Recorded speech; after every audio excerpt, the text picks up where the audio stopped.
Great. Good morning, everyone. Can you hear me? Okay, great. Good morning.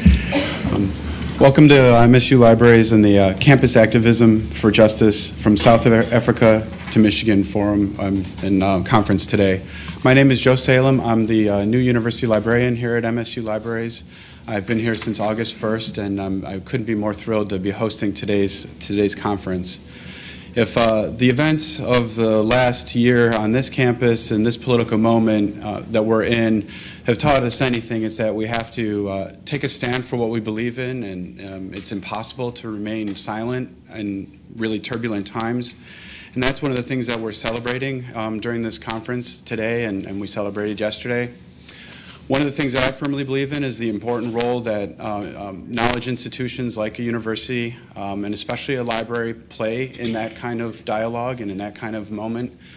So I could not be more thrilled to be the host for an event like today, and I'm very excited to have arrived at an institution like MSU that's had an active role in that kind of dialogue throughout its history. I'd like to welcome you to the library as well, and obviously you're going to have a very full day, but while you're here, if you have any downtime, first of all, you're probably not taking part of all the conference because I've looked at the schedule, it's very full.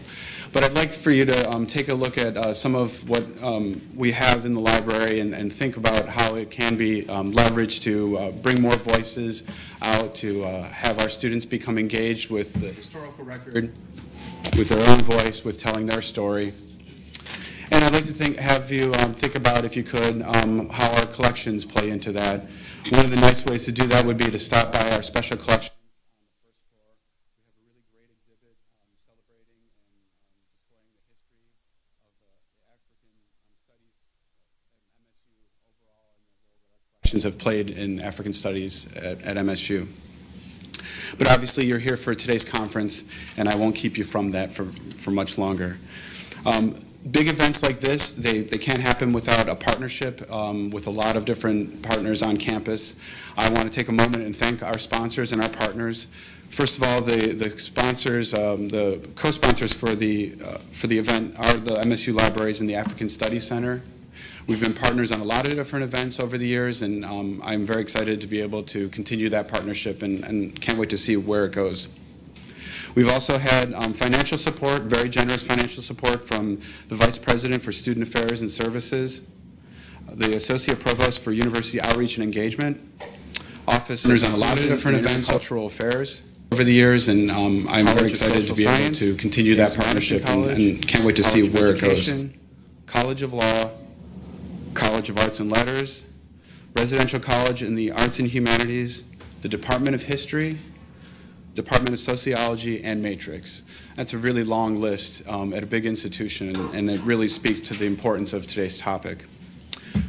Finally, I don't want to keep talking, but I do want to mention that one of the rich parts of being able to come to an institution like this is to learn its values and to find out where they align with your own.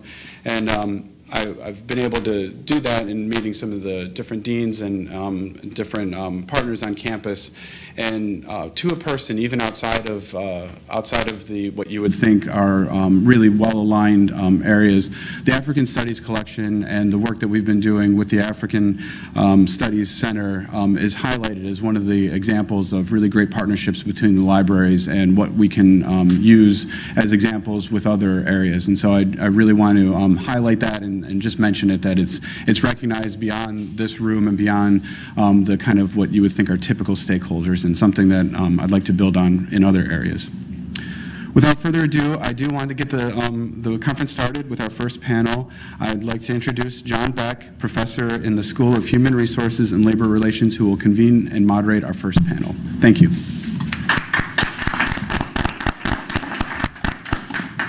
Thank you so much, all of you, for coming. The title of this panel is Campus and Community Activism at MSU in the Long 60s.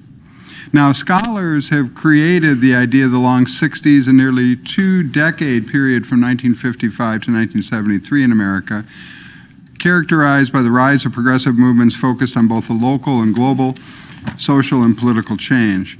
During this period, the U.S. watched on television as police dogs and fire hoses were loosed on civil rights protesters. As monks self-immolated in Saigon and carpet bombing hollowed out the landscape of Southeast Asia. As New Left protesters clashed with police in Chicago at the Democratic Convention, and as the nation buried 2 Kennedy brothers and a large number of civil rights leaders from Malcolm X to Martin Luther King Jr. It was a time, though, not only of discord and dissent, but of hope and new initiatives, peace and alternative vision, Earth Day, and men walking on the moon. For the purpose of today's panel, we will define the long 60s from a slightly different chronology, the years spanning 1965 to 1975, in a specific locale, mid-Michigan and the campus of Michigan State University. This decade span takes in a time of great ferment in our area that grew out of the national and global context mentioned above, and at times it was the site of activities and events which helped shape the continuing unfolding of activism and cultural change, not here, but much more broadly. This decade is important because it linked local movements and events to global challenges and conflicts. It was also a time when the political was personal and the personal was political, a time when identity became problematized and redefined in both theory and in practice.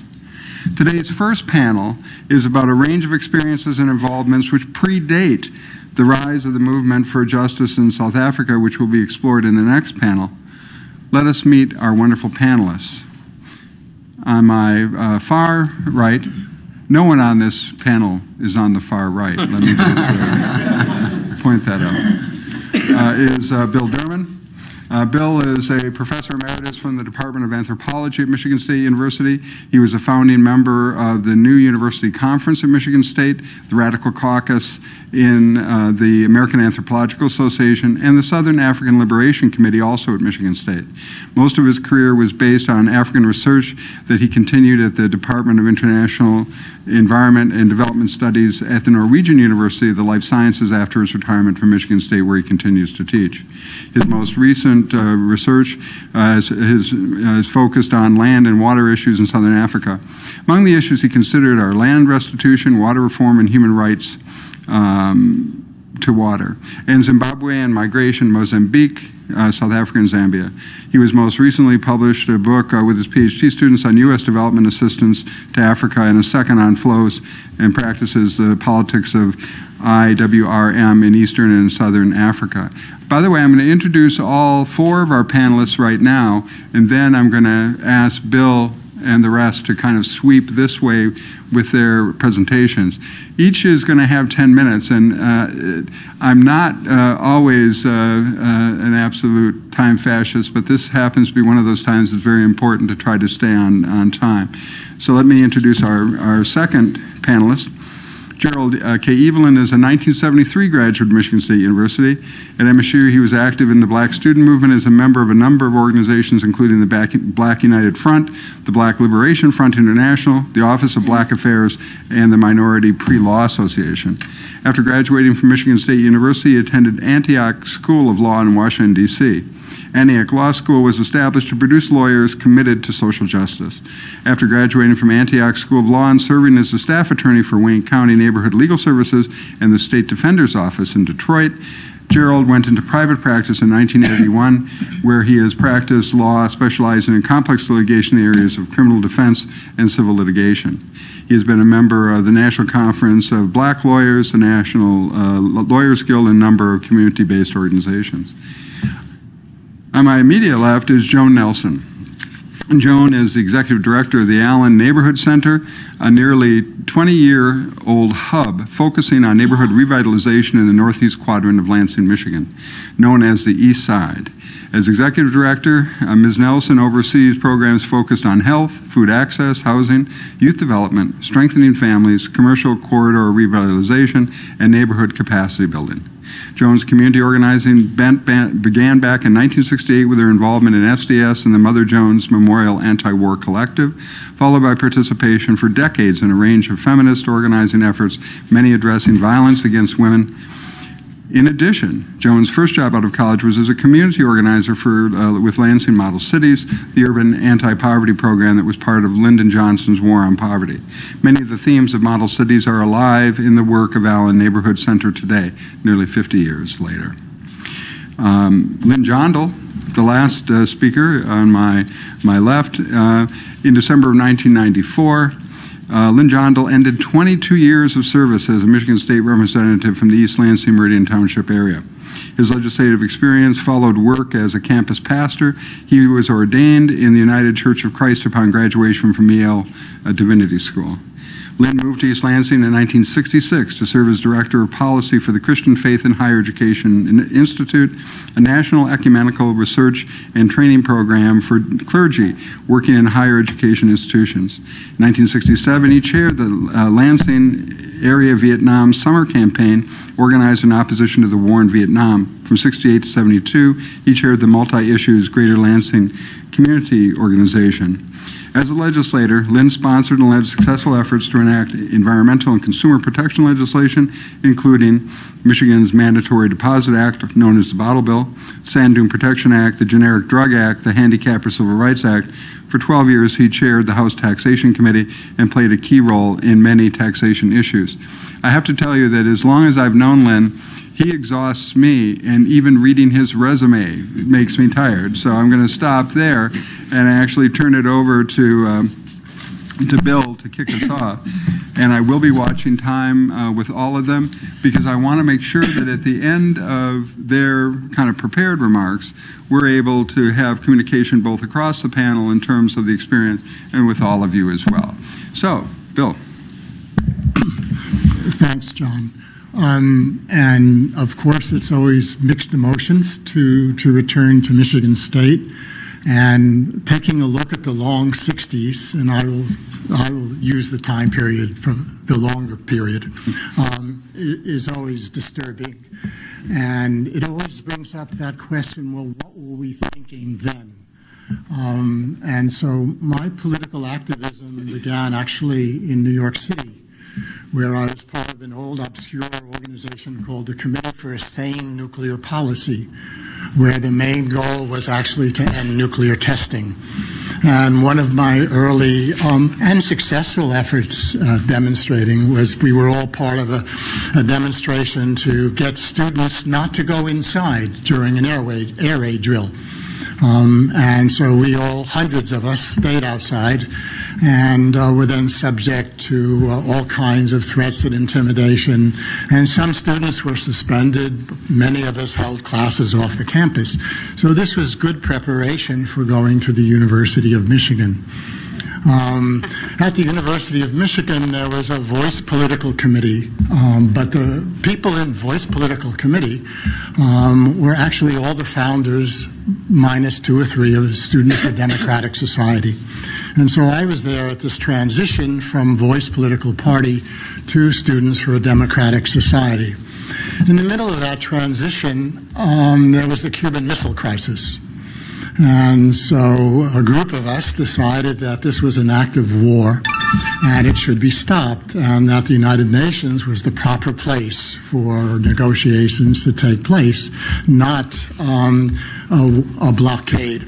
And of course, there was a lot of solidarity, and this is an important point throughout. There was a lot of solidarity with the Cuban Revolution. It was made in the face of U.S. opposition. It was against the dictator. And so we actually, in different ways, we supported the Cuban Revolution. There were about 400 of us who walked down here on street to City Hall. We were met by no police protection whatsoever. An equal number of demonstrators who were chanting at us and calling us communists and throwing tomatoes, which wasn't too bad, all things considered. I continued my activism, but what I was really interested in was socialism in Africa. And so there were 3 socialist countries, Guinea, Tanzania, and Ghana. And I chose Guinea because no anthropologist had been there before. And so there began my actual research in Africa. But I already knew about South Africa.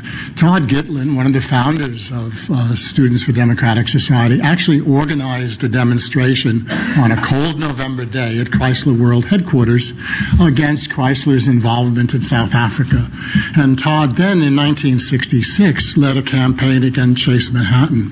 So there's a deep history of U.S. activism against the apartheid system. When I came back from Africa, and that's a whole story I don't have time for, I didn't discover socialism, however. I mean, that's one thing for sure. I then didn't quite know what to do. I mean, because I wasn't a student anymore. I didn't think I should be in Students for Democratic Society. They had their own conflicts. And so a group of academics who had been in SDS actually formed a new organization called New University Conference. And this has been lost in history. If you look at Todd Gitlin's book on the 60s, he doesn't even mention it. But there was an organizer who came to Ann Arbor, and he recruited a couple of us who were at Michigan State, and we formed a very large chapter. And my historical sense is we played a very important role in the anti-war movement. We organized mass demonstrations, putting crosses by Alumni Chapel. We organized the strike in 1970 of the faculty in the invasion of Cambodia. And we attempted in different ways to also address racism by giving classes in Detroit for free with Michigan State numbers so that black students in Detroit would have a path to the land-grant institution. We were very closely connected with the people. There was a white racism unit in the College of Urban Development at the time, which was shut down. I don't know the politics of all of that, except we all felt that that was profoundly wrong. New University Conference came to an end. Then Hanoi and Haiphong were bombed. We then formed a new organization called Crisis in America.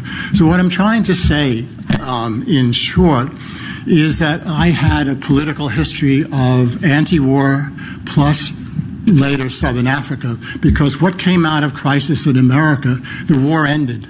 Well, what do you do with an anti-war movement after the war ended? And so some people went into labor organizing, other people wanted to work on racism, and I and Bud Day and Carol Thompson, whom I had known from a lot of activism around East Lansing and so on, we decided to form the Southern Africa Liberation Committee, and that was 1973. It was shortly after the end of Crisis in America as an organization, because we thought that solidarity with liberation movements in Southern Africa was of the highest priority in terms of the continuation of a colonial world. But the 60s were different than they are now. I mean, one thing I wanted to point to was that we actually thought we were going to change the world. SDS really believed, if you go back, and everyone should read the Port Huron Statement and the sense of community and participatory democracy and self-responsibility that pervade the entire document, combined with solidarity with liberation movements around the world. And in terms of Africa at the day, we also had enormous optimism. Africa was just becoming independent. Different countries were experimenting with all different kinds of patterns of rule. Underneath it was Frantz Fanon's critique. We all read Wretched of the Earth, which informed kind of the way in which we viewed neocolonialism. We could use the word neocolonialism. We could use the concept of imperialism. We were much freer in many ways to think about a new world. Thank you.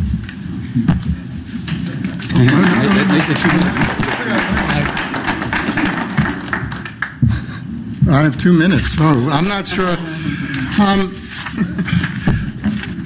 The other thing was that in looking at what we were trying to do and what we did, the end of the war and the division in SDS and the debates around the use of violence and whether, what was appropriate, and then the deep frustration that people felt that the war kept on going on, the destruction kept on going on, and then people from the anti-war movement began to visit Vietnam. Jane Fonda,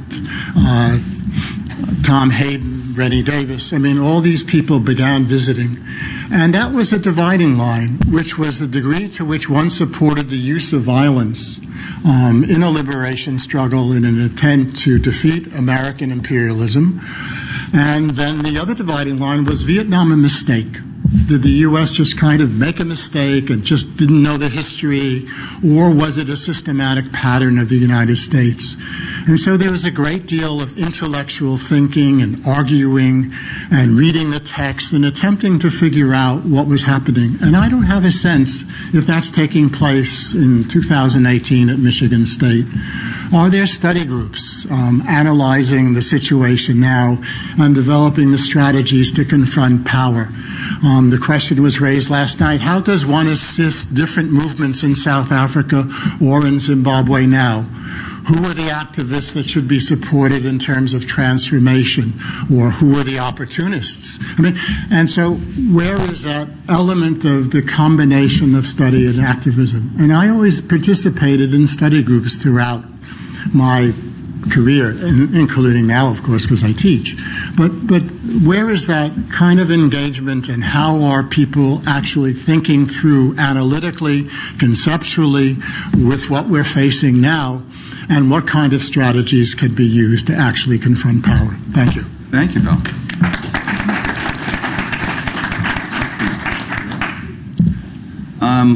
Good morning. First of all, thank you for having me back here. I apologize for not having prepared remarks. We kind of talked about what to do with 10 minutes. It's always fun to be here. My good friend and colleague, Kenneth Cole, who's the brother in the dreads in the back and the glasses steering, we were both at Michigan State at the same time. And in an interest to try to make this personal and professional, I'm kind of on a hopscotch over a couple of things. As was mentioned by John, I came to MSU in spring term of 1970, and I graduated in 73.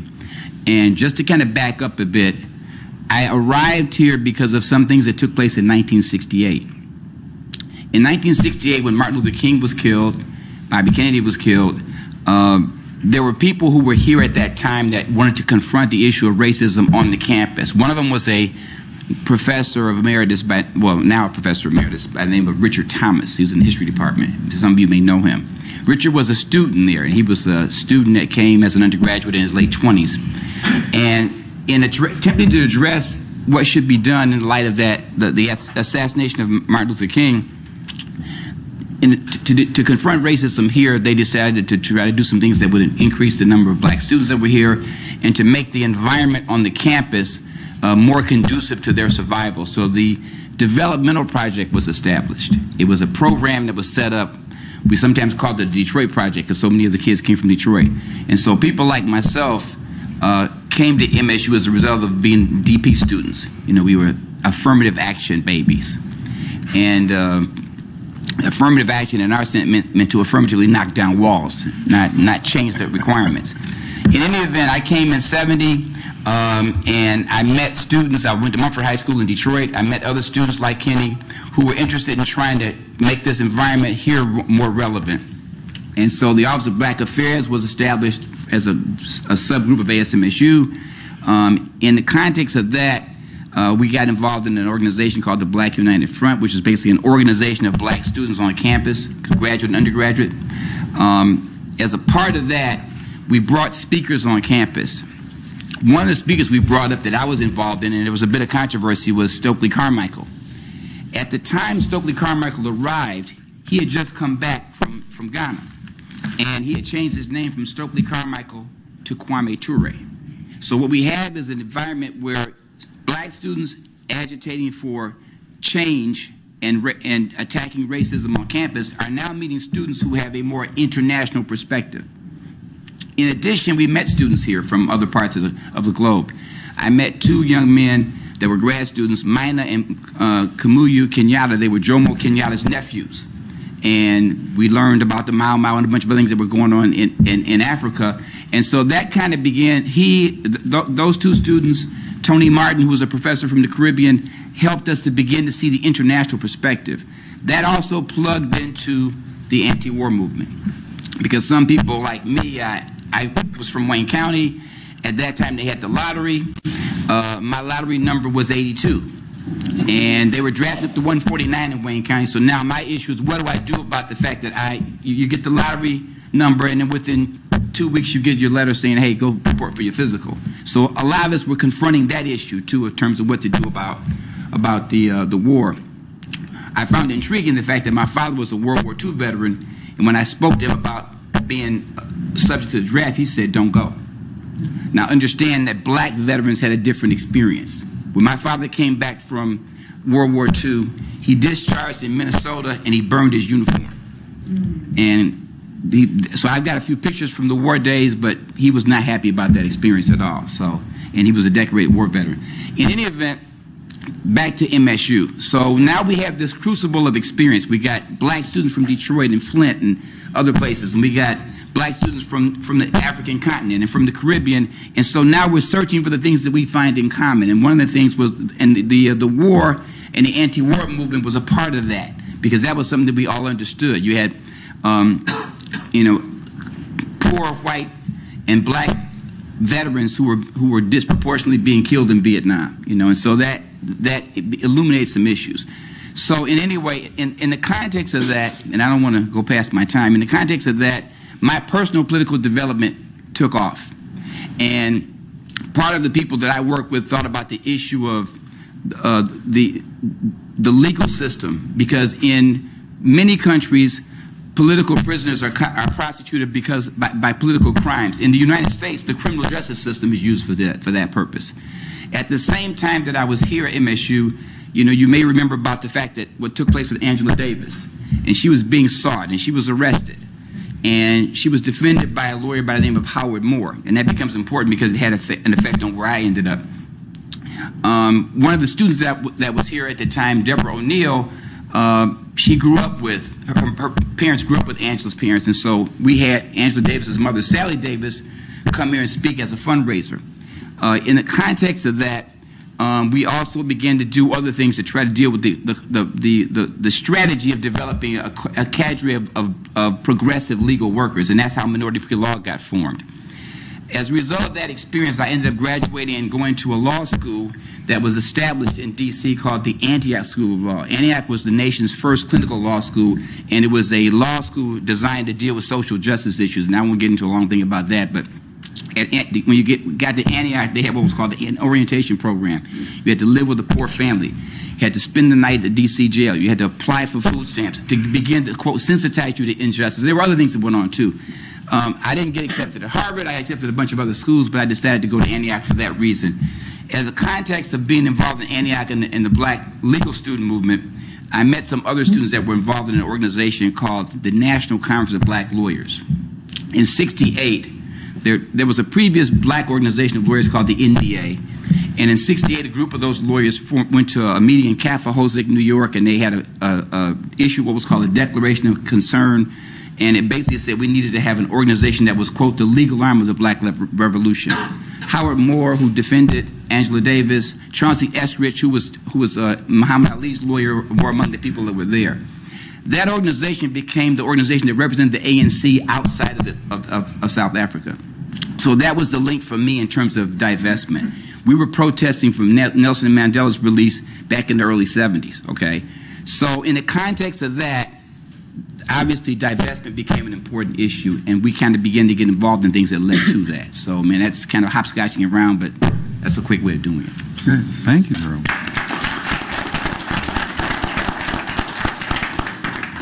Well, good morning. Is this on? Yes. It's a delight to be here.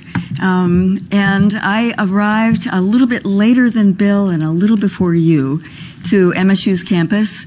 I arrived here in fall of 1967 and began a transformational freshman year.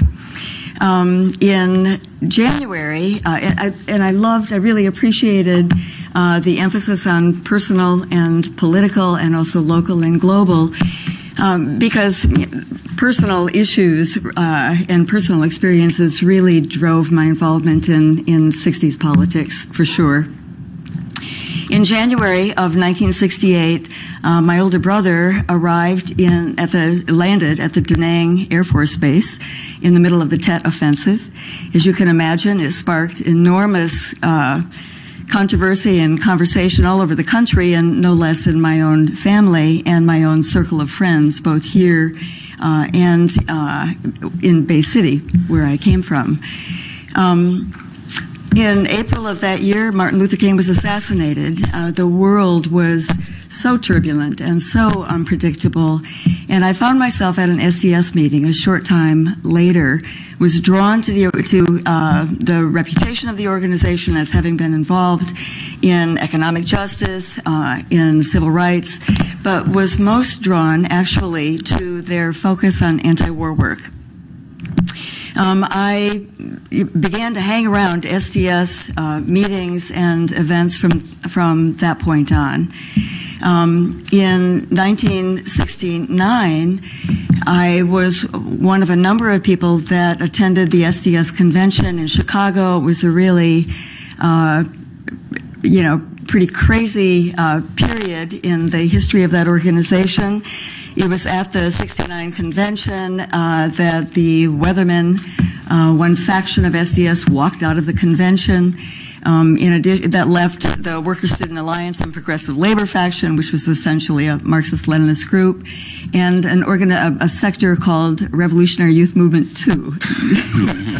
And it was an amazing week. We were involved in multiple demonstrations at International Harvesters in Cook County Jail and Cook County Hospital, and I recall sitting in a meeting with Fred Hampton. And there were probably about 25 people in the room, and Fred Hampton was the Black Panther leader in Chicago who was killed by Chicago police some months later. I remember Fred Hampton referring to Weatherman politics as custoristic, which I thought was a great word and apt.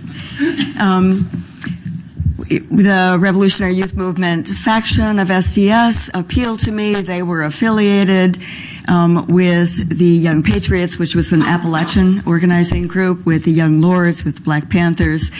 Unlike Weathermen, who saw themselves as living in the belly of the beast and saw most Americans as being fat and happy and bought off and not likely to be organized, the RIM 2 folks seem to believe that seem to have a working class base and an interest in organizing in this country. We came back from that SDS convention, and a group of us organized the Mother Jones Memorial Anti-War Collective. We decided to take our anti-war work into Lansing. Several folks got jobs in Lansing auto factories. I got a job at Joe's Bar, a large Quonset hut near Fisher Body, where I tried to talk to workers about the fall of Dien Bien Phu and the injustice of being in Vietnam. I was not taken seriously, particularly. They called me the politician, and they were very affectionate, but they usually ended up walking over to the jukebox and putting on Merle Haggard's The Fight Inside of Me. Do you remember that awful song? In any case, the collective actually organized an offshoot called the Lansing Workers Against the War. And it was a very small group. There were probably about 15 of us, most of whom were collective members. But we would leaflet at the factory gates early in the morning, afternoons, late at night. And we made a sufficient impact that the Lansing State Journal at the time editorialized about the anti-war sentiment among Lansing automotive workers. Mm-hmm. And Gus Scholl, the state head of AFL-CIO, showed up at one of our meetings. It was very interesting. In any case, over that period of time, the experience in Joe's Bar, the experiences even within the collective, left me a little frustrated with what was happening in terms of attention to sexism. And I was drawn more and more to feminism. So in the early 70s, I met a woman named Maureen Honey, whom some of you may know. And Maureen and I organized a women's liberation rap group inspired by Speak Bitterness out of China. And it started, it launched several years of meeting with a group of women, doing readings, Robin Morgan's Goodbye to All That, Susan Brown Miller's Against Our Will, many others, as well as revisiting our own history and discussing the impact of male supremacy on our own lives. I was training in martial arts at the time, and so we were organizing lots of presentations in dormitories and in sororities, and doing kind of introduction to women's liberation presentations, and doing a little self-defense at the same time. I was involved for several years in a number of women's groups that were focusing on anti-violence. A number of us formed the Kitty Genovese Memorial Anti-Rape Collective. Again, did presentations around Lansing on the relationship between sexual violence and sexism. We were members of the task force on battered women that resulted in the Council Against Domestic Assault and a shelter for battered women, now called Eve's House. It was extraordinary to be involved in the anti-battering activities locally. Not only was there a lot going on here in the mid-Michigan area, but we were connecting with women, hundreds of women all across the country who were developing shelters. In a matter of years, the number of shelters for battered women went from, a couple of hundred to several thousand during that time of the mid-70s. My first job out of college was as a community organizer with Lansing Model Cities. As John mentioned, was an extraordinary experience for me. I worked on Lansing's North Side, model address, issues prioritized by a steering committee comprised of elected officials, institutional experts, and ordinary people. So I learned a lot about identifying and cultivating leadership at a neighborhood level, about the challenges of disenfranchised and under-resourced families and neighborhoods. Was an eye-opening experience. Richard Nixon ended Model Cities, of course, after a couple of years. Let me see. I ended up, 2 minutes. I ended up somewhere in there hitting grad school and getting a degree in exercise physiology. I opened a school, a movements-related school called Movement Arts. We did martial arts. We did general exercise, meditation, lots of self-defense workshops, both in the studio as well as around mid-Michigan. I went from there to Allen Neighborhood Center in '99, which grew out of a Healthy Communities initiative. Healthy Communities, as many of you know, comes out of the World Health Organization, defines health very broadly to include things like income, housing, education, and so on. Allen Neighborhood Center has been a really exciting opportunity to work with people on community-driven initiatives focusing on a broad range of issues, health, housing, food access, and whatnot. And throughout the 19 years that I've been working at Allen Neighborhood Center, I've been struck over and over again with the similarities to the issues, the persistence of the issues that we were addressing during Model City days many years earlier. And most recently, I have been struck by, in the last 2 years, how much it feels as if we are spiraling back to the long 60s, as John refers to them, and picking up all of those issues, racism, sexism, xenophobia, environmental degradation, and doing the unfinished work. I think that the 60s marked me. I mean, it started a lifelong habit of activism. I think that that's true for every person on this panel.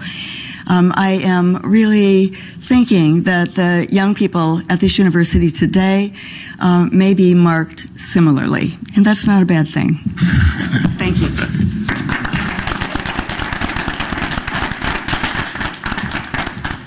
Thank you. I'm delighted to be here, and I was grateful to John for the invitation to be here because it's helped me clean out some files to refresh my memory. In personal terms, I graduated from college back in '58, and the question for me was, what do I do when I grow up? At that point, I had been involved there at the University of Iowa well, my first exposure, actually coming from rural communities in Iowa, first exposure to the reality of discrimination and so on. It was opening a world to me. I decided at some point what I wanted to do was pursue issues of social justice, and that was the agenda. Therefore, I debated law school versus divinity school and so on. I had been very active in the student Christian movement, both in this country and the World Student Christian Federation, and that was attractive to me. I decided at that point that the best network for social justice, in my judgment at that time, was the religious community, the faith community specifically, and that was probably what was most persuasive then as I went on to seminary. And I stayed involved in the world and national student Christian movements, which were very active on a variety of issues. The two key issues of the time were the opposition to the war in Vietnam and the diverse community of students and faculty and so on. I wanted to kind of do a bullet point of the national and history of, while we talk about what happened here at MSU. In '55 was the Montgomery bus boycott, and that began to focus a lot of attention on the civil rights activity. '57, the formation of the SCLC, Southern Christian Leadership Conference. Later in that year, the president then, Eisenhower, ordered troops in to Little Rock to integrate the schools there.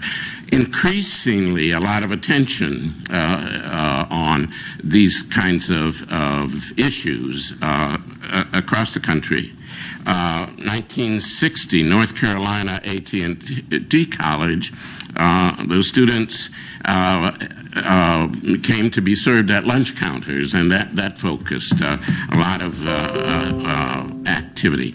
Out of that, Woolworths became the focus. Woolworth stores, retail operations, restaurants, and I was at Yale at the time, and we organized a regular picket at the New Haven Woolworth, and that was happening across the country at that period. 1963, March on Washington for Jobs and Freedom.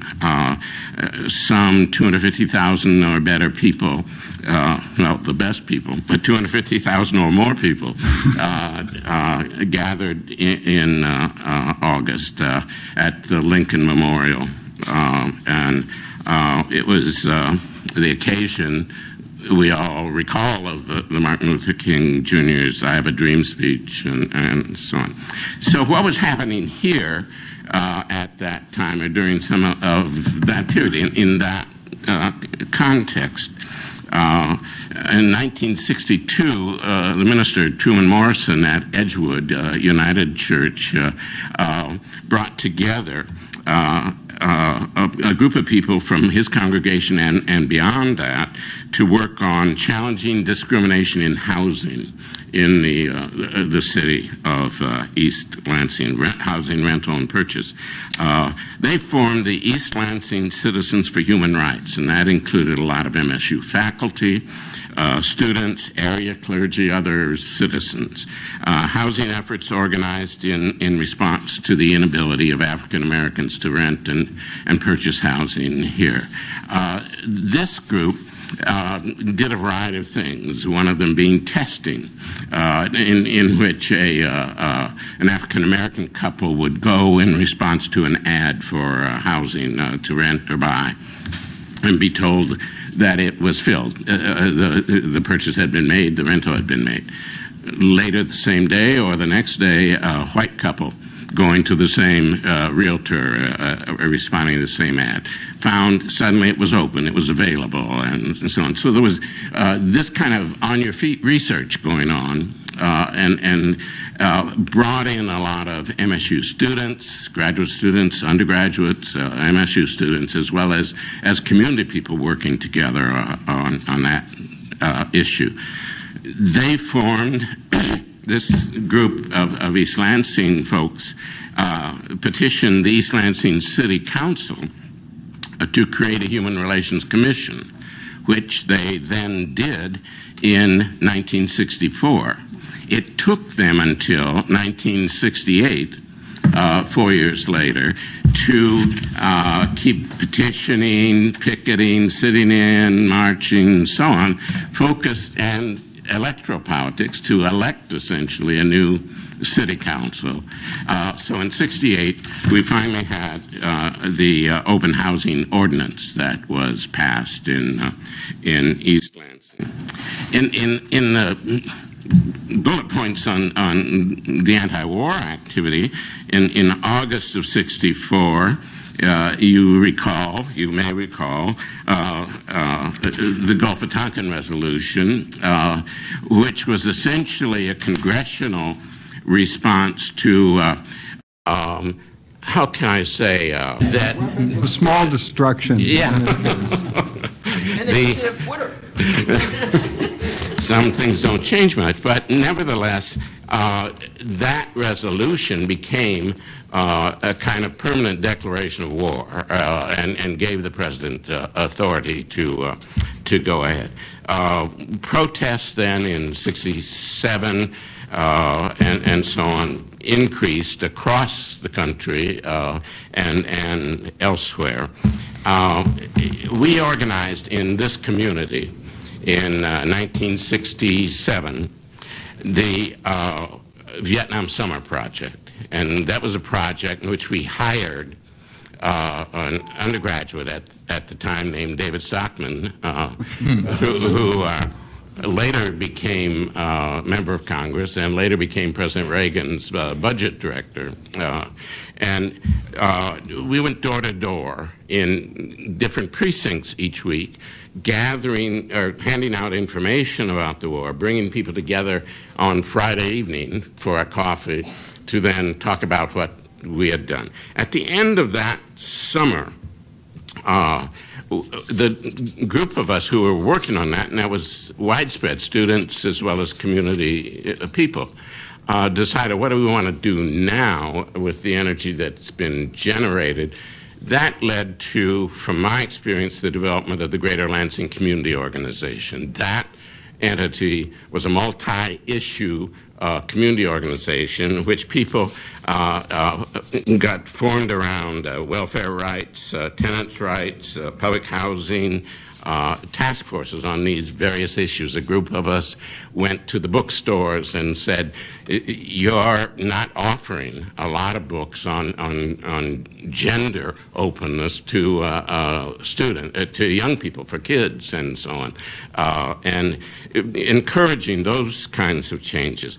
There was an environmental challenge. A cross-campus route was proposed, a highway to go across campus, and that put a bunch of environmentalists against the state transportation department and so on, and other task forces.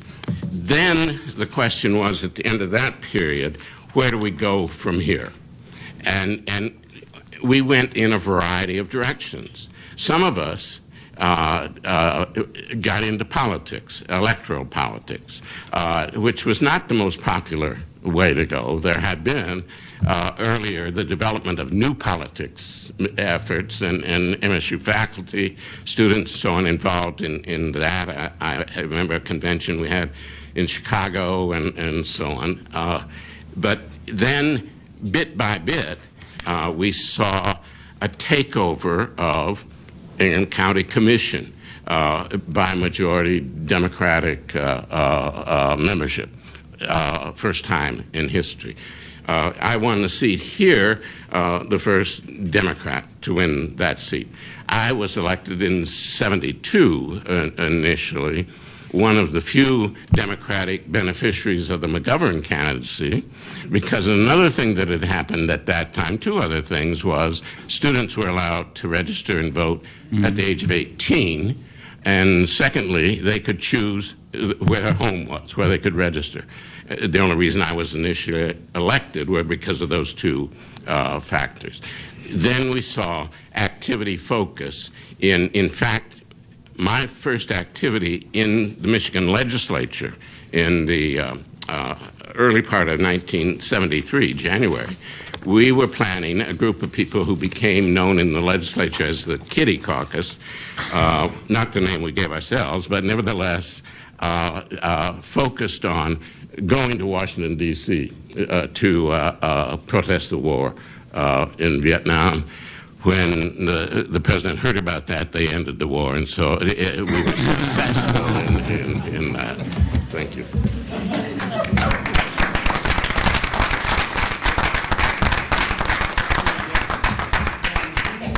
Who in the world knew that it was that simple? Now that we know that, now first let me open it up across the panel just for any comments on what each other had to say or additional things before we open it up to the wonderful audience that we have here. Any other? I did vote for Lynn when I turned 18. Thank you. Thank you.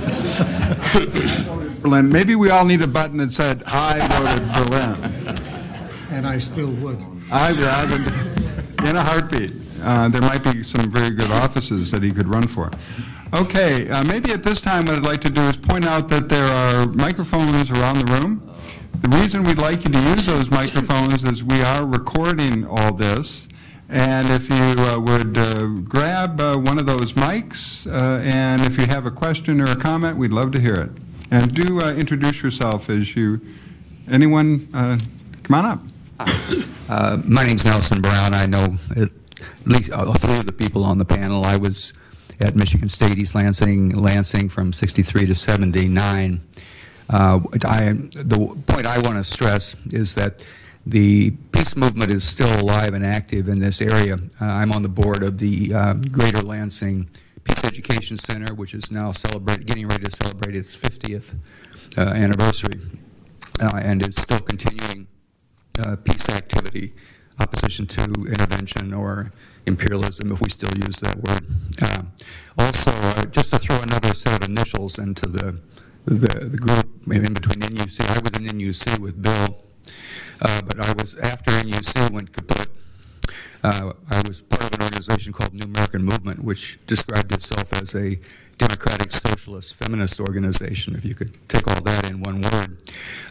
But as it relates to what was going on, in addition to the university being a focus of anti-war activity or peace activity, the community was also involved, and that's where the Peace Education Center did provide a link between university people and people in the community and other activists who are not directly connected with the university.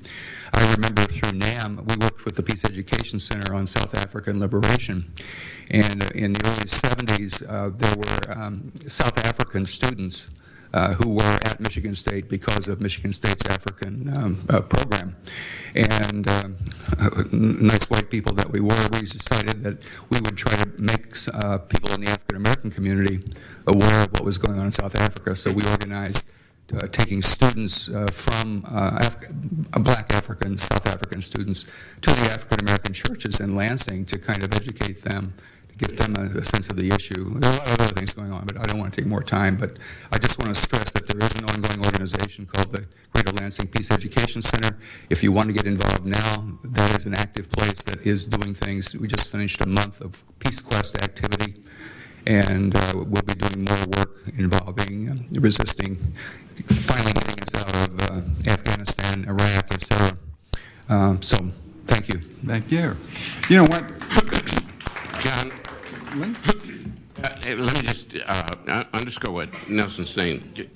One of the task forces of the community organization back in '68, '69 was a draft counseling peace task force, and there's a history from that into the Peace Education Center and the activities that are happening now. That theme goes on, over the 50 years. Well, and as Yogi Berra said, it's deja vu all over again any given time for all of us in relation to seeing why is it that many of the same issues that we worked on at various points seem to rear their ugly heads again or still.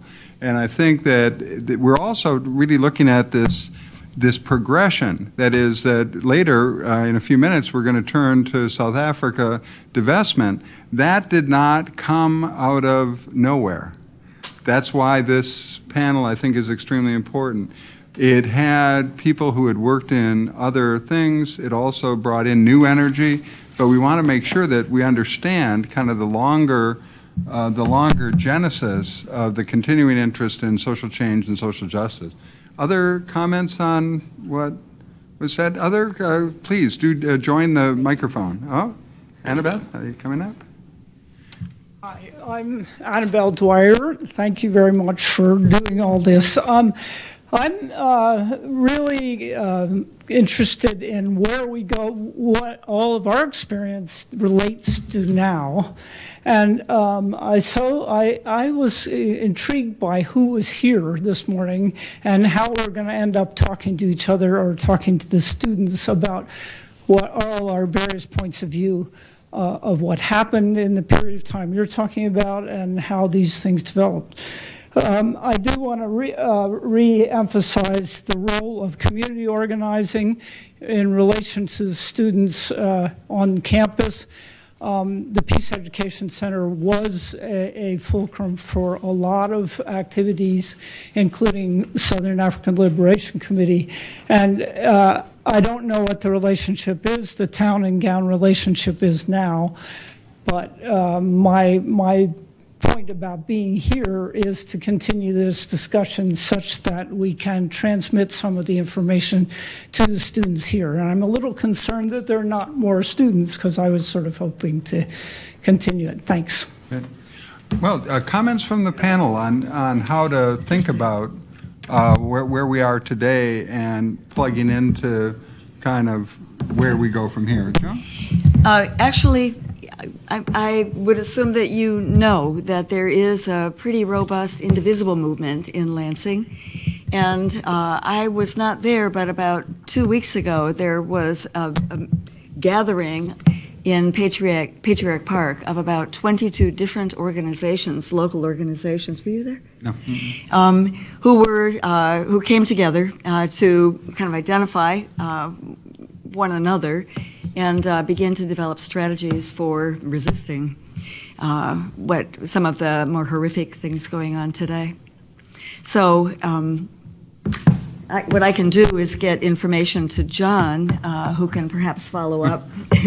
We'll find some way to do that, I guess. To let folks know how to get in touch with those folks. I know that we've had at least 3 of the local indivisible movements use the Allen Neighborhood Center as their meeting place and show up at our farmers market often to talk with folks. So in any case, they're moving. They're out there. I'm going to throw it back to Bill. Bill, you had at one point in your remarks talked about the notion of where do we go from here and how to energize. Do you have thoughts on that, or other people have thoughts on that? I'm not the person to ask that because I'm teaching in Norway, and I can tell you about Norwegian student solidarity movements. I can talk to you about Norwegian People's Aid, about the critique of the oil industry and the environmental movement in Norway. But what I do think is that this is a very different world that I experience in terms of how we communicated. We mimeographed leaflets. We called each other on landlines.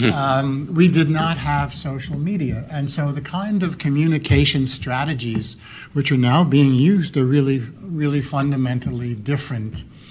And so I, like Annabelle, was really interested to hear this afternoon session as to what are the reflections of current activists now, because I'm unsure that other than being a historian, because I've lived long enough to go through all these different periods, other than being a historian, I'm not sure I have that much to offer anymore, except to really say, but you have to do a really good analysis of power. If you don't give a good analysis of power, how it's exercised, how it's networked, then, then what you do is probably not going to accomplish what you want to accomplish. Gerald, do you want to jump in? Well, a feature, I think, of deciding where we go from here involves having to listen to the students. I'm reminded, and we talked about this in our phone conversation, that not long before she died, Coretta Scott King made a speech, and she said that each generation has to fight the war for justice for itself all over again. And so what has to happen, I think, is that we've got to kind of talk to them about what's on their mind. Because remember, we made these choices ourselves when we were young. We decided what had to happen and what we were going to get involved in. And my father was okay with me opposing the war, but a lot of folks' fathers were not, okay, who were veterans. So, but that didn't stop the movement from developing.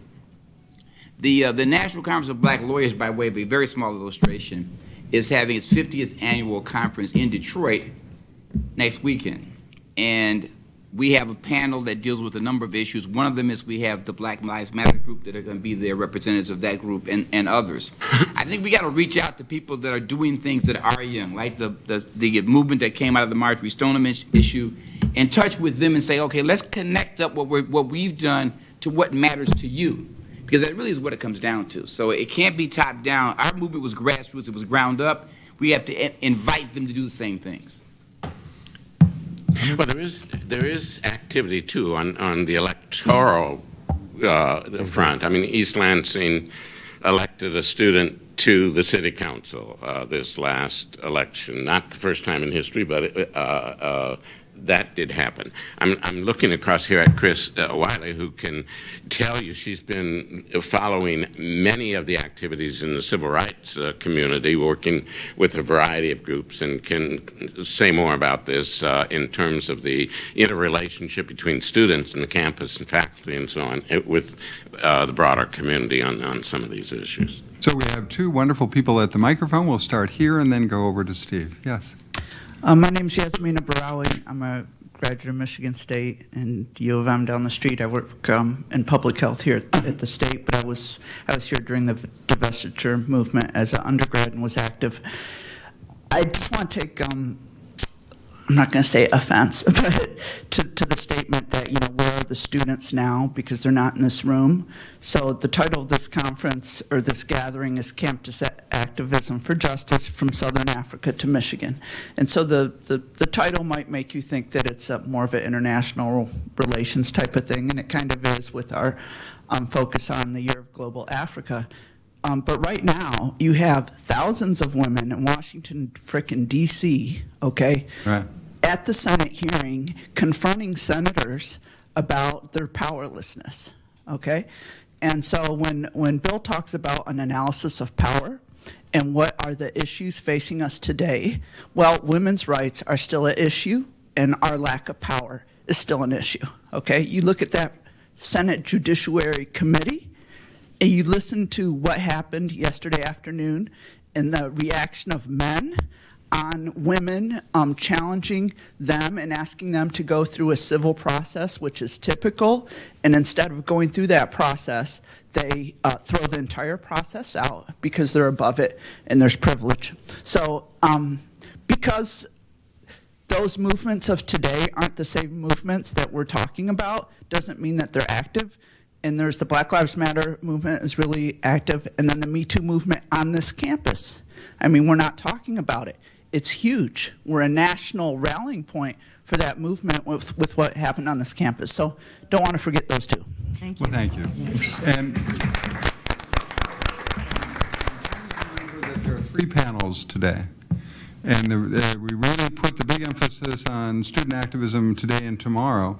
After lunch, we've got a variety of things that are on the agenda in relation to that. I don't want to minimize it. It really is kind of, in some ways, a historical flow, and trying to really show that connection. Steve? Thank you all for a wonderful panel. This has been a very interesting dialogue. The question I wanted to ask it comes back to some of the points that you alluded to, and it gets to this to a couple of points that are often raised about a difference between that long 60s era of organizing and organizing now for students. And the first point has to do with direct implication. So both Joan and Mr. Evelyn talked about having a direct connection, right? They themselves being called up for the draft, or having a personal family member who was who had been drafted and was witnessing firsthand the Tet Offensive, the horrors of Vietnam. The second thing is the extent to which students were then cash-strapped, as opposed to now, right? The debt obligations. And this gets raised frequently as the reasons for, often the reasons for the perception of non-activism among students. But I think it's at least a reason that might explain some of the differences in the kind of organizing that we're seeing now. But I would love to hear the panelists comment on that. Anyone want to sally forth? Other comments? I guess I'm not really sure. I think that that it is important. We talk about politics being local and being personal, and I think, I just go back to the point I tried to make earlier, that we need to connect up with what matters to them. And, the sister spoke earlier about the political movements. I mean, obviously, Kenny and I were talking about that on the way up here in the car, and, the firm I'm in, people couldn't get their work done because of what was happening on TV. And one of my associates, Juan Mateo, his son, said he had a dream 3 weeks ago that Kavanaugh wasn't going to be confirmed. And old guys like me were like, look, I watched these old white men in D.C. do what they do, and they will just throw the rule book out the window. And so you kind of see that happening. But I think that it becomes important that we connect up our experiences from the past with what is relevant to young people today in terms of what they're doing. I think there's a huge difference in the structure of the military. I mean, I think that becoming a volunteer military has meant that that part of life is far more separated from daily life.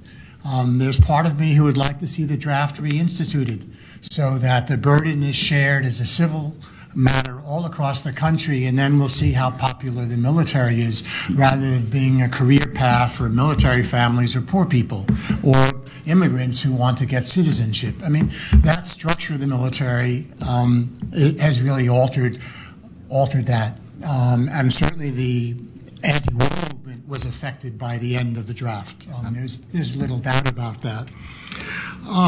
Secondly, academia has changed. We are totally performance-oriented. Publication, publication, publication, research, far more demanding. Professors work much longer hours. I don't know that anybody in 2018 could do what I did in 1970, which was teach politics in my classes and do anti-war work. I mean, I was totally negligent of publication and of everything else in order to do the anti-war work. Most of my colleagues were denied tenure. And so the restructuring of the university and the increase in expenses had dramatically changed what people can and can't do. And the leadership from graduate students, which was very important for many years, is very difficult now because of their demands on them. So I think the context is very different. I think the point is really well taken, and it demands new kinds of organizing. For example, ending student debt. I mean, people are trying to avoid that. Students are not, as you would say, they're really smart, and they have to work in order to pay for school. If you spend all your time working, then you can't do political work. And so there are real consequences, I think, and looking at the material conditions is very important. Well, I think, too, there's a sociological thing going on in terms of the role of institutions at the present time, particularly from the perspective, I think, of many young people. I would not argue today that you go to the churches to look for a progressive voice on many of these issues. That was a place to go, and an effective place to go, I think, 50 years ago, in a way that it is not now. The good news from my perspective, as Stephen was talking, occurred to me, is there's such a great case study in the Voters Not Politicians movement. This is no thanks to the institutions of our community. This was an organization of people who felt they were not represented, are not represented in decisions that are pretty basic to them. So it takes some appreciation of politics, which I know is not necessarily the best thing to say, or the easiest thing to accomplish, for sure. But it also meant a group of people took on their own. They became the adversaries of some of those old establishment groups like the ACLU, and those old establishment groups, which had the rest of us all defensive and so on. I'm being, I hope you appreciate it, a little bit sarcastic here, but nevertheless, there was and is the development of new entities, and they're not necessarily looking the same way and looking to the same resources that was true in previous decades. Now, I have a person up on a microphone, but and I've got two people on microphones, but I want to make a quick comment on this from the point of view that look how much has changed. Many of you in this room cut your teeth on teach-ins because it was the only way that we could get good information on what was actually happening in Vietnam or what was happening in Southern Africa.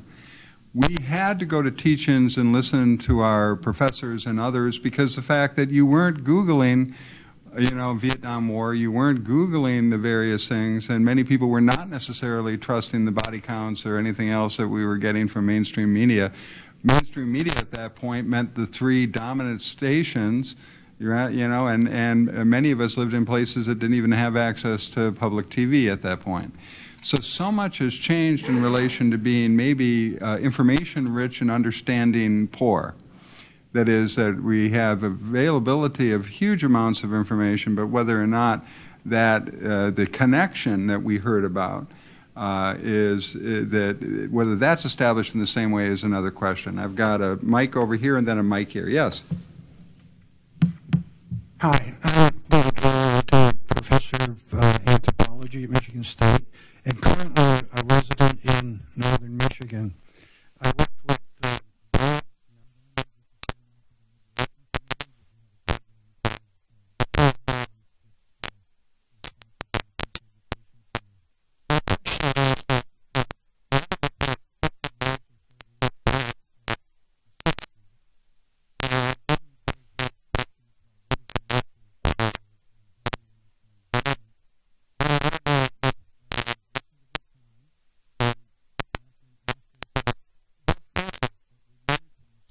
that we can carry forward. Thank you. Given the fact that is not a rhetorical question, I'll pitch that to the panel. I hope it's not a rhetorical question. Did we learn anything? I don't think the 60s ever stopped, so... That's a good answer. And especially, really to the point that was made by the woman in the back, clearly, while some folks may be searching for a reason to be mobilized, right? I don't see that that's the experience of a whole lot of women. And I think that that's clearly evidenced by the Me Too movement, by the fact that thousands and thousands of us showed up in Washington, D.C. the day after Trump was inaugurated. And we could not move. We were trying to move half a block, and it took us 4 hours to get half a block. Was extraordinary. Watching the hearings this week and last, and listening to the women in the galleries that were being dragged out of there. I mean, I think that clearly women have an analysis of power, and they are mobilized. They are mobilized, and they are moving. I think also the world I live in is a little separate from MSU, right? Sometimes that line at 127 is pretty stark. But I see a lot of mobilizing and organizing going on that is more community-based. There are people on the Immigrant Refugee Consortium who are working hard on to counter the anti-immigrant, anti-refugee sentiment at a national, at a state level. We mentioned the Indivisible movement, multiple chapters in this community alone, a strong Voters Not Politicians group, that is sitting down on South Cedar and looking for organizers and people to help spread the word. Have done an extraordinary job. So people are mobilizing. People, I think, never stop being mobilized, but things have heated up, become much more turbulent, much more sharpened in these current times, courtesy our current president. So, Richard? I'm Richard Knight. I worked at the American Committee in Africa from early 1975, past the end of apartheid, and now I work on the African Activist Archive Project of the African Studies Center at MSU. I want to say, I think it's important to note the role of unions. I mean, the UAW was involved in the founding of the American Committee in Africa in the 1950s, and there was always a UAW member on the board. I mean, of course, they were very big in the Moses Maya Kiso stuff in the 80s, but, when we were going around to get cities and states to pass legislation, AFSCME and their local affiliates testified in favor. And, would you have voted for divestment if the union had come out against it and they're your voters and they're the people working for the state? I think not in many cases. So I think it's important to note the role of the unions, and maybe somebody knows about unions today. I don't, but enough said. Since I happen to be with the labor education program at Michigan State University and came here from the United Paper Workers International Union, I thank you for your point. And many of us would look at the kind of skein of activism. 1930s, really it was unemployed people and unions. Many of those organizations and organizers, helped with the civil rights movement. I mean, it is, in effect, as many have said on this panel elsewhere, kind of a long struggle and linked, and very, very importantly linked. I would just say that, in fact, especially the early anti-apartheid movement, a lot of the people came out of the civil rights movement. Right? The people who founded ACLA were all involved in CORE and FOR. George Hauser led the first Freedom Ride in 1947 with Baird Rustin. So, and the UAW, so there's that connection between the struggle. There's definitely continuity, and as I was thinking about yesterday, I was one of those folks who was streaming the hearings and have been watching all the references to Anita Hill in recent weeks, and was recalling Lynn Farley, who wrote Sexual Shakedown, coming to this campus in the 70s, and she met with a whole lot of people to talk about the issue of sexual harassment on the job. In fact, she coined that term. So seeds were planted in the 60s, that carry through till today. I don't see a separation. I think that we cycle back. We pick up these issues. We move forward, but we cycle back, revisit issues where work continues to be done, needs to be done.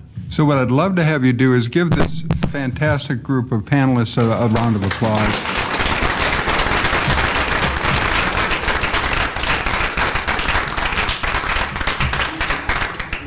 Break for 15 minutes. Please come back and we'll see how our long 60s became, in a way, the test bed for what became the divestment movement. Also, I have some materials that I dug out in anticipation of this panel, issue of the State News, a demonstration with the burning of the Academic Freedom Report in October 1, 1968, almost 50 years to the day, as well as some early SDS materials and early feminist materials. So come and check it out. Thank you for that. Bill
I want to welcome you to the second panel of today's event.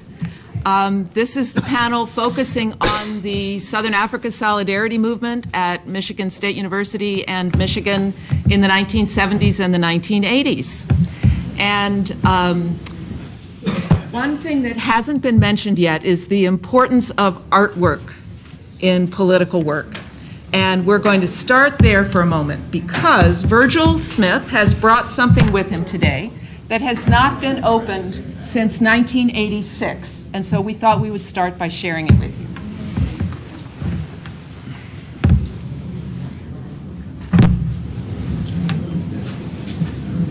Okay. Oh, wow.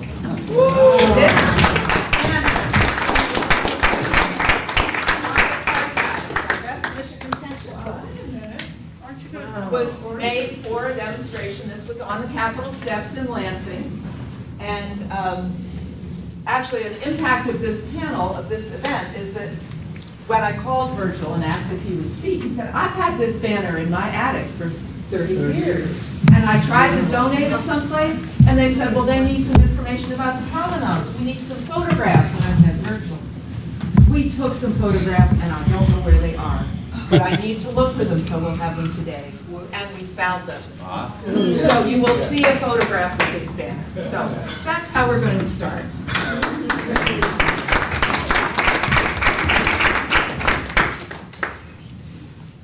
Great. Now, thanks so much to the first panel, which was very exciting, about the long 60s. And if there are people watching a video of panel number 2, later on, I urge you to watch panel number 1 as well. An exciting thing about today is that we are trying to link across time, our political work, across issues, across generations. And I think the richness of that is quite wonderful. Obviously, we can't include everything, but we have attempted to go wide in all of those ways across generations and issues. And this particular panel was the reason we actually started to organize the event. John Beck, who was the chair of panel 1, said you should never let a good anniversary go by. If you're doing political work, you should always use important anniversaries to your benefit. So the reason we decided to do something on campus today is that this is the 40th anniversary of the decision by the Michigan State Board of Trustees to sell all of the stock holdings of the university in companies operating in South Africa.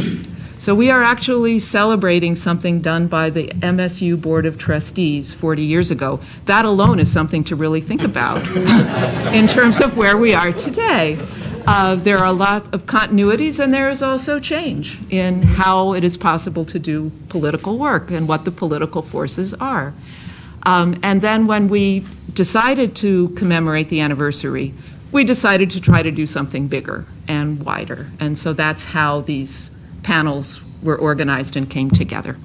So for the focus on Southern Africa on this panel, another way we tried to widen the discussion is that we did not want to be limited to the solidarity movement in the United States, because it is a solidarity movement with what was going on in South Africa. So on both this panel and the next panel, we have activists from the United States and also an activist from South Africa. And that's another way we were trying to be wide in our thinking. I'm going to introduce the panelists. I don't have full introductions for everybody because it would take so long to do. So what I'm going to do is explain why the people are on this panel, explain that part of who they are.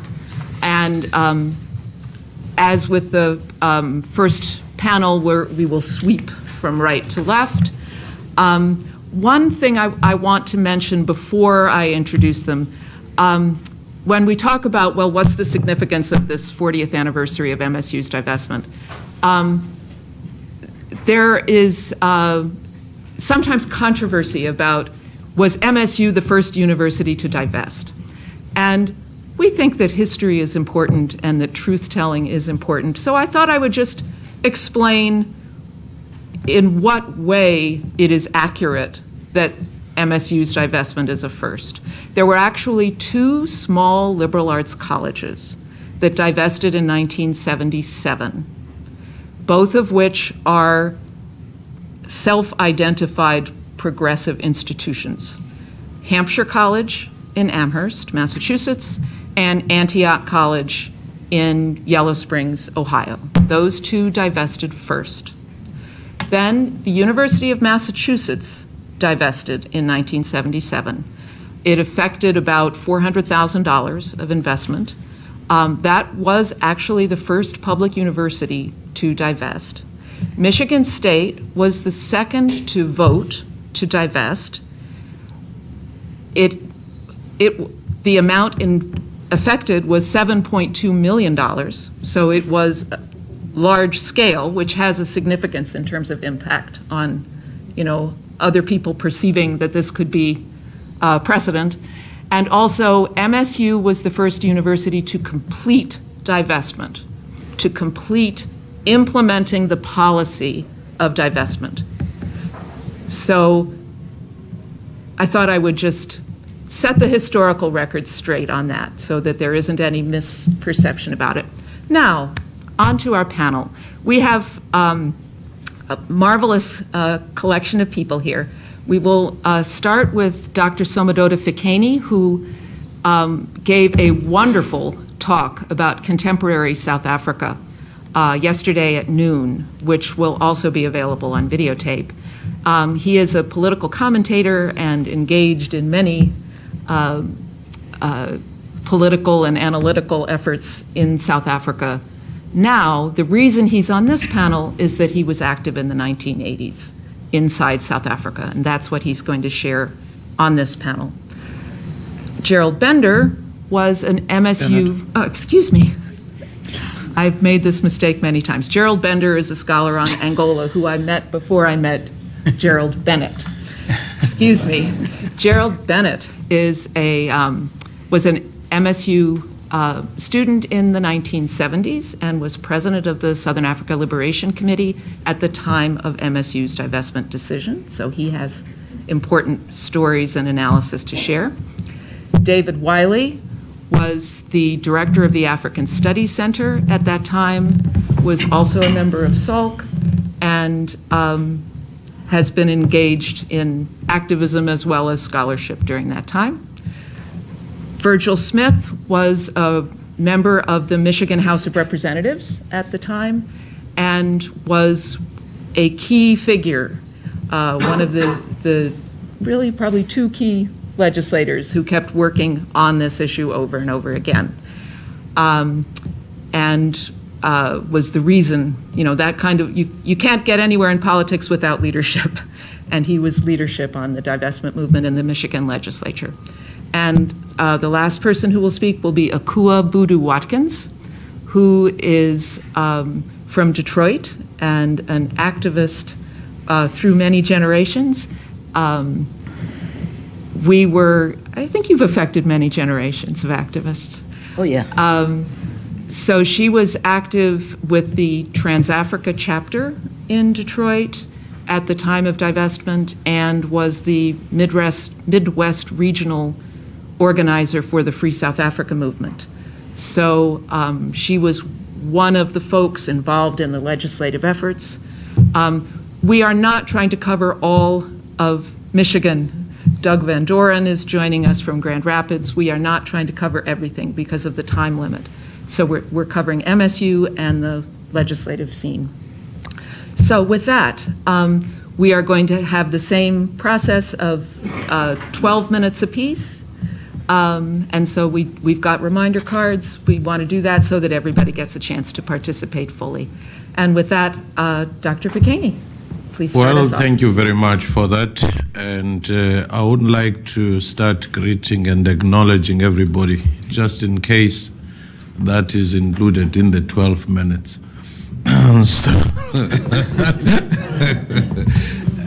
I just want to start with that quote from Frantz Fanon, The Wretched of the Earth, where he opens one chapter by saying each generation must, out of obscurity, discover its mission, fulfill it, or betray it.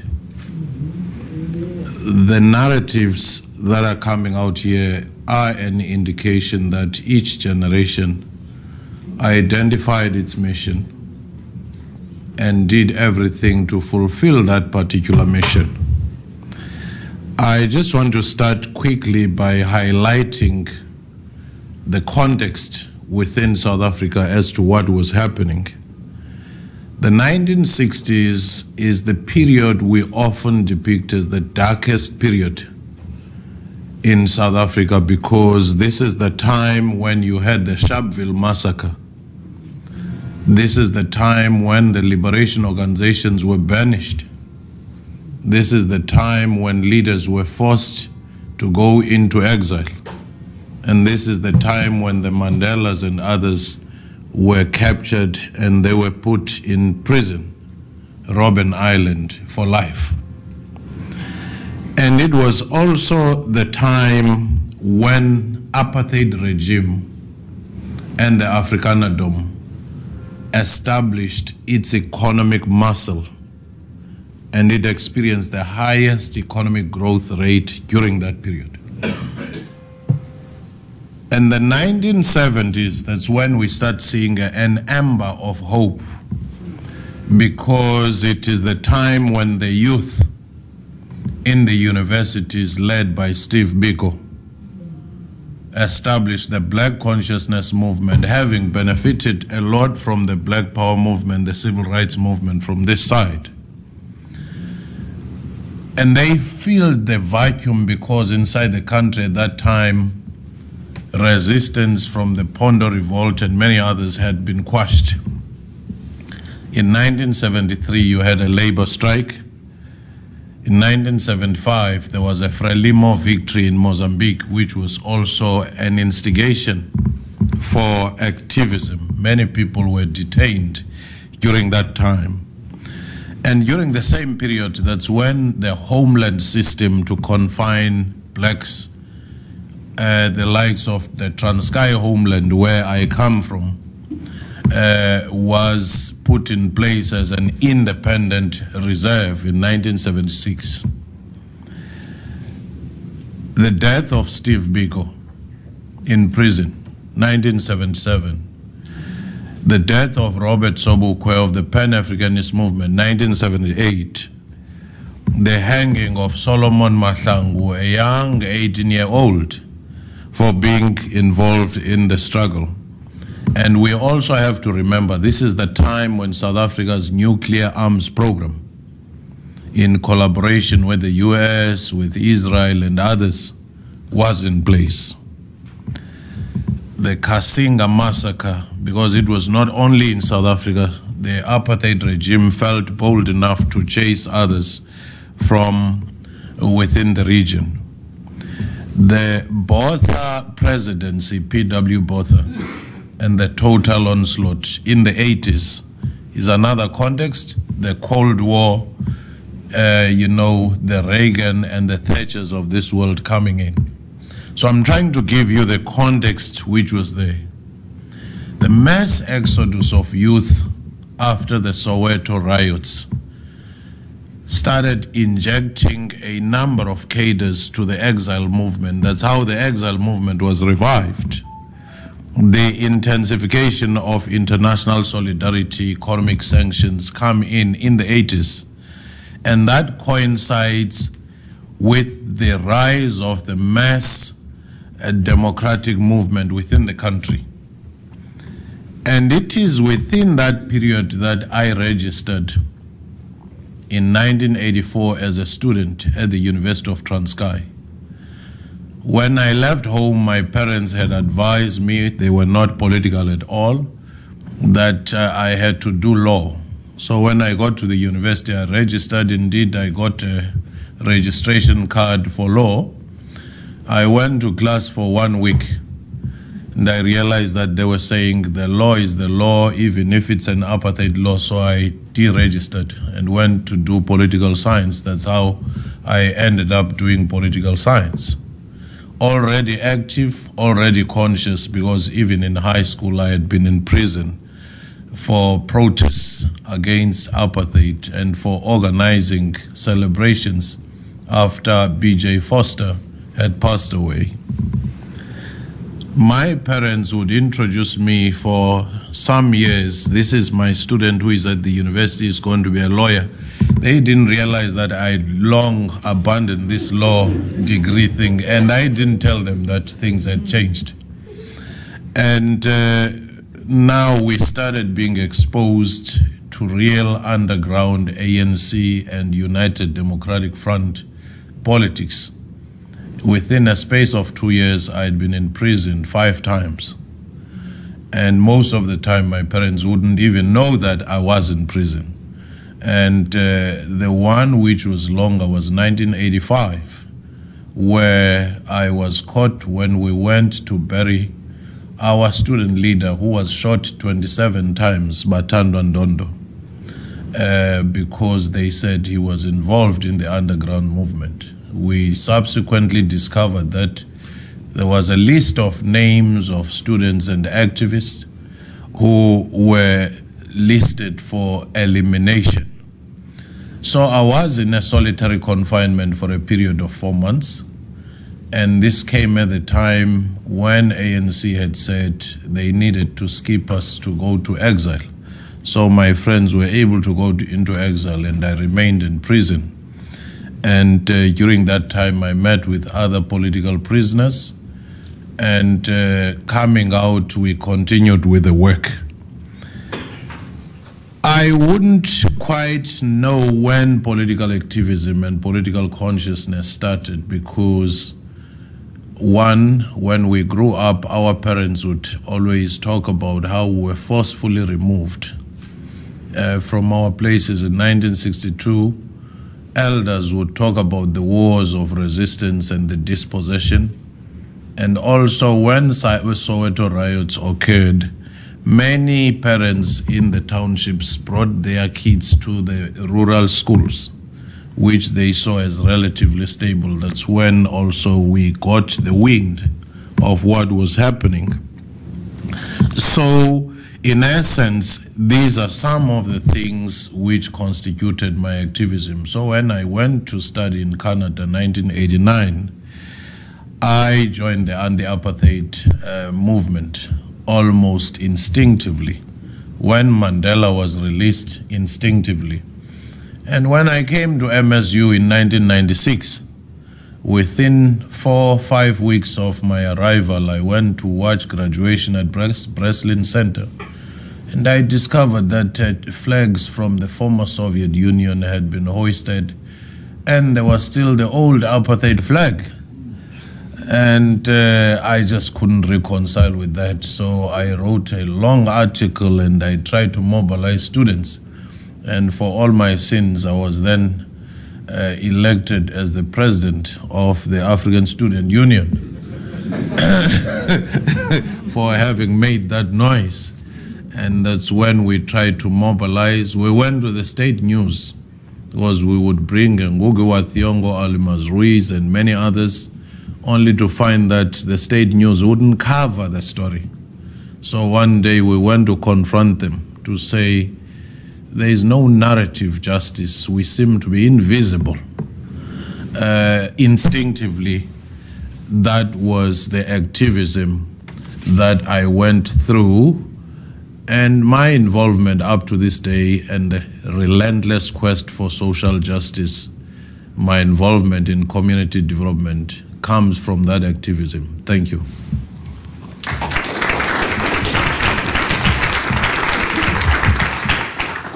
Very, very much. Jerry Bennett and Dave Wiley are both covering some things about campus, so there's going to be some back and forth, and Dave has promised that anytime he comes in, it's off of his 12 minutes. So and they're both using the slides. So it's a... All right, yeah. Sorry.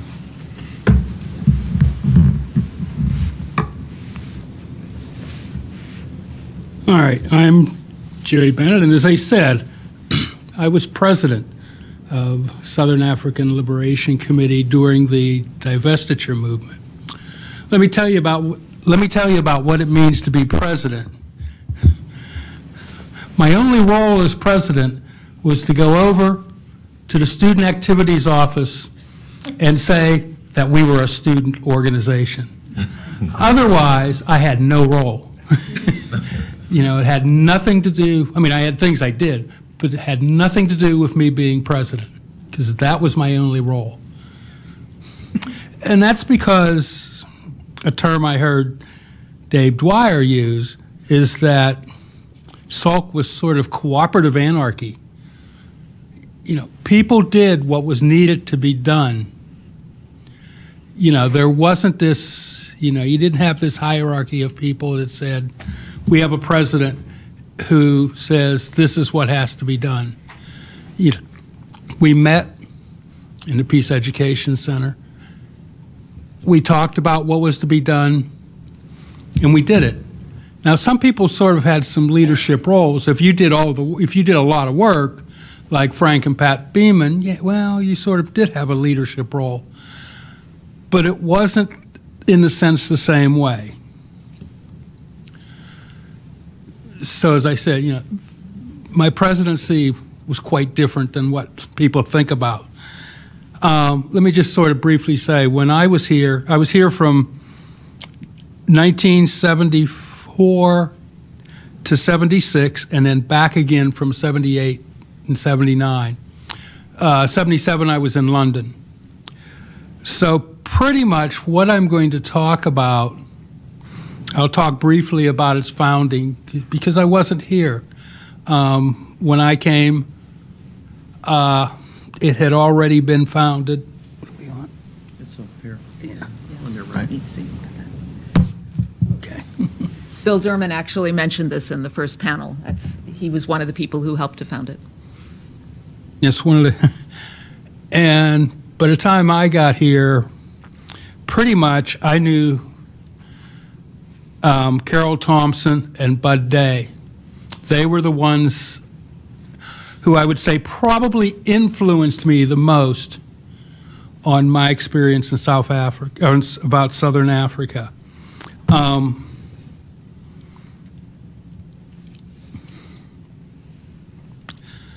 The other thing I want to mention, as I talk about it, you know, it says student activism. SALC was students, faculty, and community people. And you'll hear me talk about when I talk about some of the people who I worked with, you know, I sort of say what they were, whether they were community, whether they were forward arrow. The forward arrow here. I'm looking above it, no wonder. There you go. Move it ahead again. There. No, you're going backwards. Forward. No. Forward arrow. Forward arrow. Just keep going forward. You mean this one? No, this one. This one here. Oh, the sign. I don't think I've ever had one that does forward on the side.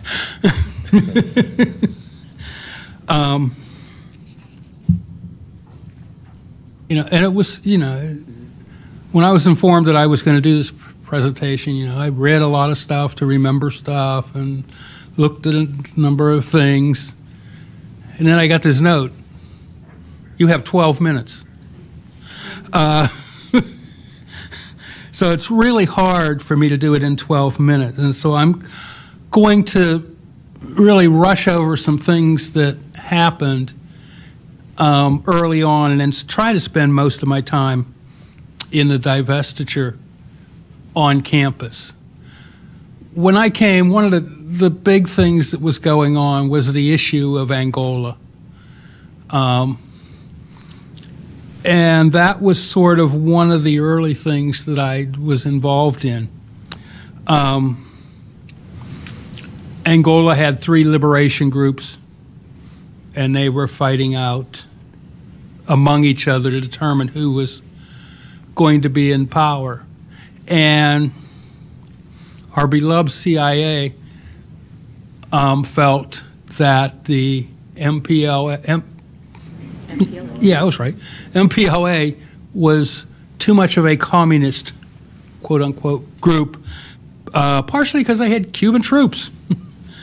And the United States can't stand for that, so they wanted to get involved. In fact, at some points we were thinking that they were going to have troops come into Angola. So we began campaigns. We had some demonstrations. We had a petition drive, and eventually, the United States backed down once the Cuban troops left.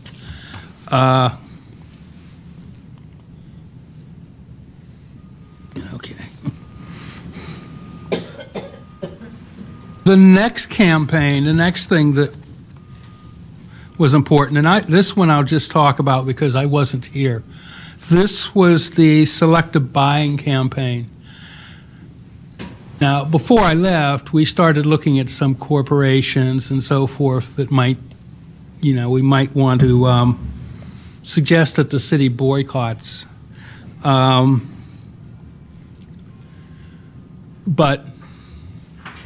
once we left, once I left, they decided to do the selective buying campaign. And when I talk about what we did with the divestiture on the state, or at the university, you'll find that a lot of it was the same thing. So I'm going to just tie those together as I go along. How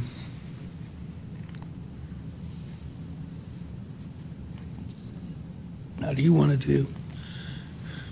No, I would go ahead. I've already mentioned it. You've already mentioned that, so we can keep going, I think. That's what I meant. So I'll say a word about part of the Angola campaign.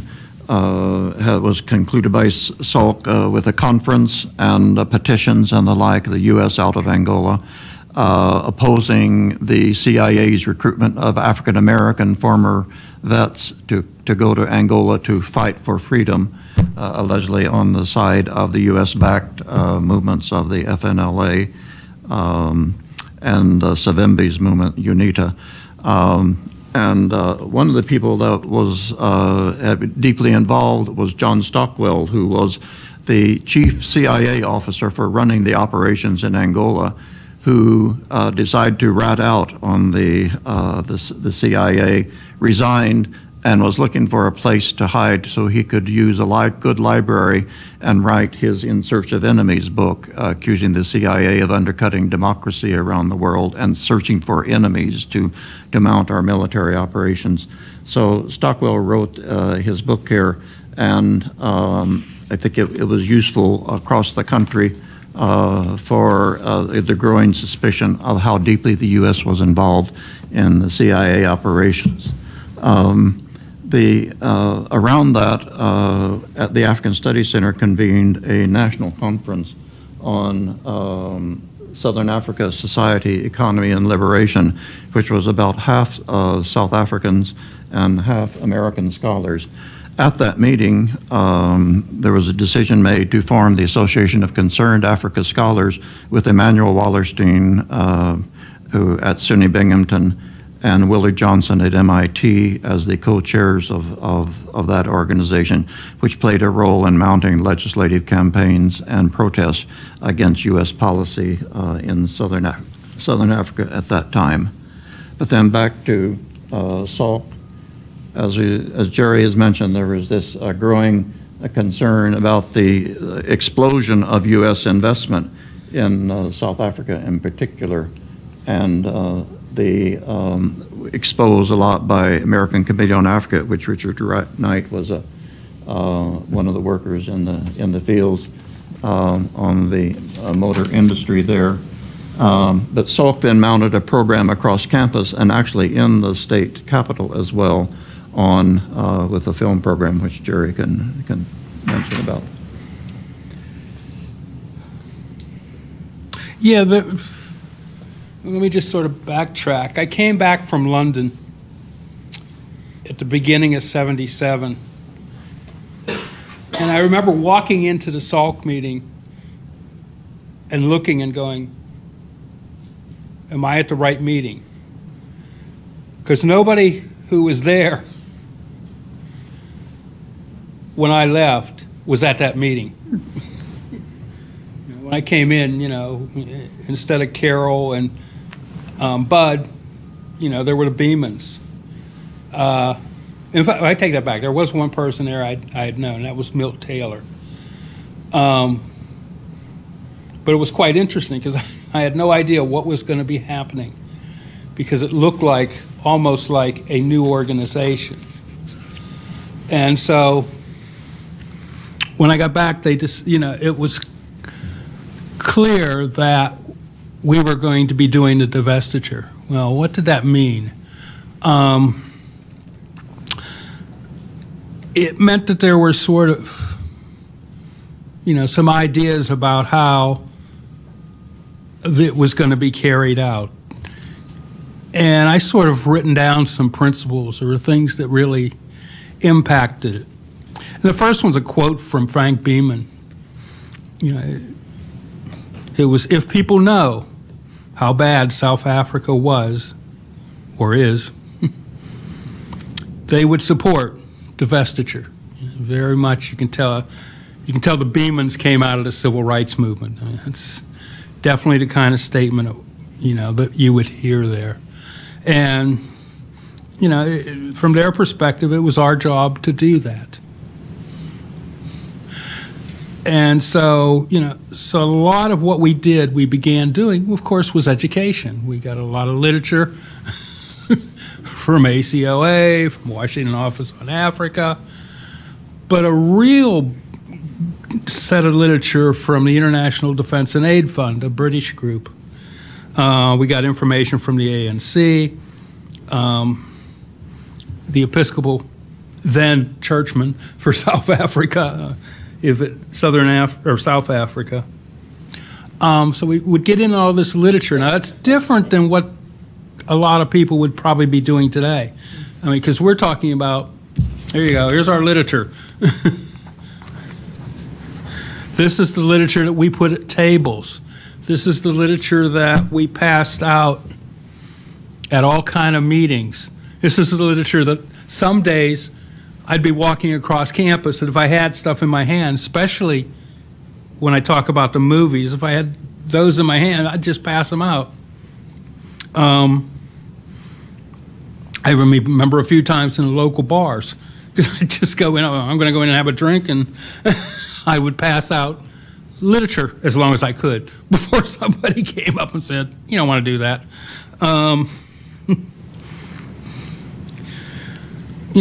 So we did all that.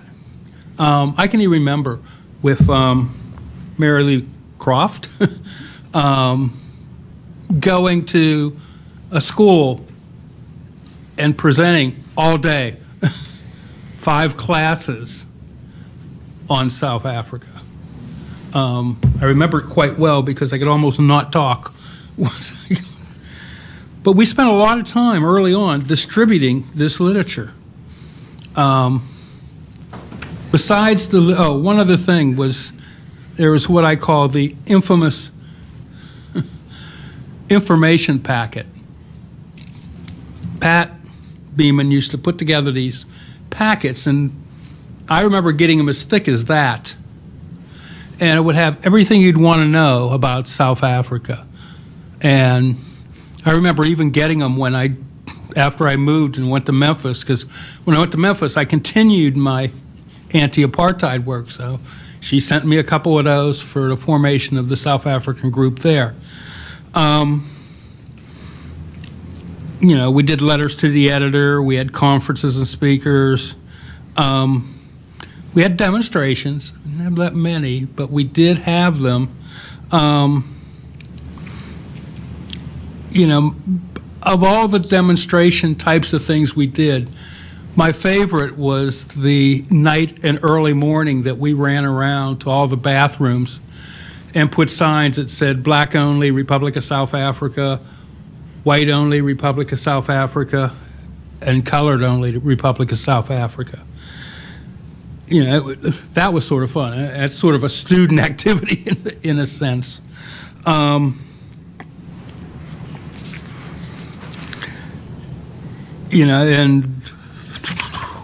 the other thing that was important, the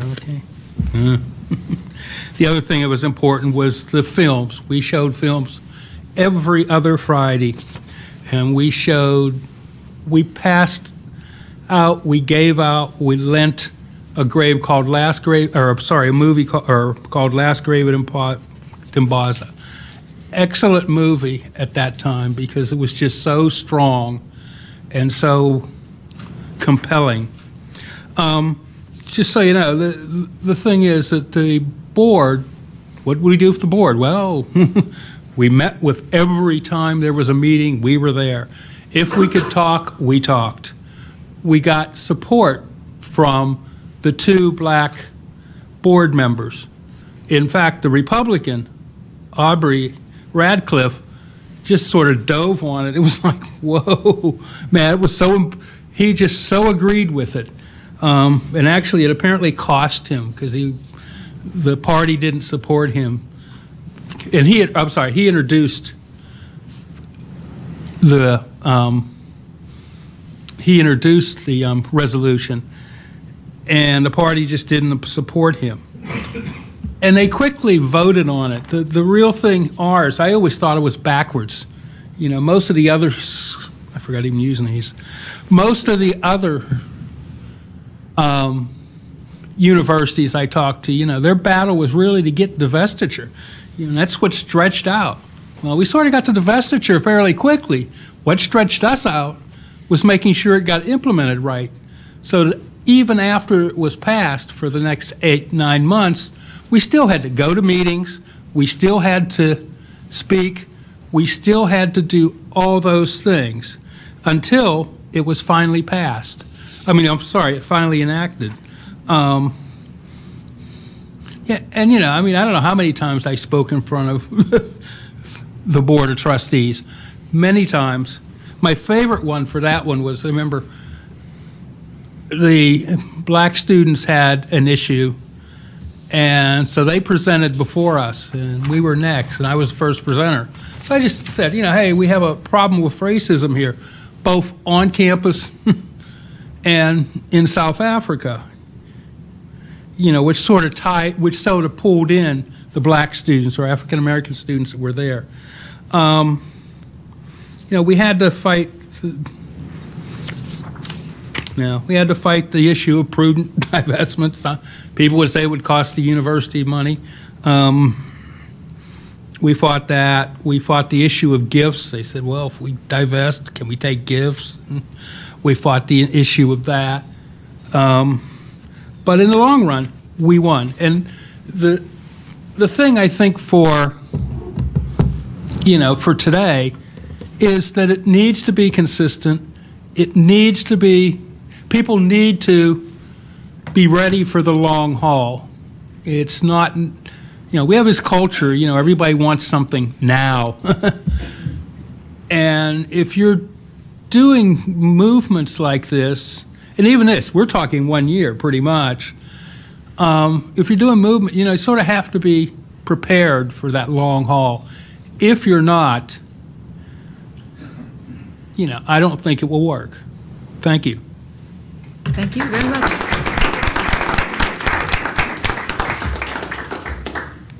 Dave Wiley. Thank you. I just want to say it's wonderful to have Somadota Fikeni back with us. And it's a reminder to us that this was a victory of the South African peoples, that we were very much ancillary to the process. It was their victory. They paid with thousands of lives and lost income and sanctions of all sorts in the country. So we simply want to make that clear. We are not claiming any high ground here. I also want to say something about the context of where we are now. We look back, you know, what we were protesting was the CIA pushing the war out of Zaire, or before that, Democratic Republic of the Congo, into Angola. A CIA officer in each of the embassies across Africa, but almost no American troops. And contrast that today with the rise of U.S. military presence abroad in 150 nations, with military security budget of more than $1 trillion a year, more than all other governments combined in this world of ours, consuming 2/3 of our total federal budget, and all the things that have to be given up for that, including most recently our contributions to UN peacekeeping and a complete cutoff of the maternal and child welfare funds through the United Nations, and the explosion of the U.S. Africa Command with a presence in virtually every country in Africa today, with more than 400 operations of training and kinetic warfare a year, and a CIA-mounted drone war in the Horn of Africa, which extends over into the Middle East with our alliance with Saudi Arabia and the Gulf states, leading to the Yemen atrocities and the worst human conditions of crisis in the world, is such a contrast with the small presence at that time, and I think redefines our agenda for today, what we should be seeking for peace in this world.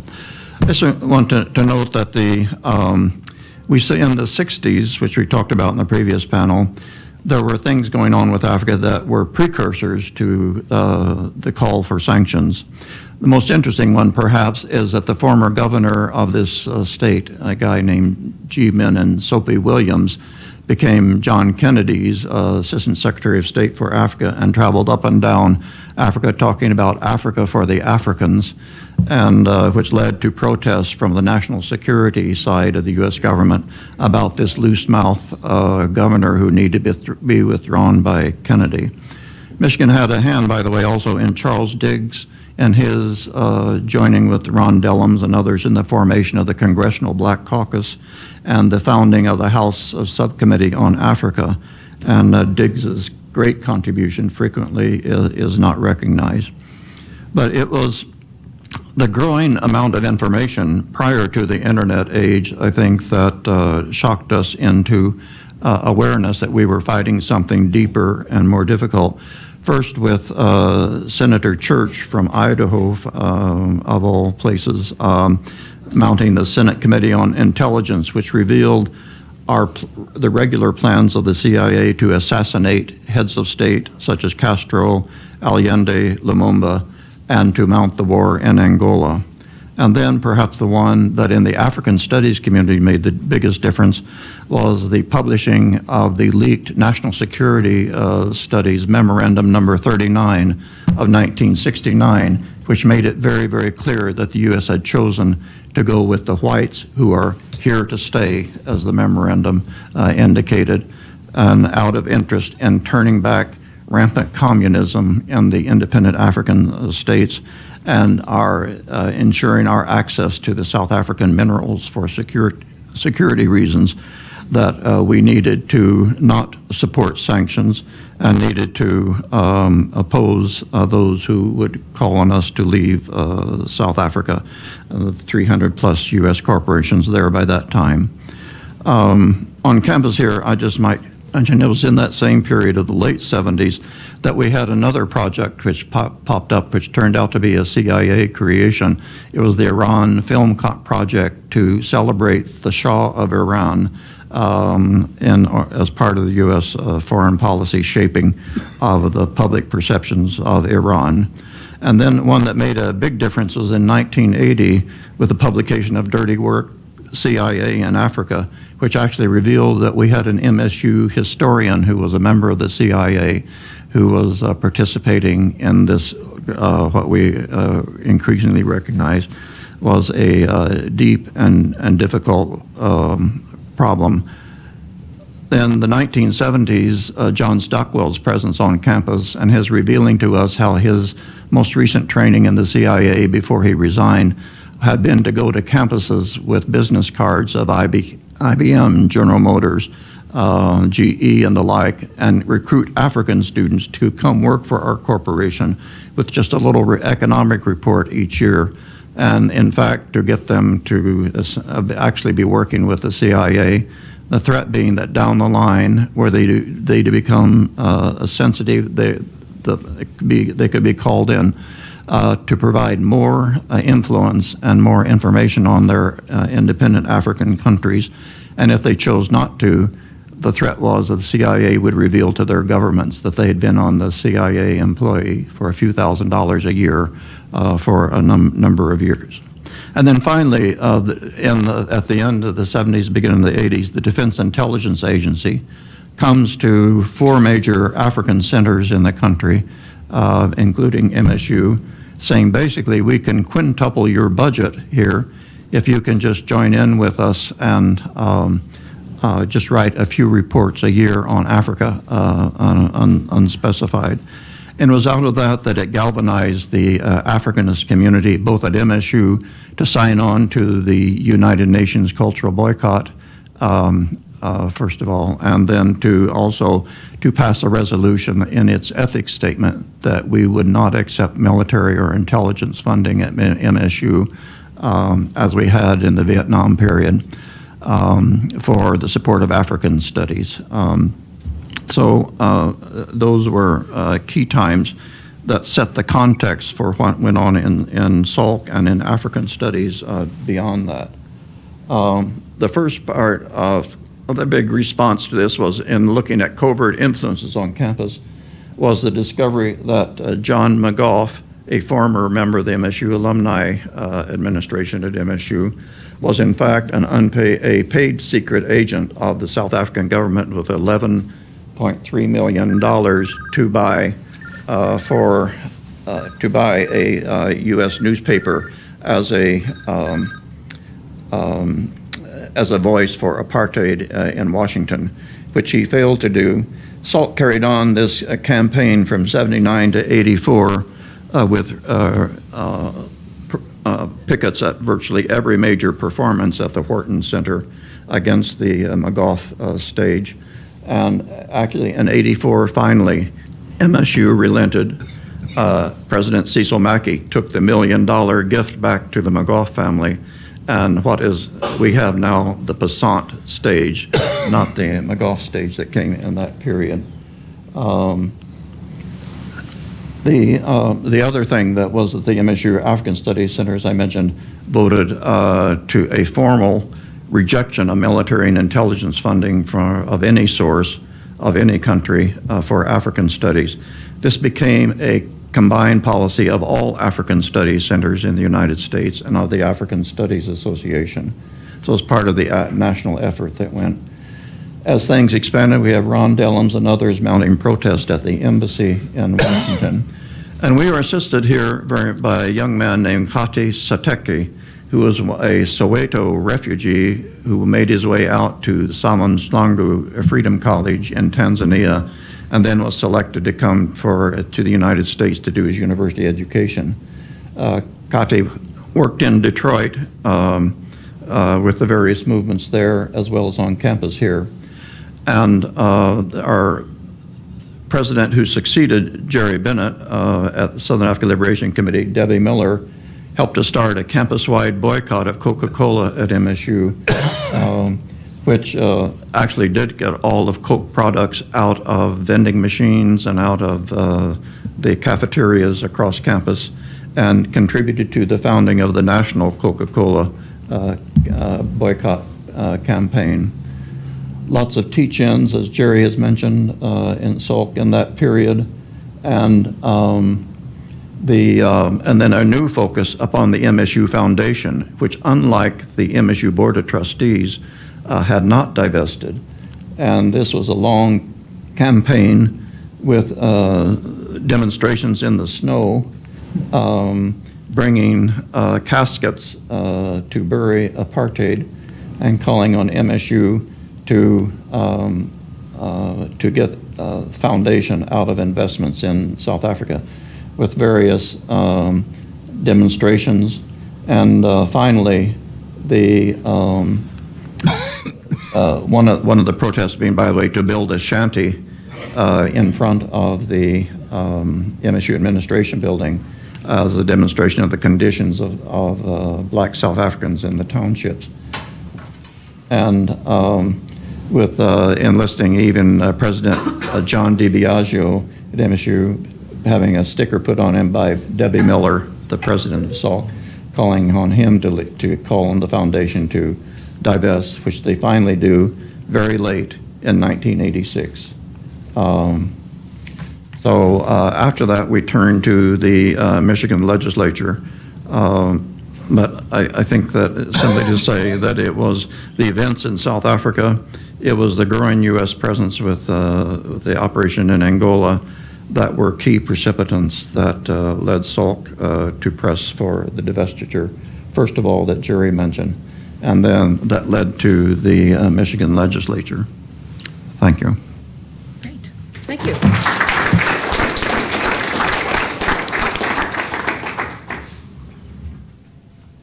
There is the promised evidence of use of the banner with Virgil at the podium. I think that's a good transition to Virgil to talk about the legislation.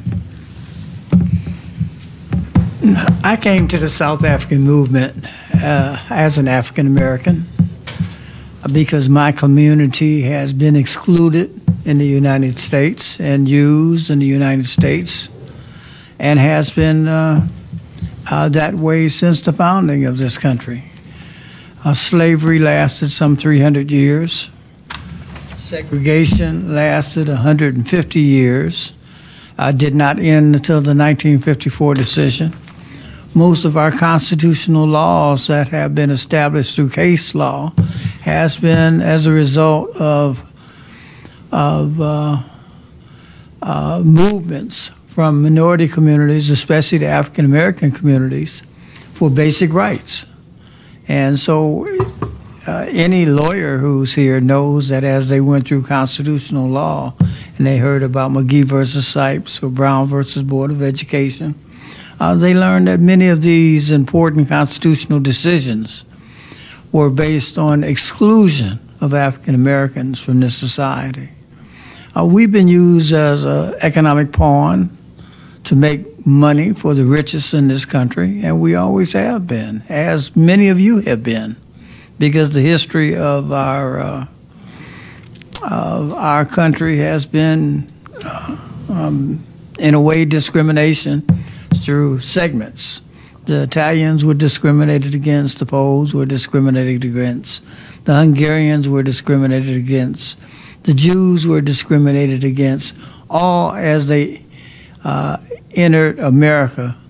And that was an economic tool to keep those people within certain poor limits until, I guess I should try to tie that into South Africa. But I mean, for an African American, it's hard for us. Our solidarity with the majority population in South Africa is solidarity based on discrimination of race.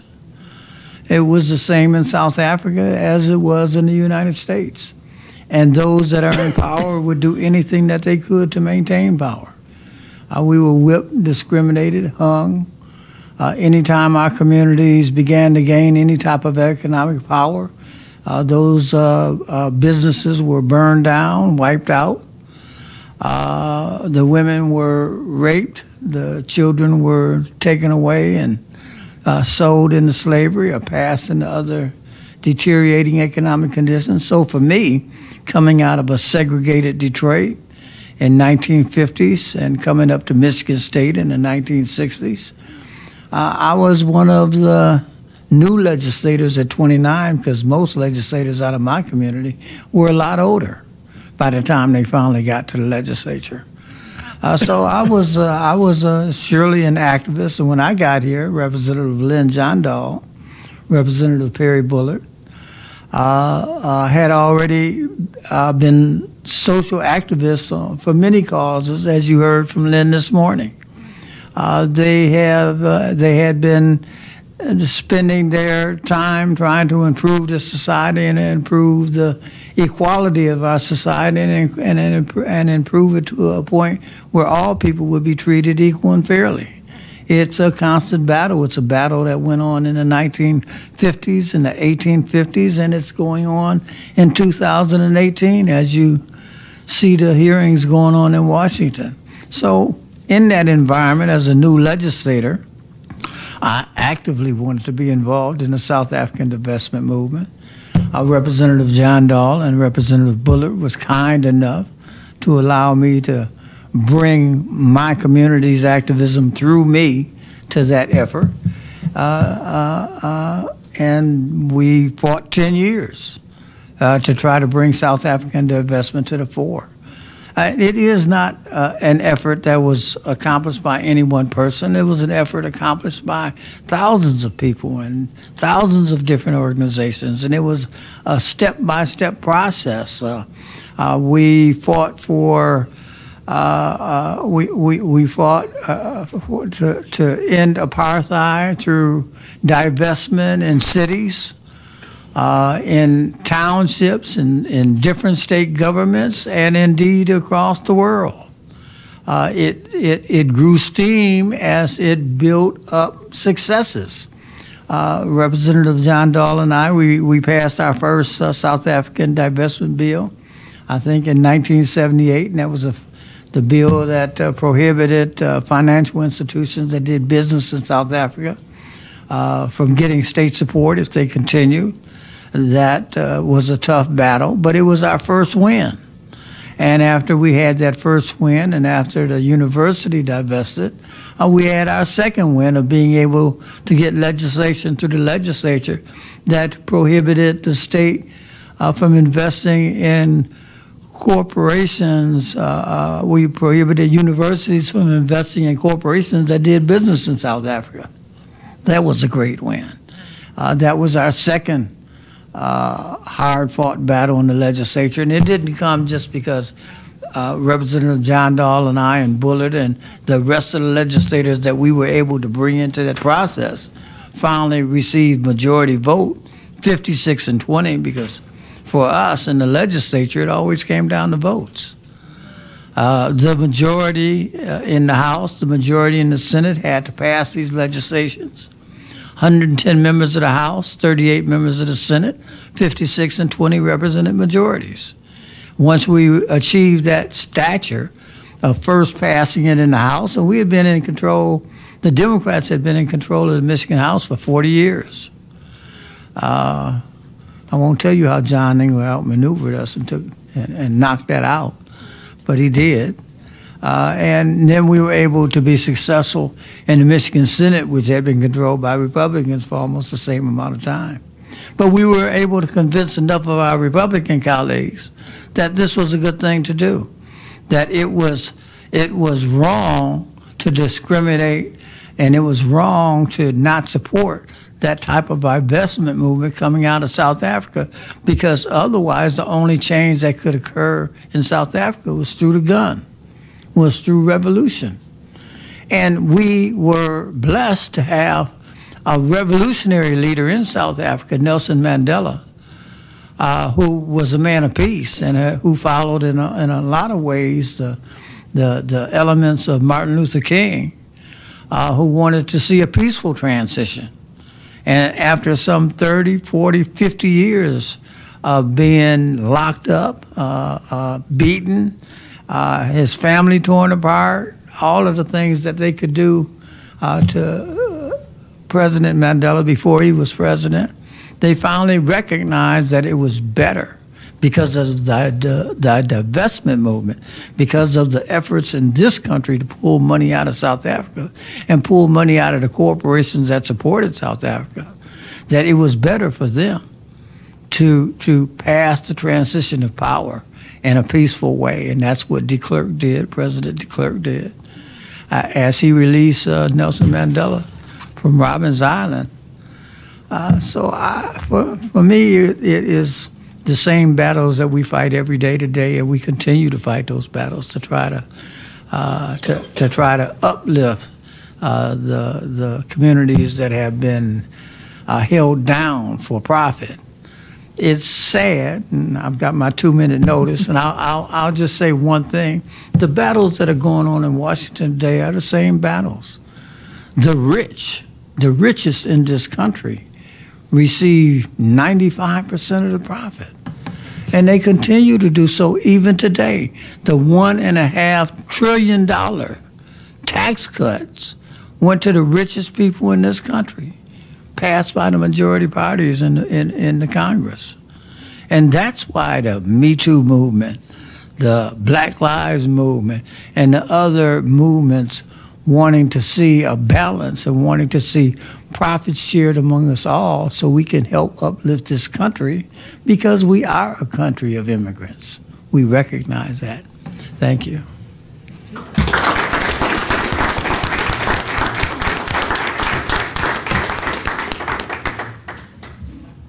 Kua, over to you. Oh, wow. First of all, I want to thank you for putting this together, whoever the committee was, because I think it's real important for us to reflect on what we did and how that relates to what's going on now, and how do we move forward, which I heard several young people bring up. My involvement in the Free South Africa movement began when I was born. I say that because I'm the first generation from the South that was born in the North. My parents and my great uncles and folks came from Alabama and Georgia. They were in the military. They were patriots and all of that. And then when I was born, they were involved in the NAACP and the Urban League. My father, however, was a Pan-Africanist and a separatist. He did not believe that you could work with white folks and get anything accomplished. I, of course, was caught in between. And in 1963, when Martin Luther King came to Detroit for the Detroit March for Freedom, the elders said that I had to participate. My father did not want me to participate. The elders won. And so I had the opportunity as a kid, you know, I don't think I was about 12 or so, because I'm old now, so I can't remember, but I was able to participate in that march, and what I remember about that was with the unions, because everybody was a part of the union. My parents, you know, they worked at either Cadillacs or Uniroyal, what have you. The other side, the women were nurses and hairdressers, cosmetologists, another good organizing piece. And so I say that because none of us comes to the table with the same experiences. And I think it's important to know how people get to the table and get involved. So for me, I used to have to stuff envelopes at the NAACP. That was not a choice, that was an assignment. So you're 9 and 10 years old, you're stuffing envelopes and what have you, you know. At the same time, I had my father, who was from my area, I had to learn, when I had to learn about the states, United States, the different states, my father made me learn about African countries and who their presidents were. So I got involved, and it was an evolution in terms of my participation. Later on, I'm going to jump because I got these few minutes, how I got involved with Trans-Africa. Many people may not know this, but Randall Robinson, who was one of the founders of Trans-Africa, was a legislative person for Congressman Diggs. He and Margaret Baylor both, and both of them were also attorneys. And Margaret Baylor was taught Black Studies at Wayne County Community College, and I was a student there, and I took a class in Black Sociology. And along the way, she said to me, you know, cool, you know, would you be interested, there's a conference in Washington and other. At the time, I was a divorced mom with 4 kids. I was young, I was in my 20s, but I said, Margaret, I'd love to, but I can't afford it. She said, well, I think I can get you a scholarship to go, you know. And so that was how I got involved with Trans-Africa, which then evolved into the Free South Africa movement. And the Free South Africa movement occurred, I don't know, many of these people in the room may know, was when Randall Robinson, Mary Frances Berry, who was a commissioner with the U.S. Commission on Civil Rights, Congressman Walter Fauntroy, And Eleanor Holmes Norton, who was a Georgetown law professor, went and sat in at the South African embassy and refused to leave. They made certain requests, which was wonderful because the strategy had already been made that they figured that they wasn't going to get anything. But it was the day before Thanksgiving, a dead day for the news. So Eleanor Holmes Norton, she went outside and she was talking to the press about what was going on in South Africa and how related. And what they did was, for us, for a person like me in Detroit and throughout the country, that were members of Trans-Africa, our job was to make sure that it spilled over into our communities with strategies on how to organize. Now, I was at Wayne County Community College, and I was blessed that I was given an offer of a position when I graduated. Coordinator of student activities. Now, if you can imagine a dream job for an organizer, we had, at that time, we evolved and had 5 campuses. But I also was the person from Trans-Africa that came to the state legislature and lobbied for divestiture, myself and Margaret Baylor. And that was how I met. We were talking about how long we've known each other, you know, from way back. But one of the things I want to emphasize is organization. We didn't just pop up and do things. There was a strategy, and there was support. And you had to do your research. And then come back to Detroit and organize around the community, you know, community organizations. When I talked to my family about it, you know, they said she's getting radical like her daddy. But when I talked to them about what was happening and reminded them about what was going on in Alabama and throughout the South with the lynchings and other things and how that related to South Africa and the freedom of South Africa, there were a lot of folks who came aboard. And also you have to remember that unions were very high then. So you had the unions that were supporting you, you had legislators that were supporting you, and you had Coleman A. Young, who was supporting about what we were doing and understanding that. And being able to organize, which, you know, it's kind of like you get the gift of gab and the gift of organizing. And so I was able to, when they talked about the Free South African movement in Detroit, Michigan, and the tri-state area, I was that person.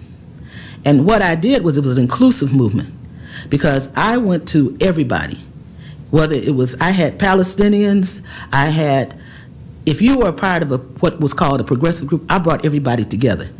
I said, we all have to be a part of this because it impacts. But you also, through Trans-Africa, I was able to gain a global perspective about what was going on around the world and utilize that as part of the organizing. And it also helped that we had a large constituency in leadership in the state legislature in terms of black folks. We had, what, I forgot, what was it, the numbers that we had? We had 20. We had 20. 5 in the Senate, 15 in the House. Yeah, that was also important. And one of the things I also worked on was getting people elected. Matter of fact, later on in my life, that became, oh, talk to a Akua, you know. And so part of what we did was organizing not only for a cause, but also making it relate to our people. And I'm talking about, in this instance, the African American community. Because one of the things that we were criticized about was you messing around with that troublemaker Martin Luther King, because a lot of people forget he was not loved for coming here to Detroit and what have you, about civil rights. But when I started talking about global issues, and you had to help the people because you had the first and second generation of people who had migrated here from the South and remind them about lynching and what was going on. And so they could then relate to what was happening in South Africa as well as some of the other African countries. So I was able to, not just me, but I was able to organize other folks, and therefore we had a whole group. And I cannot leave out the fact that I was a member of the Shrines of the Black Madonna Pan-African Orthodox Christian Church. And I had the full support of Reverend Albert B. Clegg and my church. And my church was highly political. As a matter of fact, several of the legislators in the House were from my church. And they also were on city council. So we had a strategy within our church for getting things done and putting black people in positions of authority. But also we reached out to others. And so Dave reminded me that when we had the arms around the Capitol, I got a call from Dave saying, we don't think we're going to have enough people. He just told me this last night, and you know how you forget about things. And I don't know how many buses I brought up here. He told me I brought 3 buses loaded, the real buses, you know. And so, but all of this carried over into what was happening here in the United States also, and helped us to move forward with a lot of things. So I think that's important to know that the Free South African movement was important to other liberation movements. One other thing I'll add, I had an opportunity in the late 70s, Dave could remember when this was. I don't mean that because he told me that when I went to Cuba, it was 20 years after he had gone. Okay, and when I went to Cuba, this was in the 70s, I was like in shock, because then I saw liberation struggles from globally. I saw, you know, the Chileans had to wear masks over their heads, and I got an opportunity to talk to other folks, which really helped me in terms of organizing back here in the United States. But it also gave me a platform and also a vision about what was happening globally.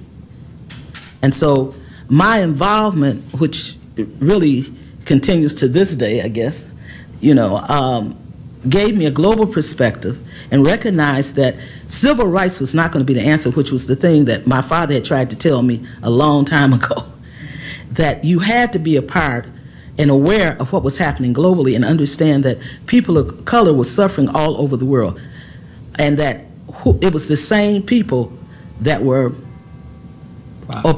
profiting and oppressing no matter where you went. My dad used to call it the cookie cutter syndrome. They go everywhere and they do this.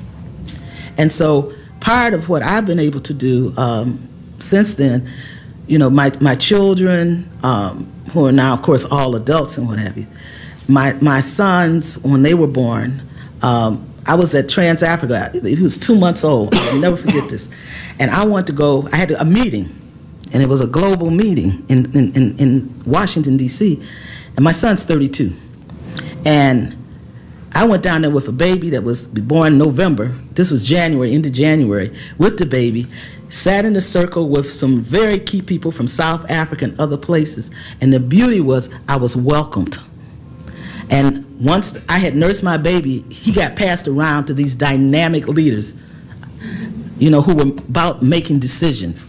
So I think that one of the things I heard from a lot of young people I talked here today and last night was, we have to make sure that it's an inclusive, whatever it is that we're doing, and that we aren't always telling them what they should be doing, because it is a different movement. So I would say that now what I spend a lot of my time doing is people come to me, as somebody actually from South Africa said, Mama Akua, and I try to work with them where they are and try to use insight the same way that the elders did to me, you know, so that we don't make the same mistakes again. That's it.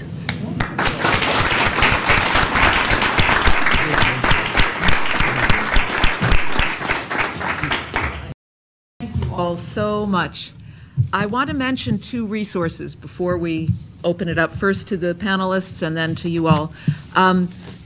There is, out on the table, if you didn't pick it up, there's a chronology about MSU and the legislature, so you don't have to try to remember it all. And also there are a lot of images in the chronology, and the images that were in the PowerPoint are all from the African Activist Archive. And there's a leaflet about this resource also outside. And Richard Knight is joining us here from New York. The African Activist Archive was Richard's idea, and then he came to the African Studies Center here and sought sponsorship for it, and we've been going for 14 years. And 10,600 items later, we are still adding to the archive. So we have a real source about authentic history from materials and documents as well as people, this wonderful richness. So let me start out with the people on the panel, if you've got any comments or questions on each other's contributions. Well, I don't think that Virgil said enough about his position in terms of the divestiture. You know, you were one of the leads, I'm saying from my community out of Detroit, you know, and what they were able to do when you have 20 legislators here, and Well, how many was it in the Senate? 5. 5. You know, so that's 25 people that were in the state legislature here in Michigan. And you either do what we say do, else you don't get reelected. Well, it wasn't. I know, I'm saying that. You said it the correct way. Everybody has their perspective. Exactly. Absolutely. I mean, for divestment, you have to be able to convince. The legislature is a place where people elect their representatives, and they don't all come from the same community. Exactly. They come from around the state. It is not a place where there is only one thought. There are many thoughts. And the legislature is a place of compromise, as well it should be, because you work toward different thought processes to work down to something that a majority can agree with. And what passes as a majority in both houses and signed by the governor becomes law. One of the best lessons that I learned when I first got to the legislature that Representative John Doe helped me learn was you got to work both sides of the aisle. There aren't just Democrats here, there are Democrats and Republicans. And you have to talk to all of the legislators because you never know what you can coalesce around. Sure, there are a lot of battles where you don't agree, a lot of battles on different issues, but every now and then you find an issue that even your most conservative colleague and you can come to some mutual ground, some middle ground. And that's what I was able to find in the legislature.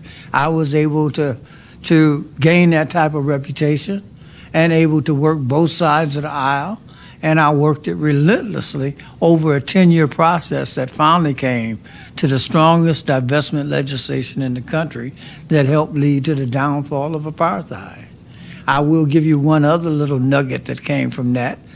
The African National Congress, after we had sent apartheid on its way and Nelson Mandela had become president of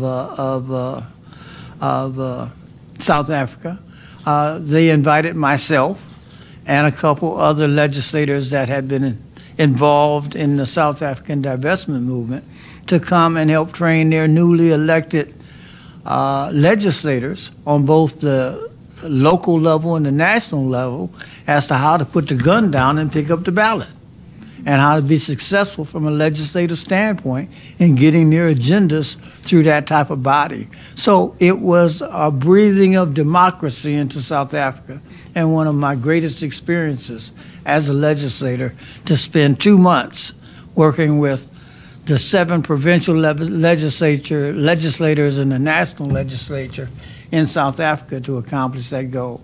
And I did get a chance to see President Mandela, and he autographed his book for me, which is a treasure that I'll pass down in my family. Good. Okay. And I've been joined by my son, who's an MSU student, Anthony Smith, and I'm thrilled to see that he finally has been able to work his schedule that he could come and see his father participate in this forum. Wonderful to have you. So the mics are open. Other comments or questions? Oh, may I say one more thing about organizing? One of the other things we were able to do, let me say this, in my organizing around the issue of South Africa, was to bring other liberation groups to the table in support not only of South Africa, but also in support of their various movements. Many groups who would not sit down with each other, I was able to bring to the table, particularly when we brought the Honorable Nelson Mandela to Detroit, you know, for the big rally. And I brought folks in the room and I made it real clear. I sent out letters first and I said, you may have 2 delegates into the rally. However, when you cross that threshold in Cobo Hall in terms of the meeting, which was where we facilitated things, I said, everybody in here is equal, okay? But I'm in charge. And so if you don't want you not to be able to go, we will all respect each other and their positions.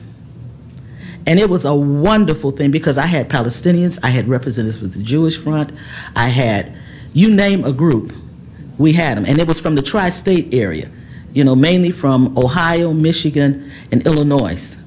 And I think that was really important, and from Ontario, let me add that. So I think that one of the things that we were able to do that was a benefit from the Free South Africa movement was organizing around other liberation fronts and getting folks to the table to actually have a discussion here in the States, while they may have gone and done other things once they left. But being able to bring people together, you know, for a united front was really important and very key. Hey, Richard. Just a couple quick points. One is, one of the things that happened was in the 1970s, suddenly you had a growth in the number of black local and state elected officials. Yes. And so I think that was really important because, and of course, they learned how to work together, as Virgil talked about. So maybe I should just leave it at that. But I think it's, you know. You want me to respond to that? Sure. Because part of what Trans-Africa did was bring black legislators together across the country. And they were part of Trans-Africa. And at any given moment, you know, I mean, I was amazed because I was the little person, you know, going down the, and they said, no, you're not. You come to the table too. And everybody got to speak their voice and hear their voice. But, you know, when you sit in a room and through Trans-Africa, they created Actors and Athletes Against Apartheid. And the late Arthur Ashe, the tennis great, he and Harry Belafonte led that. And then they called upon other entertainers and folks, but also other legislators from different, like Mayor Hatcher, who was in Ohio, was it Cleveland, I think? Indiana, I'm sorry. But it was to be in the know to be a part of Trans-Africa if you were a black legislator. Even the conservative ones came, and because we found a space, I shouldn't say we, they found a space so that everybody could have a voice. I mean, one other thing we did, like in the first conference on public investment in South Africa, we brought in the state legislators, whatever, but we also brought in people who had never worked together. You know, alternative investment people, union people. They'd never even talked to each other, but they all kind of like were on the same side, but we brought them together, the union people. So I think that was really important, the merging of the different communities. Thanks.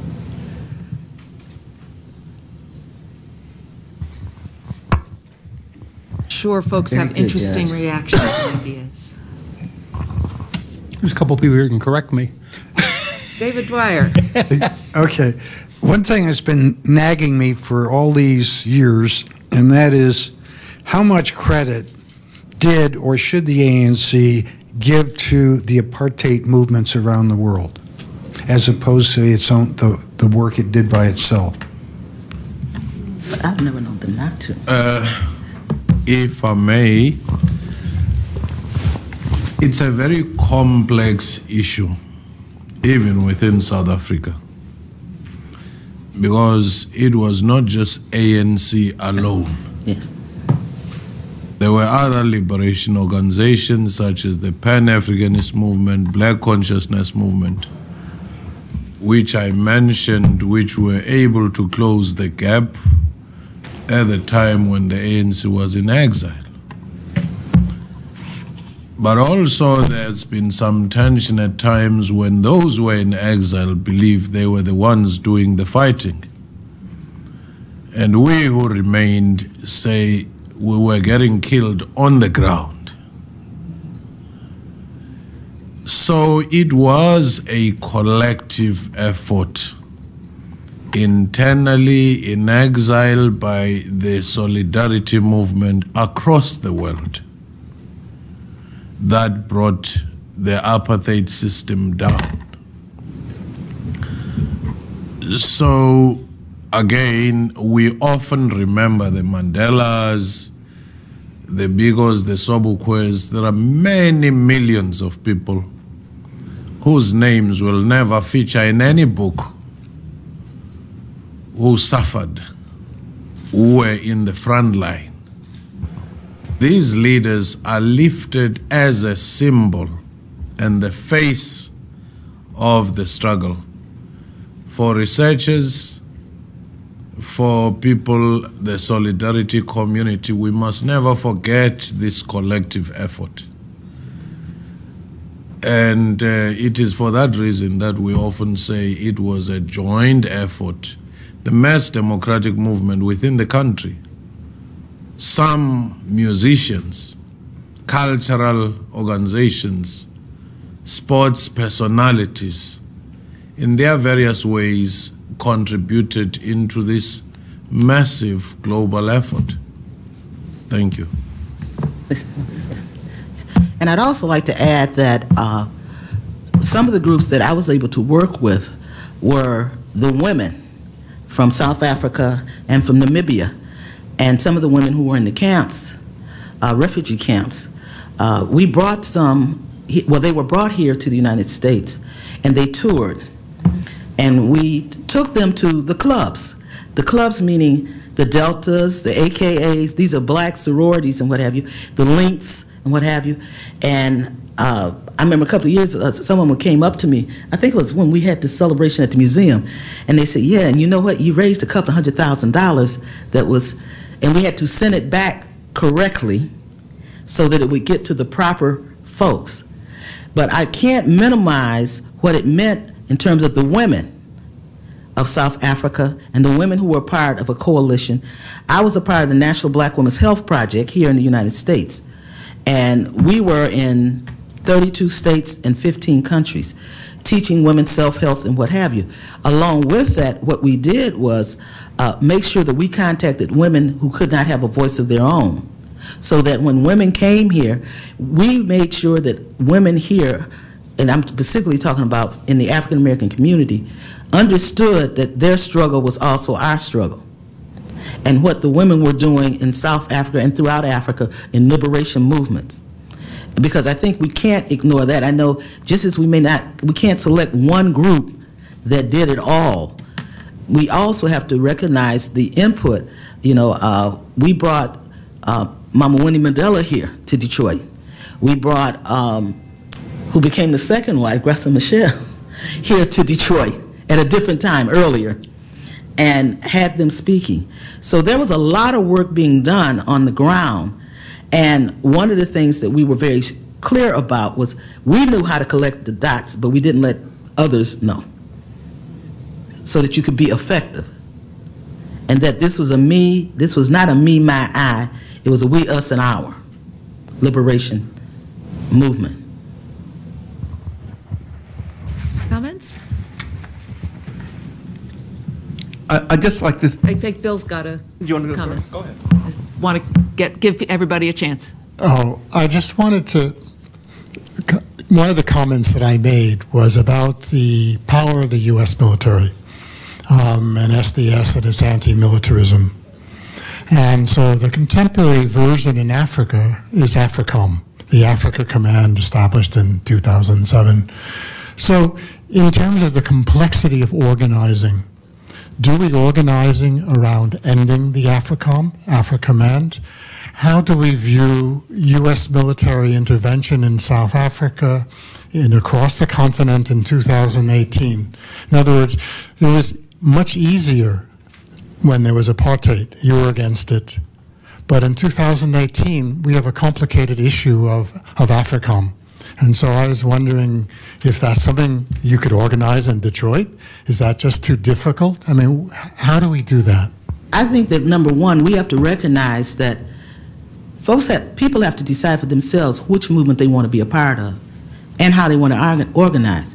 Versus, one of the problems I found in organizing back then is the elders wanted to tell us what to do, but then they wanted us to do the work. I was in my 20s, even though I had a lot of responsibilities, but I was called in and sat down to talk. My involvement with even what's going on now among the students is that when I look around this room, we are elders, I'm a grandparent, what have you. I've got kids, you know, younger people, and I've got kids, now I have grandkids in college. And so part of what I think we should be doing, not only us organizing ourselves around the issues that we want, but I think we need to be taking our skills and supporting young people who are trying to find their space and not trying to take over their space. In other words, one of the things that I was taught was I have to pass the baton and quit holding on to it. You know, and I think that we don't do a very good job of that. You know, and then we want to define, just like you just stood up and said, what maybe they should be doing. Not that you're telling them, but I think that part of what we need to do, and what myself and others have begun to do, is work with young people. And these days, young people to me are people under 40, as well as colleges. One clap from a student. I do think that I need to make some contribution in that. First, endorsing a very important issue to say how to pass a baton to the next generation. Exactly. So that if you want to make an impact, it's precisely investing in the next generation and creating a space for them to define their own challenges of the time. But the other issue on the specific matter of solidarity that you were talking about, One Africa is somewhat more organized now to say, let Africa lead in resolving its own issues. Therefore, it would be very helpful that any intervention is informed by and led by Africans themselves, rather than the US saying, we have this strategic interest, we need to establish a military base in Botswana or elsewhere, and you start wondering, there is no war, what are they preparing for? The next thing I think we should be driven by in our solidarity, were we fighting just for political freedom to have a new flag? Or were we trying to assist to have an alternative society and social justice? If social justice is the ultimate aim, that has not yet been achieved. So I do think that this particular struggle should continue. Many of the things we thought had gone are now rearing their heads up with the immigration pressures, the rise of identity politics and racism again. It means the time for solidarity is needed now more than ever, not to regress back to the situation where we were before. And lastly, it's how to utilize the current platforms. Now you have your social media and other things that were not there. But of course, the younger generation will have to lead in that particular space. Thank you. The Consul General last night made a similar point, that it's important to look to the African Union in terms of figuring out an international response. Not to think unilaterally as the United States or even leaping to the United Nations, but taking seriously the African Union. So Dave also has a comment on this, and then we're going to announce about lunch, I think, unless, is this related? Oh, Geneva, you've got, I didn't see you standing. Okay, Dave wants to comment on this same point, and then over to you, Geneva. Okay. Now, Shoma, I think that the difficult thing is that we have lost a consensus that when the Africa Command announced in 1998 that it was expanding into Africa, that virtually every African state came out and said, not here, not on my turf. And then gradually that has eroded. And so as far as I can tell, virtually every state in Africa now has opened its doors to a relationship with Africa Command.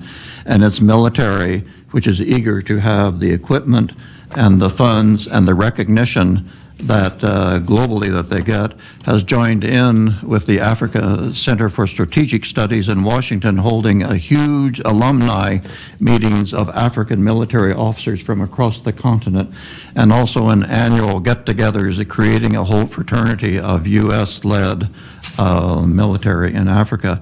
Similarly, in the United States, we've had a breakup of the solidarity as well. I mean, a decade ago, every one of the 12 African major federal national resource centers for Africa in the country had signed on with what MSU faculty has no military or intelligence funding of any kind.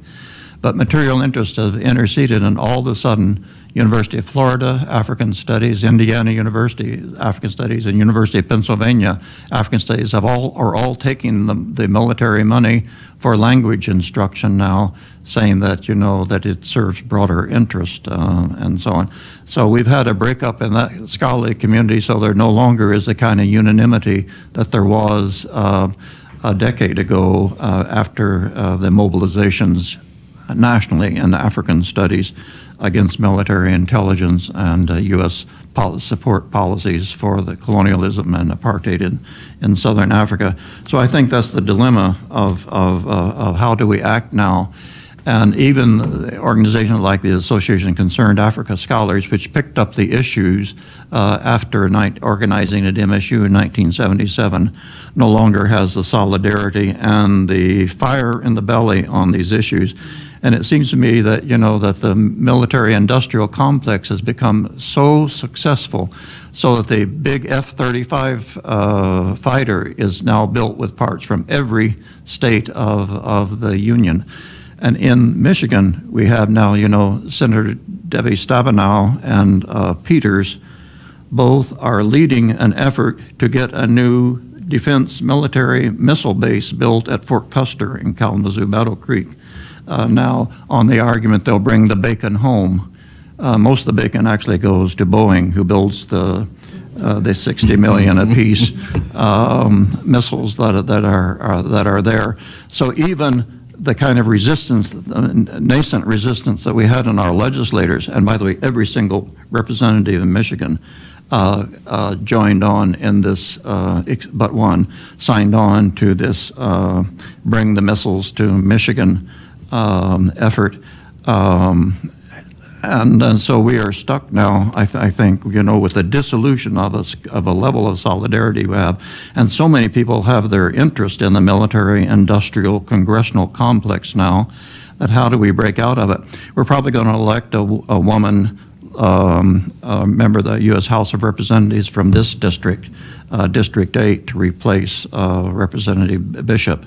And she's one of 20 American military women that have been recruited by this Marine organizer in Boston and that Jeff Bezos is putting $10 million into to get to elected this cohort of military women. So we build further the infiltration of military financial interest into every aspect of our society.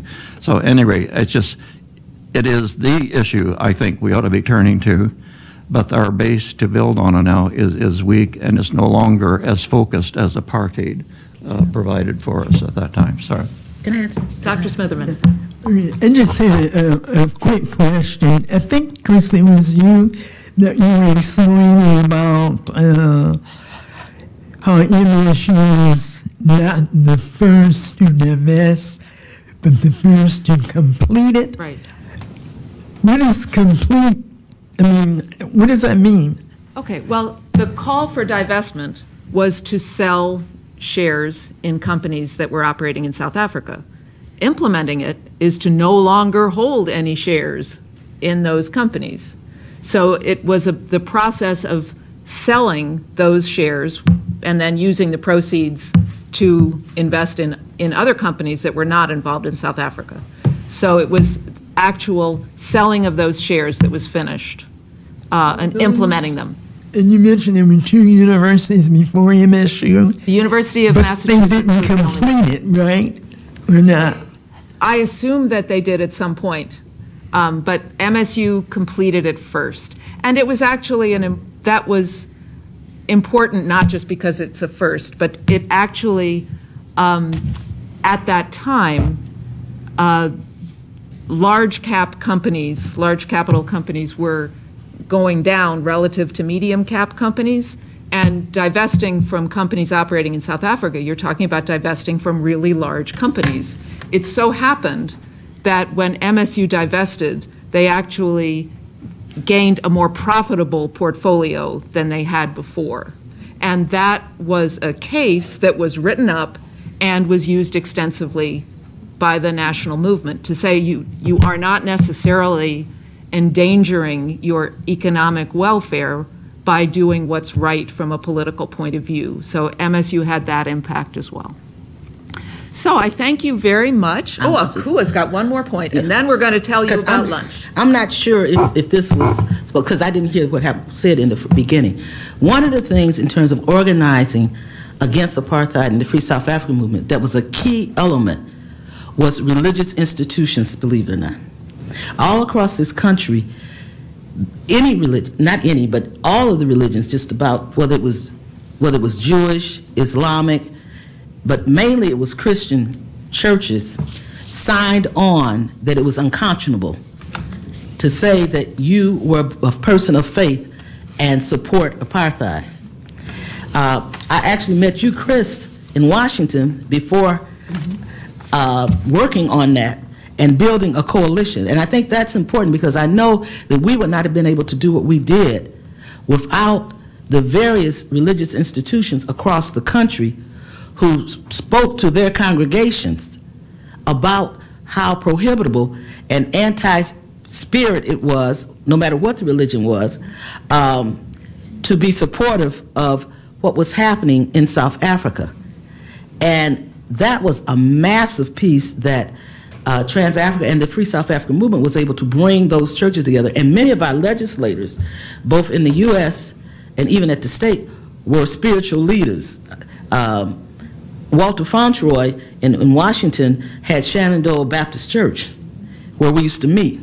And that was negligent because I mentioned my church, but I want to make sure that I spoke about the fact that that was happening all across the country and globally, because those folks like Bishop Tutu and others, we connected with other folks, and they connected with us throughout the world in terms of the movement. So I just felt I had to say that. Okay, I'm done. Well, join me in again thanking our panelists, too.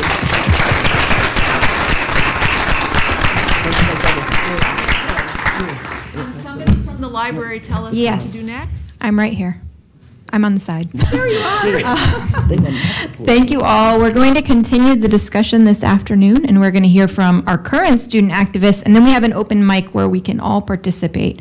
So I really look forward to continuing this conversation, but I also look forward to lunch. Bob is opening the wall, and behind the wall is lunch. There are also a couple of things downstairs for you to see, and so I'm going to encourage you, although I know everyone is hungry, to sort of maybe some people go downstairs first and some people eat first so that we don't have a mad rush for the food. Downstairs, as you're sort of walking towards the front of the building in the Special Collections Seminar Room, we have material from our special collections related to activism broadly speaking. Right next to it in the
our session.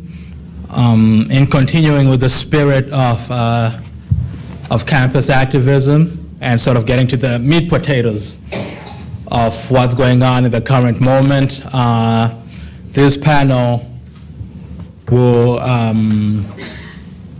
carries on in that tradition, but this one features current students or at the very least recent alumni who have been involved in various movements, some of which will be very familiar, but some of them will be a little obscure based on your vantage point, but equally as important nevertheless.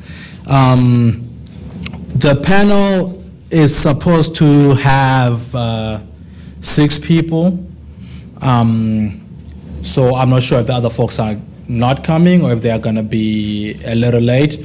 But if they are, when they do come, they'll just join us and we'll just go from there. Hopefully they're not too late.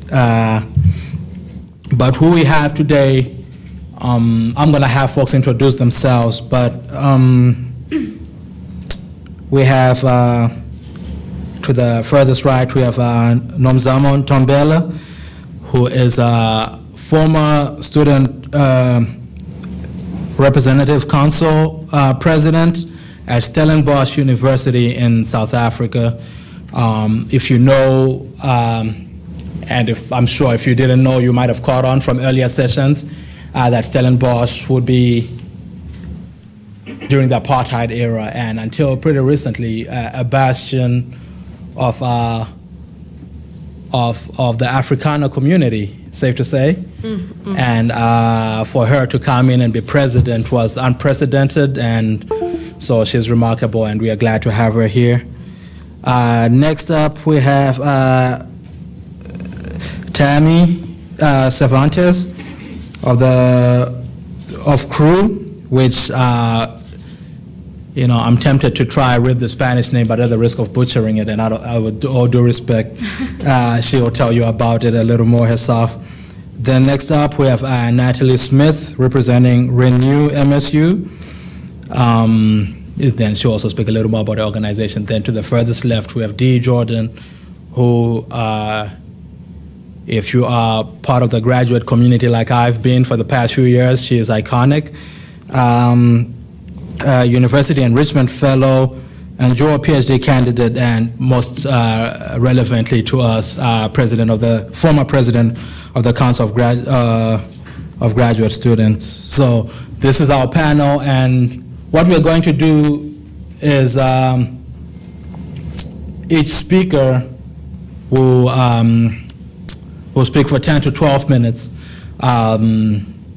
sort of situate themselves, introduce themselves and situate themselves within their activism as students, and talk about just the way the movement has unfolded and sort of obstacles they've faced, but importantly, to talk about what connectivities there are between, or points of solidarity there's been between their own struggle and struggles from around the world, if you will, if there's any points of connection like that. If not, we will have them by the end of this presentation. So, Nomzamo, please take us away. Should I start it off? Okay, great. Just going to try to do something here. So I would prefer not to sit for various reasons. I just sort of feel like sitting here and I don't really get to engage with you. It's sort of like a power thing where I sort of have all of the knowledge. And for me, I'd sort of rather not do that. So if you don't mind me standing, I can put a chair in front of me. I'll just do that rather. Thank you. So I want to start off by reading a quote in a book by Toronedi, who writes on South Africa, settler colonialism, and the failures of living democracy. So he writes in his conclusion, and I quote, "Rather than avoiding the biological features of South Africa's modern pathway or its beginnings of modernity, it seems better to confront them head on. And in good Hegelian and Fanonian fashion, it is possible to achieve brightness from darkness, a lotus flower from the mud, and true freedom and true humanity from racial, gender, and class inequality and oppression. The first step is to be the person who questions. So I think this was something fitting for me to read, because over the past couple of days, I was privileged enough to be here at MSU and to engage with a couple of students and to also sort of try and understand, how do I sort of situate myself and form these, this transnational activism we've been speaking of. Because, when I was asked to come speak here, I was like, okay, I sort of understand it, but I wanted to get an in-depth understanding. I wanted to grasp sort of what is my role, being here, and sort of what do I take back home when I go and I see other people. I don't want to say I went to America, I had a bagel, which is really good, but I wanted to sort of bring something more and sort of say the things we're facing here, the things that we're experiencing, it's not an unknown phenomenon. It's happening everywhere, and what we need to do is sort of try understand the complexities and find sort of a space where we can unite. But I'm obviously not here to give a motivational talk. I can do it afterwards. So I sort of want to speak about myself briefly, and then I'll sort of go into the movements. So I'm a first-generation student at Stellenbosch University, which you've heard is sort of the bastion of white supremacy and all of those things in South Africa. It looks really great on the outside. Kurt and them have been there; they can speak to that. Aesthetically, it is really, really pleasing to be at Stellenbosch. I don't want to lie. It's really, really a beautiful town. But beyond that, there's a culture, an institutional culture, sort of a culture that excludes people. And when you first arrive at Stellenbosch University, we have this thing, we call it a rainbow euphoria, sort of like this conditioned notion of the rainbow, which for many of us, like myself, is something that we were conditioned into, sort of through our curriculum at school and things like that. And, that's sort of a space where many of us found ourselves in 2015. We got to these institutions where we were supposed to sort of liberate everyone within our family, some of us being first-generation students, and we got there, and in a democratic South Africa, there were people saying, I feel like it's a social burden to be black. I would rather die than be black in South Africa, than be black in a space like Stellenbosch University. And these are very harsh things to sort of like digest, because you ask yourself, we've been taught from a young age that, our elders, they fought for this, people from across the world, sanctions and so forth happened so that we could get to where we are. And you sort of can't merge your realities, what you're taught, as you've grown up, and when you get to university, nothing really makes sense. And that's where we found ourselves in 2015, where we said, look here, nothing is making sense. How do we make sense of it?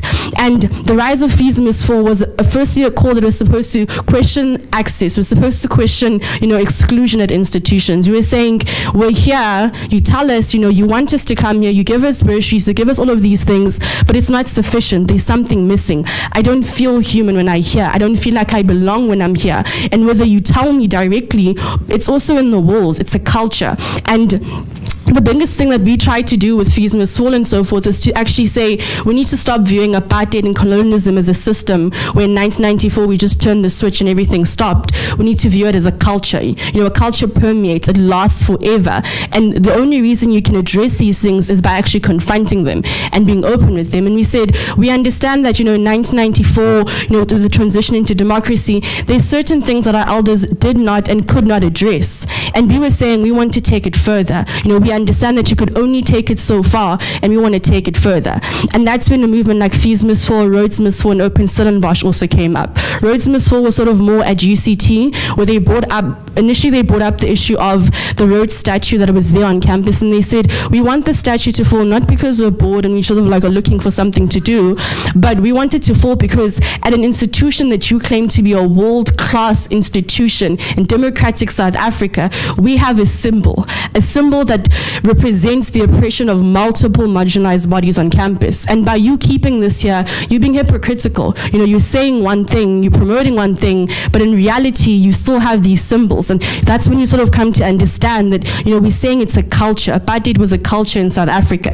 And our elders could only take it so far. And what we said is we want to take it further. So we started having these movements like Fees Must Fall, Roads Must Fall, End Rape Culture, and so forth, where it became spaces where we are conscientizing each other. We're sort of wanting to know more about our history, because the history that we were taught and not taught was a history that conditioned us in these notions of non-racialism, equality, you know, telling us that this is the ideal world. But when you leave the classroom and you go home, this is not the world. You can't connect the two. You know, you don't see that you're living in poverty. You don't see that it's a problem. You're happy with it because I have family, I have home. And then you get to your institution and you're told, look here, you're living in poverty, you have X, Y, and Z. You need to do X, Y, and Z. And it creates this cognitive dissonance where you don't know who you are. You know, where do I fit in? And these are the things that people were bringing up, you know. But what came up in those movements is that women, marginalized bodies, were saying, we're not being heard in these movements as well.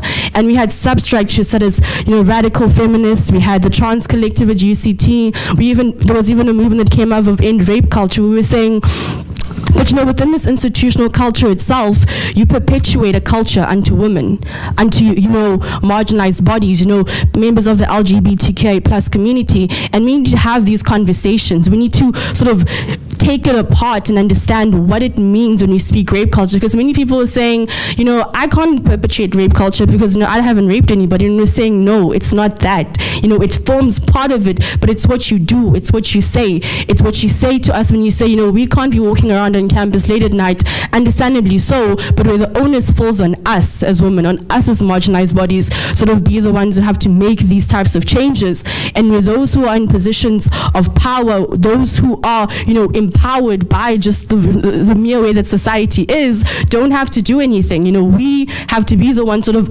continuously bringing up these change. And, you know, it was through such movements that we were able to, some people went and, you know, joined policy making bodies, so they're able to bring up different policies that address these types of things at institutions.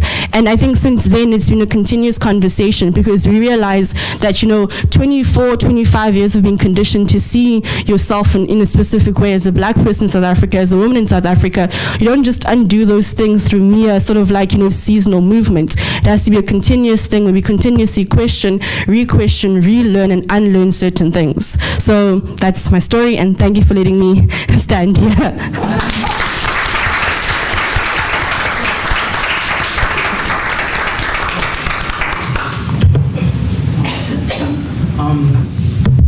Sorry, just before we go on, I forgot to mention that if you have any questions, please make a note of them. We'll have a good 30-40 minutes at the end, and you can ask our panelists then. Did any of the other panelists walk in maybe when Nomzamo was speaking? Oh, well then, all right. Let's go. Hello, everyone.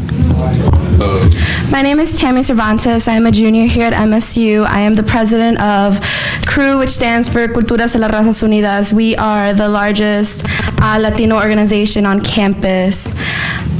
So a little bit about me. I grew up in Southwest Detroit. So if you know Detroit's broken up into different sections. Southwest just so happens to be where all the Latinos live. I grew up in an area where everyone around me was Hispanic, so coming to MSU, it was quite a shock being the only person of Hispanic descent in a classroom where all my peers are white, talking about issues that affected me. But a little bit about CRU. CRU has been around on this campus since 1960-something, although it has had many different names and many different purposes throughout the way along our history here. In 1996 is when we officially became CRU, and around that time is when CRU became institutionalized on this campus. We became an organization that has funding directly from the university and has funding set aside in different university bodies, and so a lot of what we can do tends to be limited, but that has not stopped us. It hasn't stopped a lot of Latinos who have passed this campus. Just in this library, if you go downstairs on the first floor, there's a Cesar Chavez Memorial, which happened because past Latino students and professors decided that if we don't have our history, neither will you. So they rented out all the books from the MSU library, and that's how we got it. And sometimes that's how you have to do things. But now that the position that Crew is in, we've had to do things in a slightly different manner.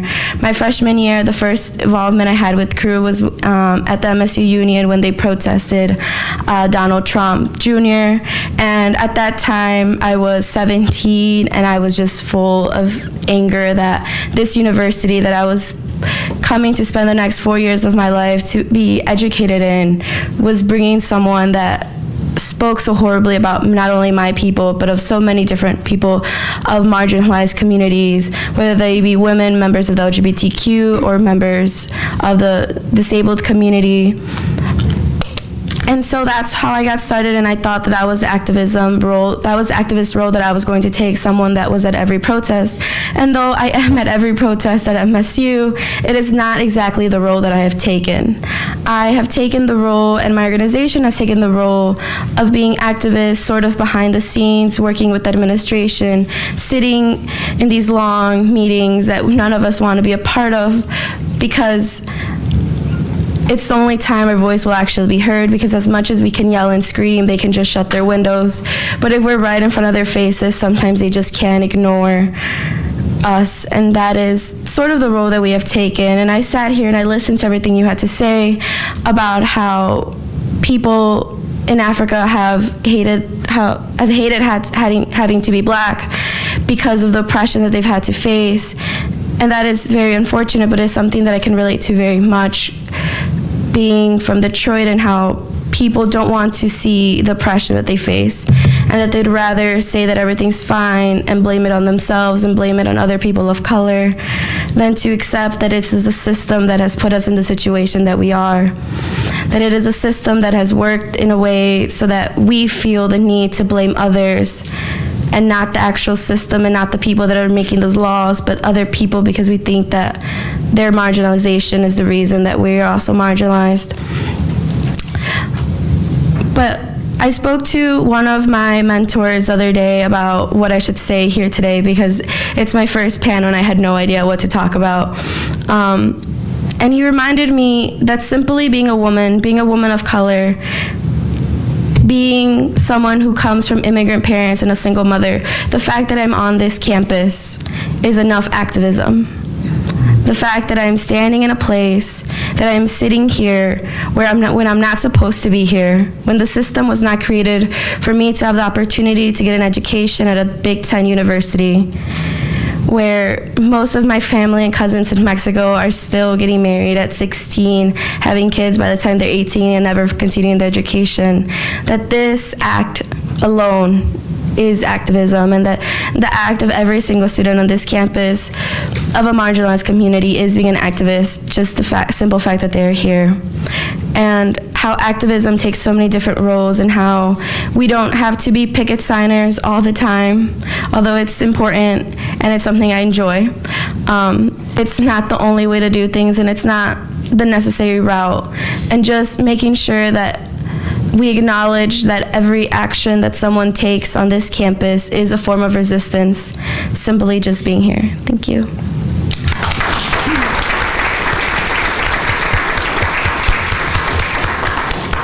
Wow, beautifully said. Thank you all so much for being here. My name is Natalie Smith. I'm representing Renew MSU. I have been doing environmental activism on campus. This is my senior year, so going on 4 years. I was recruited as a freshman by an organization called the Climate Reality Project, which I then was a part of for about 2 years, at which point last year, at the beginning of the year, we did a merger with what used to be MSU Greenpeace, and now we are a kind of joint organization that we call Renew MSU. We wanted to focus more on MSU-related activism. It's kind of a hard to talk about where we are right now. It's kind of difficult to explain, because the first 2 years that we were on campus as Climate Reality, or that I was doing activism as Climate Reality, we were running a program, a campaign that Climate Reality had basically told us to run, which was 100% committed. And 100% Committed was a nationwide campaign that Climate Reality did in a number of Big Ten schools and cities all across the country in an attempt to get them to commit to 100% renewable electricity. And there was a lot of ambiguity in the message, but basically that was what we did. For 2 years, I hosted phone banks and rallies and so many different things, and then it actually happened. MSU actually met our demands, which wasn't 100%, which was 100% renewable electricity. It wasn't energy. It was kind of, that's what I mean by the ambiguity. They actually met our demands and have agreed to, by I think 2040 or 2050, will be at least 30% renewable. If you guys have seen the, what are they called? The solar panels over the parking lots by South, that's part of their initiative to go renewable. And then while all this was happening, I think a part of me was kind of like very much blind to a lot of the other environmental issues that were going on. And one of the members of the organization brought us to this realization that we haven't really been grappling with the whiteness of the environmental movement and the whiteness of organizations like Climate Reality Project, which does not advocate for Indigenous rights, which does not support, not actively, doesn't support Standing Rock, but never came out with a statement. And to me, that was a real turning point for how I felt about that organization, to be honest. And I still am somewhat affiliated with them, so I'm not gonna, I think that they do a lot of really good work, and I think they do a lot of really important work, but it was no longer the kind of work that I wanted to do. I visited Standing Rock for a brief time. I wish I could have stayed longer. And I realized that there are so many things that the environmental movement needs to grapple with, both on campus and in the United States and in the world, that we aren't really talking about. And we aren't talking about the whiteness, and we aren't talking about, as organizations like the Climate Reality Project, like the importance of environmental justice for frontline communities and the importance of being on the front line. And so we kind of had to pivot a little bit when we made these realizations, because we were at an e-board meeting and we realized that every single person in our organization was white. And it was a real shock, and it was so, because it was offensive to myself, because I had never really thought about how terrible that is, really, to have an organization that we would say was fighting for all of these issues. And on a surface level, maybe we were, but on a really real level, we weren't actually connecting with the people who have a stake in this in a lot of ways, I think. So we really hadn't reached out to any Native groups or anything, and so it was a really hard thing to deal with as an organization.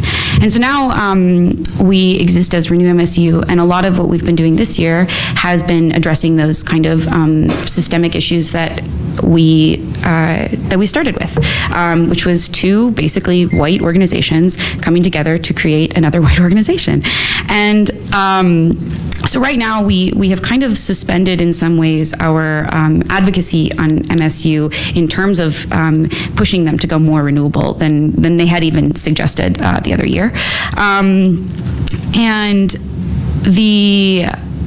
I'm sorry, I lost my train of thought. And we're really trying to make this a much more environmental justice focused organization, and trying to acknowledge our privilege, and to acknowledge the things that have that allow us to exist, but also that will keep us existing with on campus. And so there's a quote in our current logo that Christine actually messaged in the email she sent me that she thought was powerful, and it's spoken to us so many times that I think is really a big part of the energy that we have now, and of the environmental justice in general. And the quote is, by a woman named, oh my gosh, I forgot her name. I think it's Lila Watson, but I don't want to, I think that might be a little bit wrong. But anyway, the quote is, if you are here to help me, you are wasting your time. But if you are here because your liberation is bound to mine, then let us join hands. And that's the quote that we put on our logo, and it's something that I have decided to carry with me in all of my activism and in all of the conversations that I have with people, whether they be environmental conversations or just general conversations about the campus culture currently, because I think that is something that is really become so toxic to so many people and so difficult to grapple with, and to talk about environmentalism on a campus where we have just experienced what we have experienced. It feels kind of wrong, like especially this kind of like white, like, oh, go renewable, like this kind of, that it started to feel almost gross. And so right now we're in kind of an interesting place. I think it's where we need to be, but I don't want to stand up here and say like, oh, we did all of these amazing things on campus, because we've done things, but I think that there's always so much more to do and so many more people to talk to and organizations to get in contact with. And so I thank you both so much for your comments just now about your organizations and your past. I think it's really beautiful and inspiring, and I really loved what you said about just being here as a form of resistance. I think that's beautiful. So thank you all so much for being here. Your presence is incredibly valuable and important, and thank you all for all of the things, the activism that you all do in your daily lives. Thank you.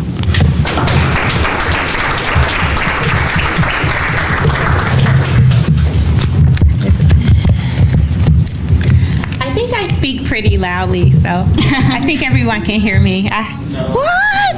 Come on. No, I don't like it. I don't like it. Anyways, hi, I'm Dee Jordan.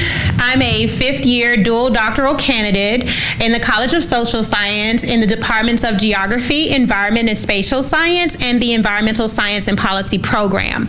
I'm a University Enrichment Fellow, which is one of the highest recruitment awards by our graduate school at MSU. And I was the first woman to be elected to the Council of Graduate Students Executive Board, and then became the first African-American, I was the first African-American woman to serve and be elected for the Council of Graduate Students, and then became the first African-American to be the president of the council in its 52-year history here at MSU.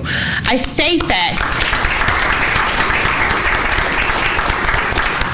Thank you, but it's also very bittersweet. In 52 years, there should have been shoulders for me to have stood on. So while I appreciate the sentiment and the praise for the accomplishment, it also reminds me that our culture and climate still struggle today, even far removed from the civil rights movement. So for me personally, activism is about your consciousness, which is predicated by your lived experience, and so I want to share with you all a little bit about mine. I'm the child of a multicultural heritage. My grandmother was white and Native American. I'm from the South. My grandfather is West Indian and identifies as Native American. My grandmother had to identify as African-American. My grandfather identifies as African-American. My grandmother also had to identify as African-American, because then in the Jim Crow South, it was better to be an African-American than to even have an inkling of your Native heritage. That was sombering to our family and representative throughout the thread of our lives. Activism is in my soul. My grandparents crossed the Edmund Pettus Bridge on Bloody Sunday. They were in the March on Washington. My uncle was a sanitation worker in Memphis, Tennessee, and my auntie was a Black Panther in Chicago, Illinois.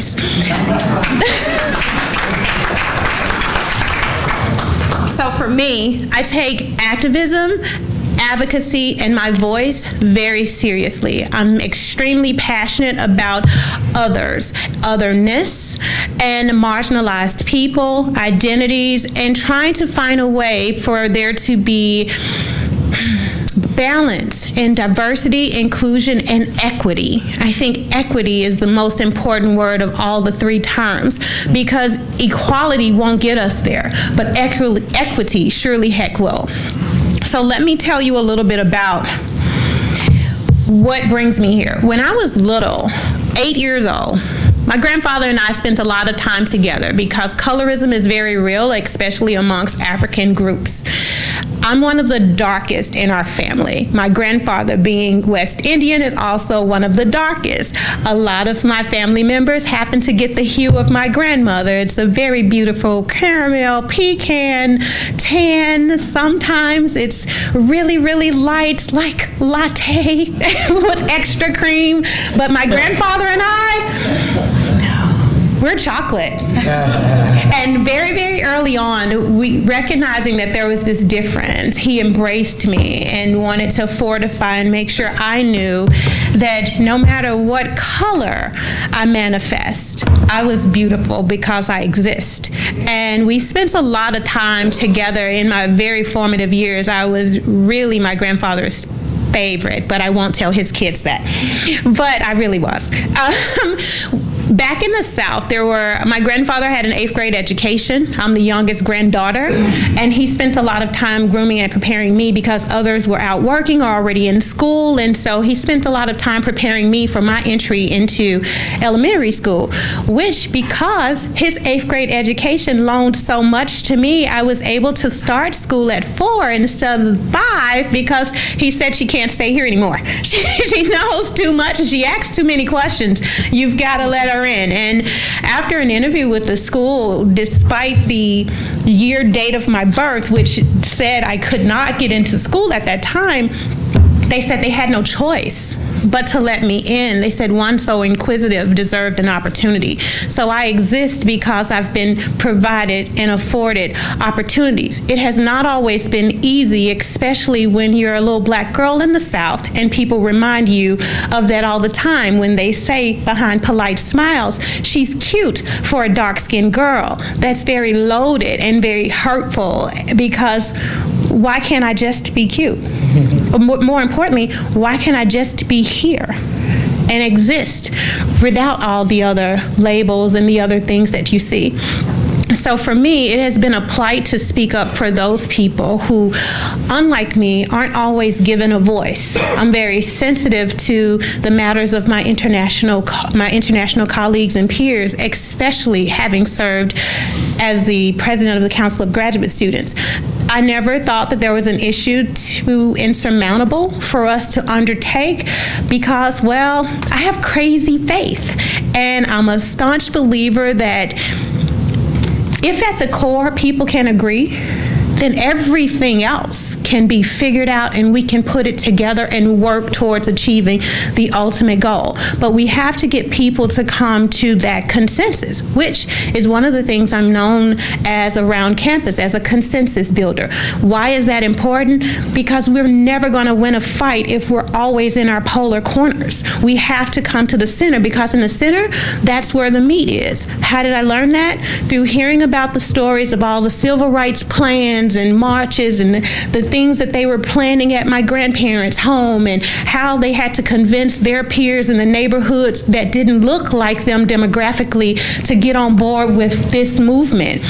And you have to start with the core of things. If people can't agree that people are all equal and we deserve a fair chance in this world, then you can pull a lot of things together. So here at MSU, that's been a large part of what I've tried to do and achieve, not just for graduate and professional students, but most directly for them, because those were my constituents at the time.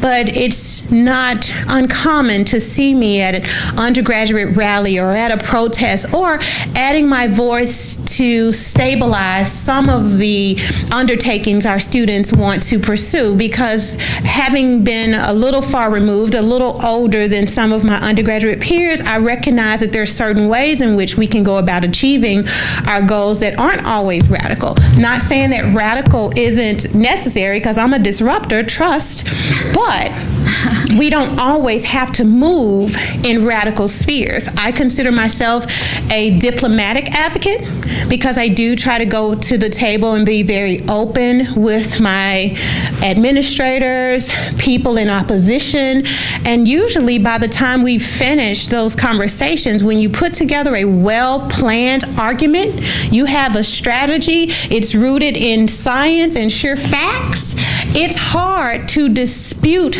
that if you're sincere about your intentions. So typically by the time that I would leave a meeting or a tete-a-tete to fix things that happen to be broken, that have been broken for a very long time and have become the prevailing culture, typically the people who were opposing me would end up nodding in favor because the points I make are that you don't have to lose so that I win, and I don't have to lose so that you win. But if we decide to come together, we can all win because there's enough for all of us here. The advice that I often give to when I'm asked to speak to groups and people about what it is I do and why I do these things, the advice that I give them is it's hugely important to be known as a person others want to work with. Why do I say that? Because you're going to get more invites, you're going to be asked to the table a heck of a lot more than if you are a person people don't feel will be receptive to any other ideas than that are your own. And recognizing that I don't hold all the answers or the keys to the universe, I have to derive some information from other groups and other parties. And I also have to understand that it's not always the plan that I've put in place or the plans that my colleagues and I have thought would be the best way. Someone else could come along and provide some light that we didn't even think about. It's happened often. But if you don't have a teachable spirit, and if you're not receptive to others and otherness and other ideas, then you're shutting out the very good answers that could possibly help you win that fight. So that's hugely, I think, important. That comes with maturity in the struggles and in activism and in advocacy. For me personally, I do wear my role as an advocate for our students here very seriously. I'm always going to advocate for the safe, supportive matriculation of all our students, because me being the first college graduate in my family, I know that that wasn't the plan and that the system wasn't set up for me to succeed, but that I am here, and not just that it's me, that I also have a son who is a Gates Millennium Scholar, shows me by evidence that we can break the status quo if we are afforded those opportunities in which to do so.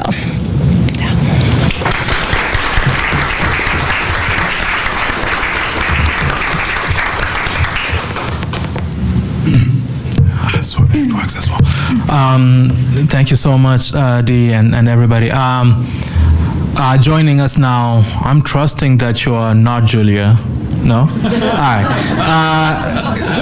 Coming up is Ahmad Hamad from the Students for Justice in Palestine. And Ahmad, what we've been doing is just 10 to 12 minutes to introduce yourself and the organization or cause that you are involved with. Then also taking some time to talk about points of solidarity or points of continuity. Now you may have missed some of the other talks, but you know, just that idea of what other movements or causes can possibly assist with or get learn from your cause. So if you can just do that, then we'll do questions immediately after this. So, yeah, please. Hello, everybody. As he said, my name is Ahmad Hamad. I'm from Students for Justice in Palestine. Is that mic working? Oh, it's on. Okay. I'm from Students. Do you want to use any slides? I do have pictures, but I think it's a little. Please do. Tell you what, we'll be good. Students for Justice for Palestine is a national organization, and we advocate for divestment and boycott of Israel. So boycott and divestment, what it is we want MSU to divest from companies that support Israel, because as a Palestinian, Israel is an apartheid state. So I would like to begin off with what is Israel and Zionism. So Zionism is a political ideology based primarily on ethnic identity, which was formed towards the end of the 1800s with the aim of establishing a Jewish national homeland in Palestine. Their motive was to ensure Jewish self-determination and freedom from persecution. So with Zionism, I'd like to bring up the point that sometimes our cause is called anti-Semitic, but in fact we are not. We are anti-Zionist.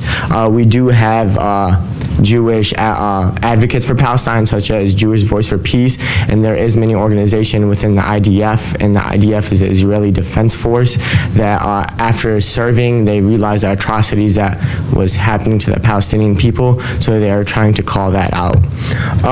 A brief history of Palestine. So my parents were 48, and we call that the Nakba. The Nakba in Arabic, our English translate to the catastrophe, and that was when almost 750,000 Palestinians were expelled from Palestine due to this Zionist movement and expulsion of Palestinians. There was also more than 400 cities, Palestinian cities, that were destroyed by the Zionist movement in the 48.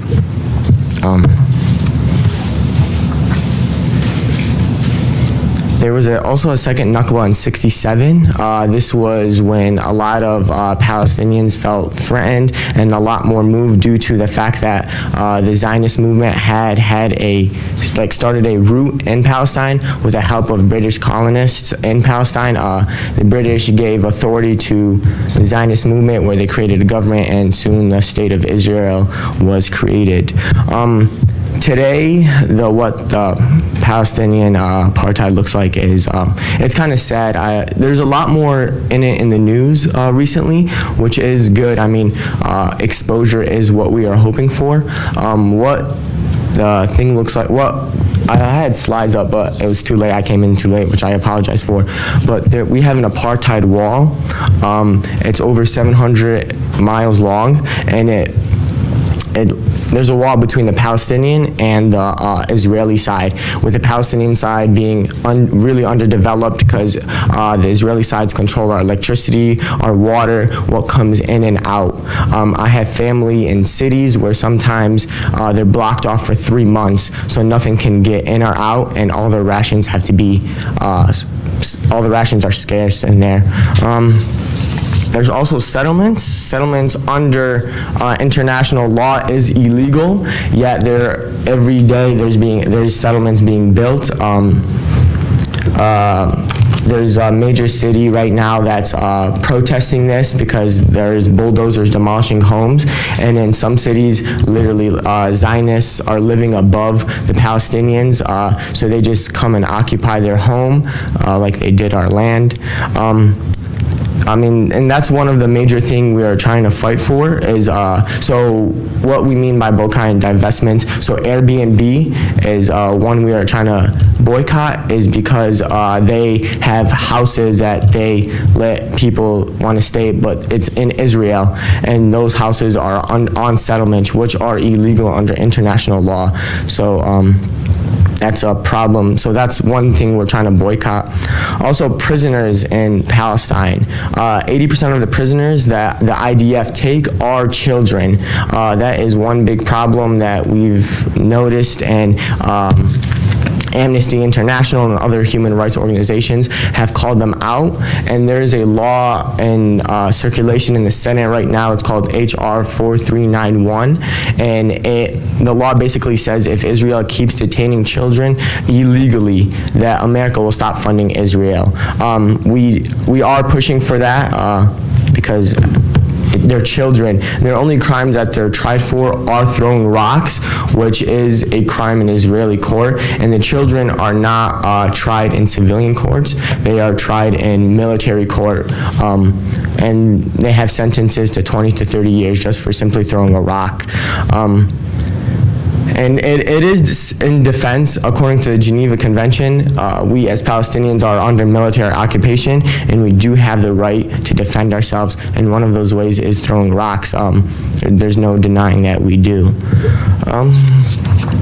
So one thing that Israeli tactics that they use is pinkwashing. Pinkwashing is a cause. Pinkwashing, what Israel does is a campaign. They pump $9 million into a year where they make themselves seem LGBTQ friendly. So they hijack that LGBTQ voice to make themselves seem friendly towards those groups and try to make it a tourist hotspot in Israel. And they have promotional videos on their websites citing that they have gay or queer IDF soldiers serving, but in reality that there's track record showing that they are not gay or queer friendly. There's also greenwashing. Greenwashing is the equivalent, like what they do is they make themselves seem eco-friendly, clean, environmentalist, progressive, and what that does is, I mean, it brings tourists to, and that's their goal at the end of the day is they try to normalize what is happening in Israel by bringing foreigners to come and see, but when in reality is they don't see the other side of the wall, the other side of the catastrophe and what is happening to the Palestinians. So what we are and what we do here at MSU is U of M just last year passed divestment, but the board of directors shut it down. MSU, as a Student for Justice Palestine advocate, we do want to boycott and divest as an MSU school, just like we did for South Africa. We would like that to happen for Palestine, but that's our long-term goal. Our short-term goal right now is just to educate. Not a lot of people know about Palestine, and not a lot of people know about the struggle we have as a Palestinian living in the diaspora. So our goal right now is to educate, and that is my goal here today in talking to you guys, is hopefully give you a basic understanding of what Palestine is and what my struggle is. And to talk about connections between us and other groups. South Africa is one. They were an apartheid nation, as so is Palestine. So there's a common struggle there. There's famous Nelson Mandela quotes while he was advocating for the end of apartheid in South Africa. He was also doing it for Palestine, calling out the atrocities happening there. And I mean, as a minority, we have connections with other minorities, whether it be through culture or common goals. So I think outreaching is a big thing we are doing right now, whether it be with other members like Crew, commonalities like the walls. Crew, the Latino community has this big stigma with walls, especially with Trump being in office, and us having an apartheid wall 10 to 12 feet high, blocking us from anything. We have a commonality there. And there's also many black Palestinians that people don't really hear about or really hear their voice. So there's a group in Detroit called the Black Palestinian Union, and they're an advocate for Palestinian rights as black Palestinians. Also, a majority of Palestinians are Muslims, so we do reach out with MSA, but there is a majority, there is also a Christian population, and many people think when it comes to the Israeli-Palestinian conflict, it only involves Muslims, but that is not the case. Churches have been shut down in Palestine due to the Zionist movement in Israel. That's all I have to say.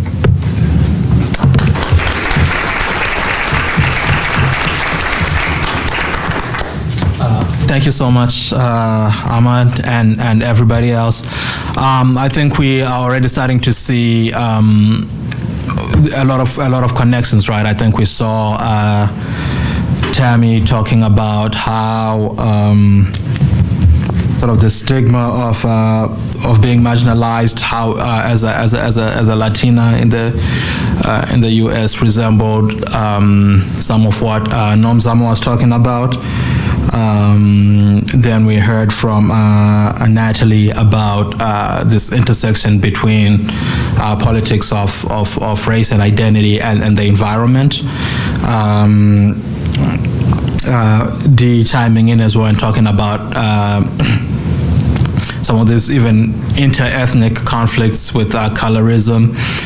Then Ahmad talking about very explicitly about apartheid, right, which is a word that is overwhelmingly associated with South Africa, and then to hear it being used about another space, as well as you're talking about the Black Muslims and the Black Palestinians and then the Muslims Association and the Latino community through this discourse on walls. So I would like to open it up for questions. We have a good just under 40 minutes left in this section. And I think we can perhaps take 3 questions at a time and keep it moving that way. And we have mics, one on this side, another one over here. So please speak into them. This will help us record and project. Questions? Chris, go ahead. Thank you. I really appreciate every communication, every contribution from the panel. Everybody had some very valuable things to say. I wanted to mention in regard to Tammy, you're talking about different kinds of activism, which I completely respect. I also want to say, you talked about the demonstration against Donald Trump Jr. That was one of the best organized events I have ever attended. And I was extraordinarily impressed by the leadership.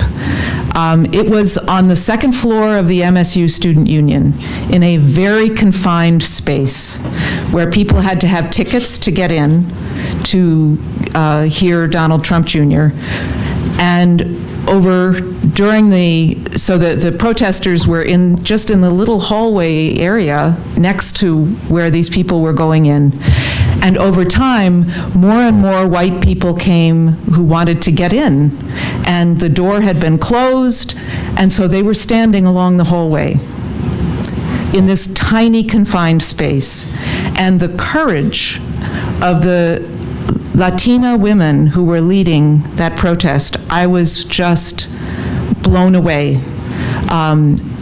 That the leaders were saying, we are going to have this demonstration in a way where our bodies will not be touched because we are vulnerable, and that's the way it's going to be run.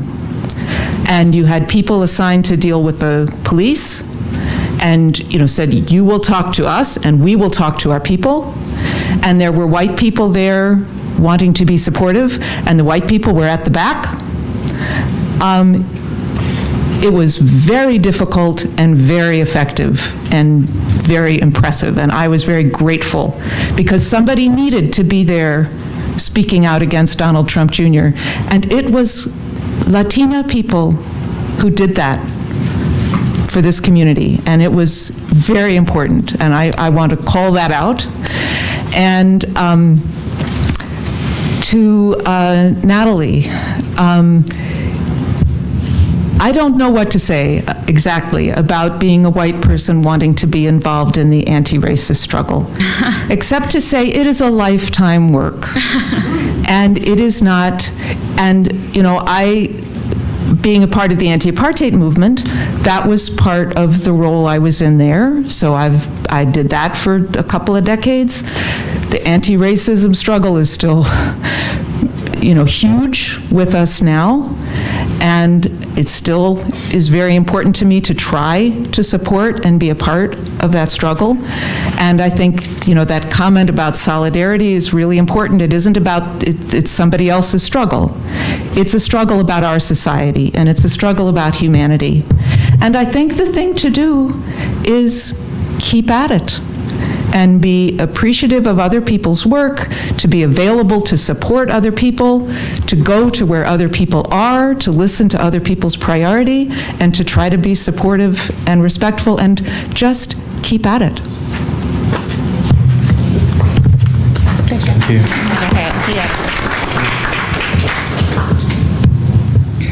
Thank you very much for these very important insights. I just have two questions.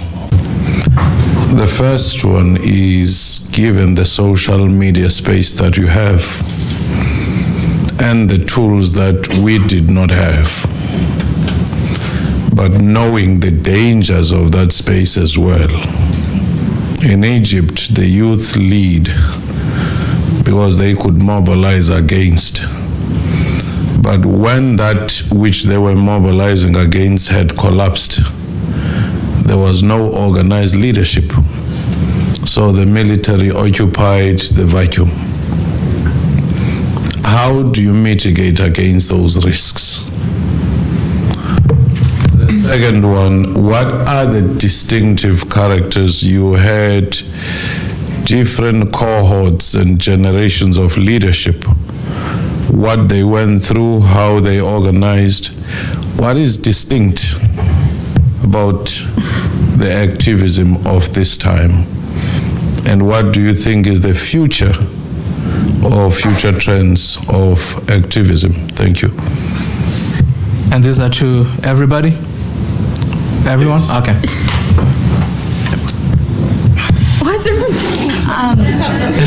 Can I ask you? Everybody. Can I ask you a quick follow-up? I'm sorry.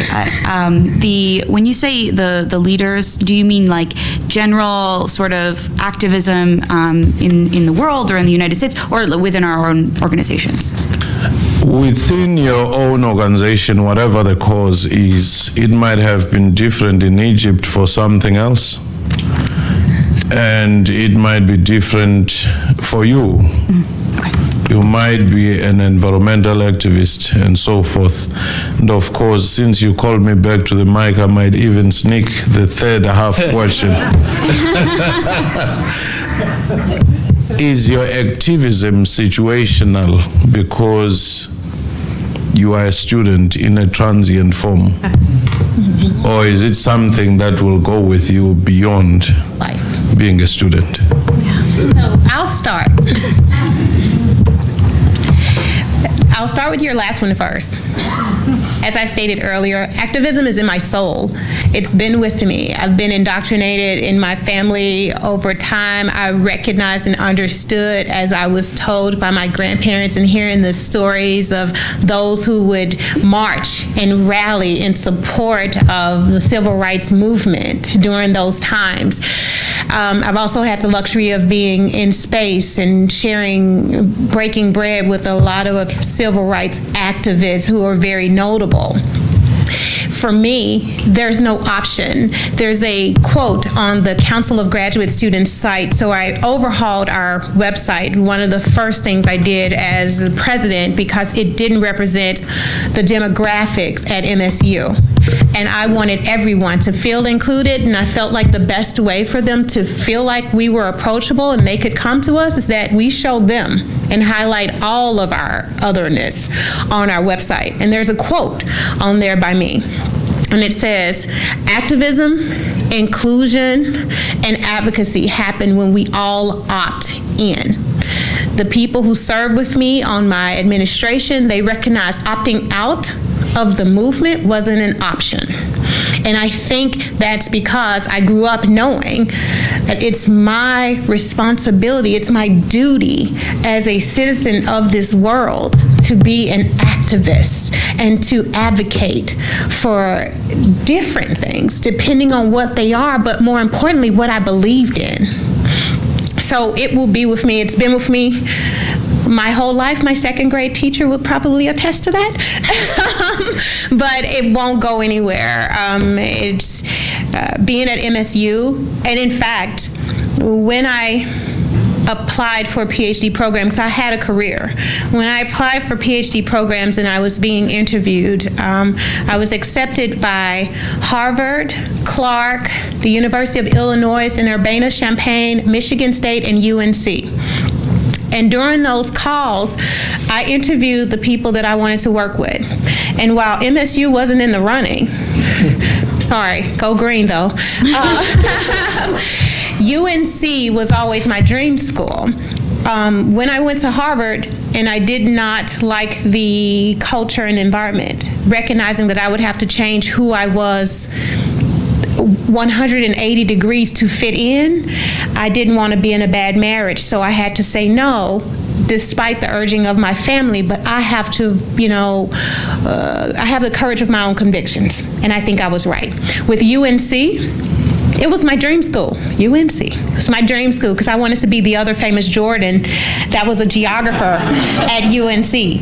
So when I spoke with the chair, whom I wanted to work with, who was only going to take one student, he was only going to take one, and he wanted me to be the one. He said to me, though, Dee, I want your big data analytics, but I don't want your advocacy. And I said, well, Dr. Inch, you don't want me, because I'm not into splitting myself or divorcing myself from itself, because I have a voice and I like it. And I received a phone call from the folks at MSU who said, we know who you are and we still want you. And then they made an offer I couldn't refuse. So, as far as the leadership and what it takes in those spaces, I will remember in 2014, it was at the heels of the Mike Brown shooting in Ferguson, and students were trying to rally and organize themselves and get together on what our reaction to the actions in Ferguson would look like. And I went to our Black Student Alliance meeting, and it was a meeting of not just the Black Student Alliance, but all these other, affinity and identity groups as well. But what I noticed about being in that space was there was no head. And what I thought, because as a grad student, we're not always extended invites into those spaces. But since I was given one, I thought what would be a good idea was to groom the young leaders and pull the ones aside who called the meeting, right? And let them know that this is your meeting. This is your time. Everybody can't lead. We've got to have the lieutenant. We've got to have colonels and majors. We've got to get this thing in order or we're about to blow it up here. And instead of letting them implode, I offered advice, shored up and scaffolded and groomed the next group of leaders that they then were able to sit in front of their own peers, corral them and say, listen, let's steady the ship now. That's called course correction. Not a lot of people are willing to offer course correction because we fear reprisal. But being in that space, I felt it was my duty to ensure that they had a good march, good movement, good ideas, but they could hear each other, and that someone was the point so that we can get our instructions from one head. So I think that has to happen often. Okay, I can take this. So you had a couple questions in there, so I was trying to kind of answer all of them. First of all, I just want to say, I just wrote a comment. I am so just amazed by your strength and your ability to turn down some really, really great offers. I think that is so just amazing to me. I think that's really powerful and speaks to your character. The first question, I think, was about social media and kind of grappling with that. I, not to go into a whole political thing, but last year worked for, or in 2016, worked for, oh my God, I can't believe it's been 2 years, worked for a candidate that sadly lost the election. And they kept telling us and reminding us that digital is organizing, that it was their bottom line. And you hear that a lot if you go into organizing circles, this idea that digital is organizing. And I agree that there are definitely some drawbacks to social media. But that being said, when it comes to organizing and planning rallies and events and those sorts of things, social media has become the most powerful tool we have ever had to connect people. And so I, like, in my experience and from like the kinds of social, like I have had very few bad experiences with dealing with social media in activism. I've had a lot of bad experiences dealing with my friends and family on social media, but when it comes to getting people in a room, it is truly like the risks, I think, have really been outweighed by the benefits. So that was first. The second thing, I think the question about leadership is really, really good because I have a lot of feelings about this. The first is that the head of the Climate Reality Project, which I didn't say earlier, some of you may know this, is former Vice President Al Gore. Why he is environmental advocate, really, like it goes back to 2005 or 2006 and An Inconvenient Truth and all these things. But really, I don't believe that Al Gore represents the environmental movement. At least he doesn't represent my environmental movement. He's a fine guy, but I would like to see environmental leaders who are minorities, who are women, who are from frontline communities. I think that that is the future of the leadership of the environmental movement. And beyond that, to talk about my own organization, when we made a transition from being Climate Reality Project / Greenpeace to being Renew MSU, we underwent a very severe structural transformation, which was that, so my title used to be president. I am now called the group coordinator. Our core team is now called the executive board.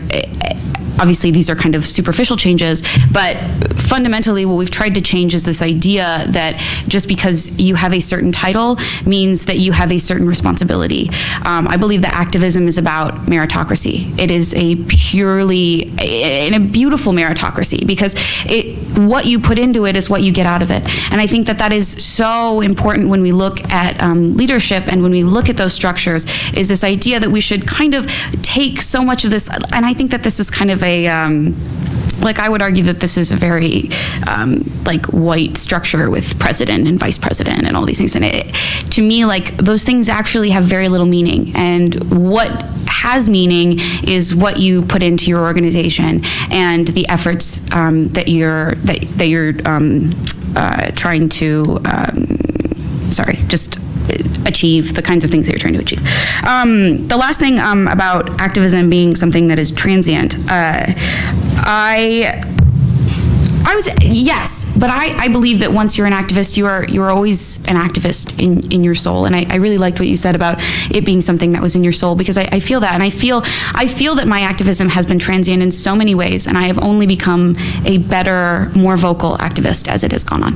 And I described that transition to a lot of you, where the whole Save the Polar Bears. I could talk about all day about Save the Polar Bears. Like, screw the polar bears. Let's talk about people. So like in my own activism, in my own beliefs about the environment and what that means to me, this whole like idea of tree hugging is another really kind of like terrible misnomer that we continue to perpetuate, because we like to forget the fact that that climate change is killing thousands and thousands and thousands of people, and it will destroy our Earth. And we like to forget the fact that there are people who are currently suffering right now because of the effects of climate change, because it's a lot easier to talk about how cute polar bears are than it is to talk about the fact that there is mass flooding and hurricanes and that people are dying. And one of our old members, he would go around saying, he said, climate change has killed more things than anything, more people than anything. Climate change has killed more people, and it will kill more people than anything ever. And So just even framing it in my own views and how my activism has changed, it has totally transformed. And I hope that it will continue to transform as different movements come to light and different issues are, that we start to recognize these things. Like my activism, just in how I have thought about sexual assault in my own life and in terms of the people that I know and the culture on campus, like that has changed. I think it's changed for everybody. So I think like part of activism is the fact that it is transformative, and I think that that's really one of the best parts about it. So, anyway. I just want to say thank you very much for those questions. Very complex, interesting questions. I think just to sort of speak on the social media one, since you're also on the Twitter streets with 10,000 plus followers, I think with the social media one, it's a very, I think of it as a very slippery slope to sort of use, social media as a means of activism and as a means of sort of mobilizing people. Yes, it does achieve a means to a certain extent, but it only reaches a certain and a specific type of person as well, which is where I tend to sort of not be as supportive of it as a means of communication and sort of mobilization for people. I think in terms of using it as sort of like the main space of mobilizing has its own, I wouldn't support it, and I don't think it's a very viable means, because like I said, it only gets to a specific class of people. It doesn't get to everyone else. Not everyone is on Twitter, not everyone is on Facebook and so forth. And I really think, it's sort of a challenge that, we face right now as young activists, and perhaps, I don't know if I speak for everyone at the table, of sort of trying to find other means to reach people, not just using social media as that type of platform, because you only cater for the middle class and the upper class as well. People within the lower class don't have access to these types of things. And it also, within that class thing, it also comes with the language that we use on social media. Not everyone is familiar with all of these terms that we use of, patriarchal societies and things like that. So I think it's really a challenge that we have as young activists and, the current generation, that we sort of rethink means of mobilizing and rethink means of reaching people, as exciting as it is, to use Twitter and so forth. For me personally, I'm always conscious and cognizant of the fact that I'm only appealing to a certain audience. And I'm not going to appeal to everyone who sort of would make my activism useless, basically, because, I'm not helping the people who actually need the help. And I think that's the challenge that we currently have.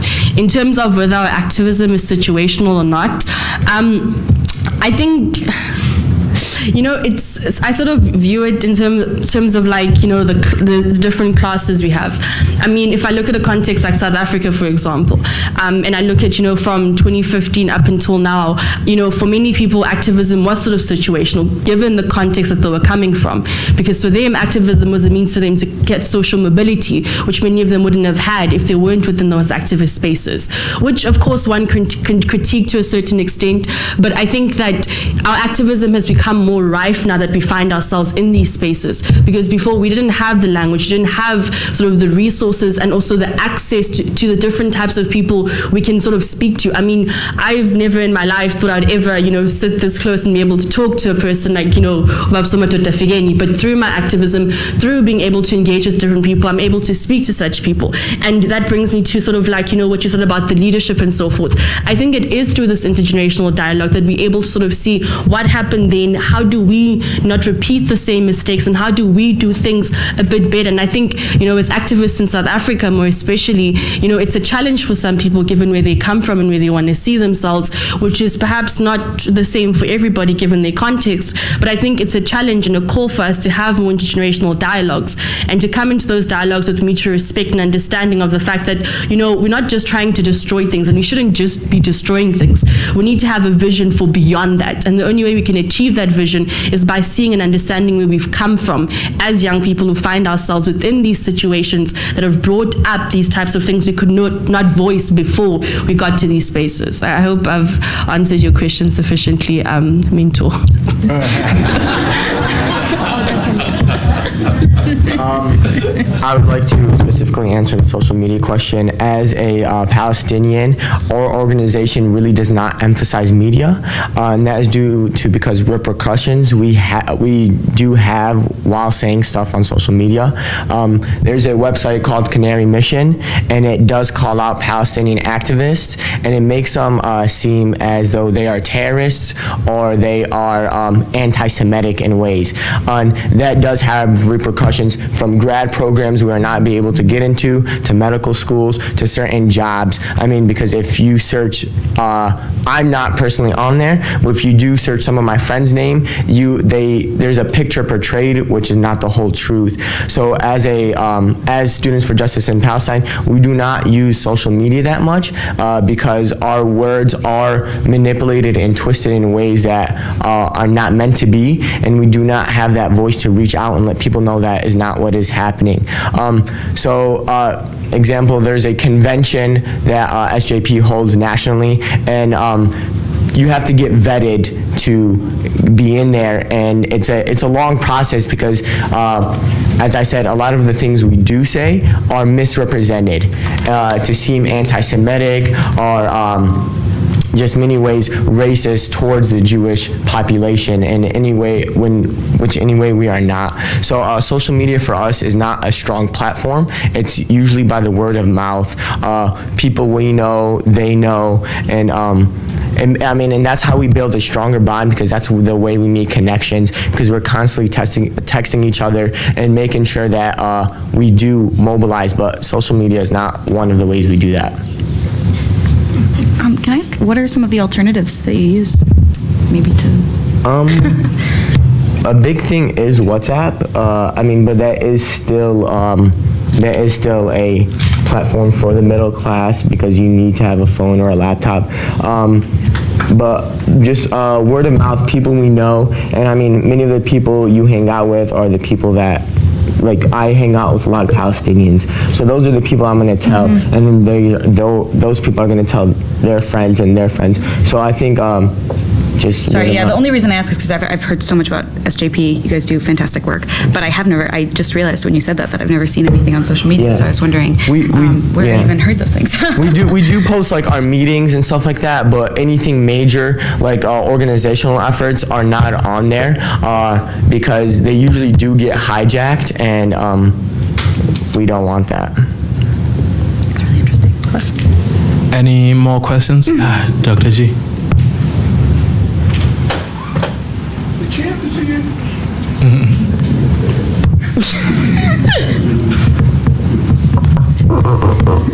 Well, I first want to thank each of you for your presentations, which were very enlightening to me and informative.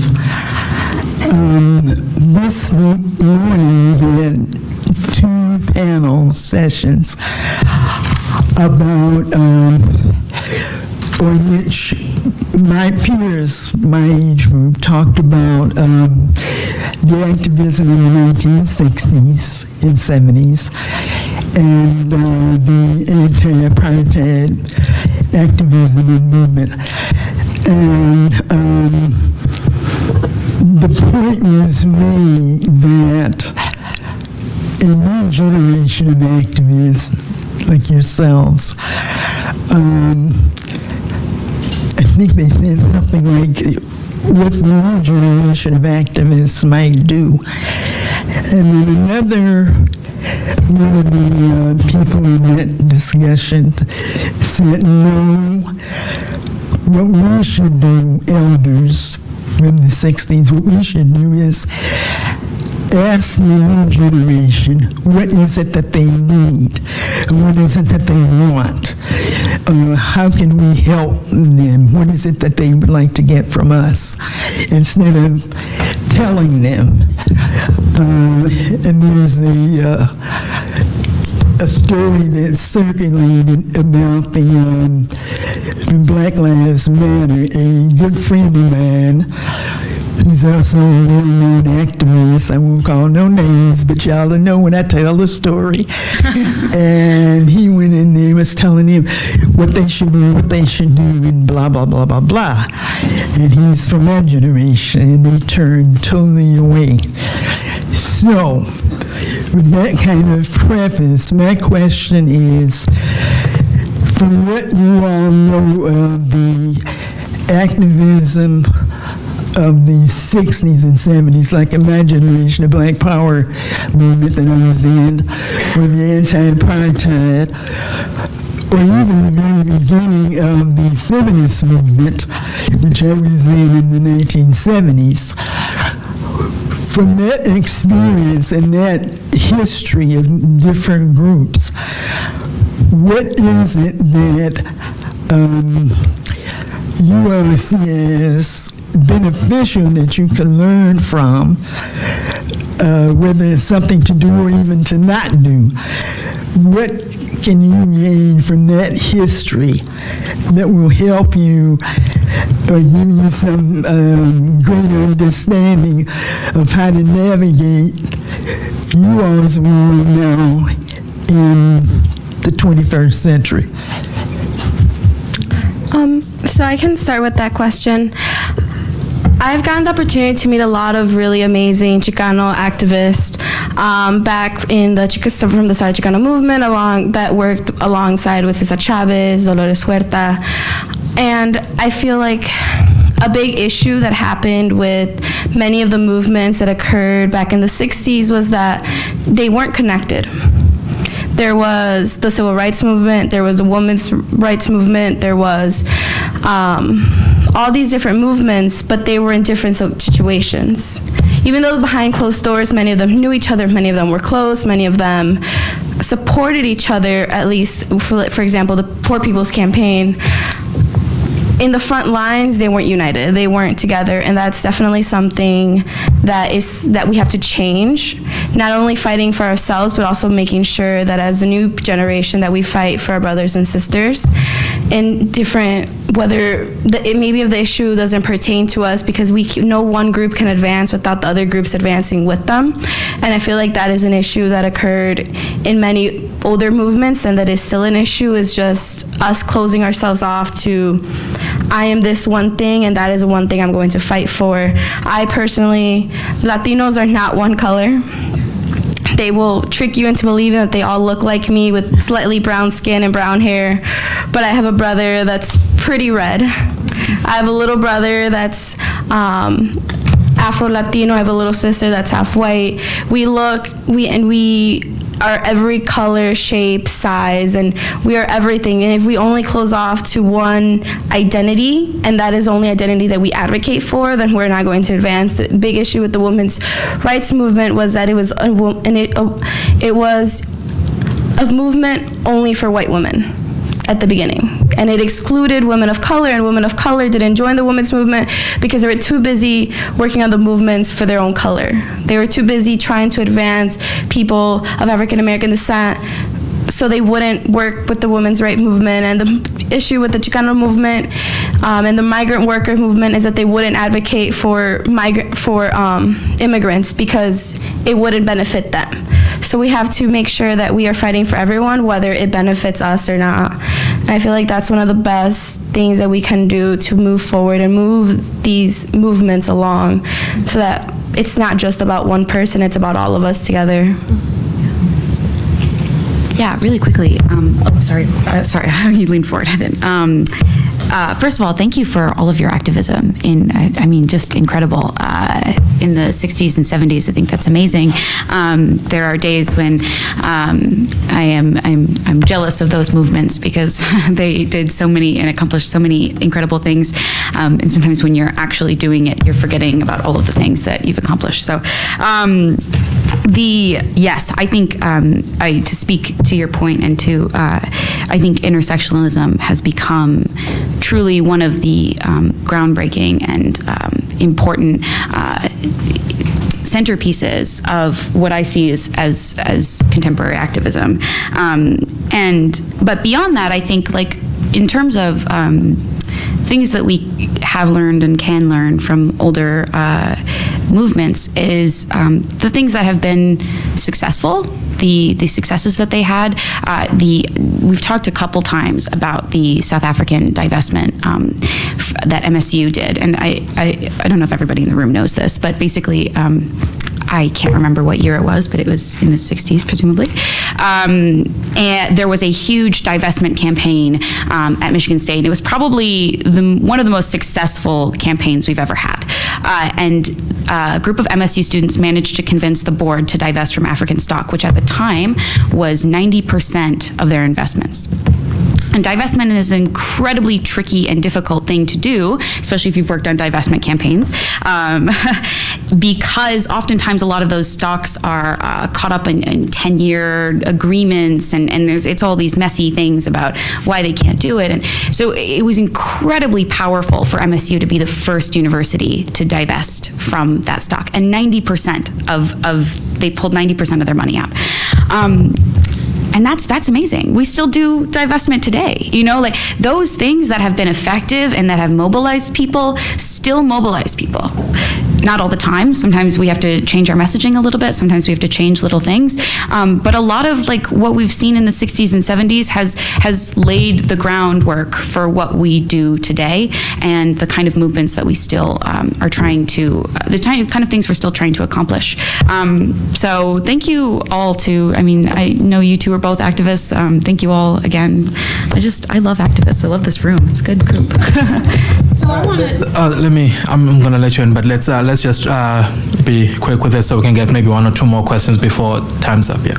So what I take from the movement of the past movements from the 60s and the 70s is the community organizing component. They didn't have social media. I personally am not on social media because, well, I like to talk to people and I like to engage. So it's just not the format that's going to work best for someone like me. But what I noticed most about the stories were going to people's houses, going to the churches, going to the community centers, having that face time and being in space and sharing time with people, not just sending out a message without knowing or feeling or having the feeling. I can't feel your emotions when I just see strings of text.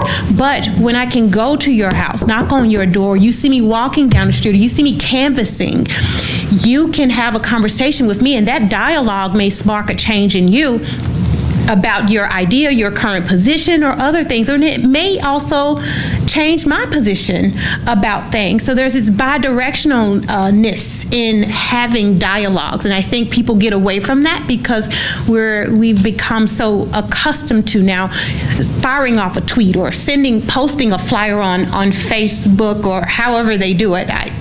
I had a team that would do it because we had to be relevant, but that just wasn't my style. I'm an intentional neighbor. I want to know the people who live next to me, the people in my community. I want them to know my position on things. I want to know theirs, because through that we can start change. I also want to correct the narrative of my colleague Tammy. In fact, black sororities, particularly Alpha Kappa Alpha Sorority Incorporated, did participate in the women's suffrage movement. In fact, they were the first organization, black organization, to name an unsung hero in Eleanor Roosevelt. Why? Because they worked hand in hand with her on the women's movement. So it's not that because people have different demographic states, they couldn't come together.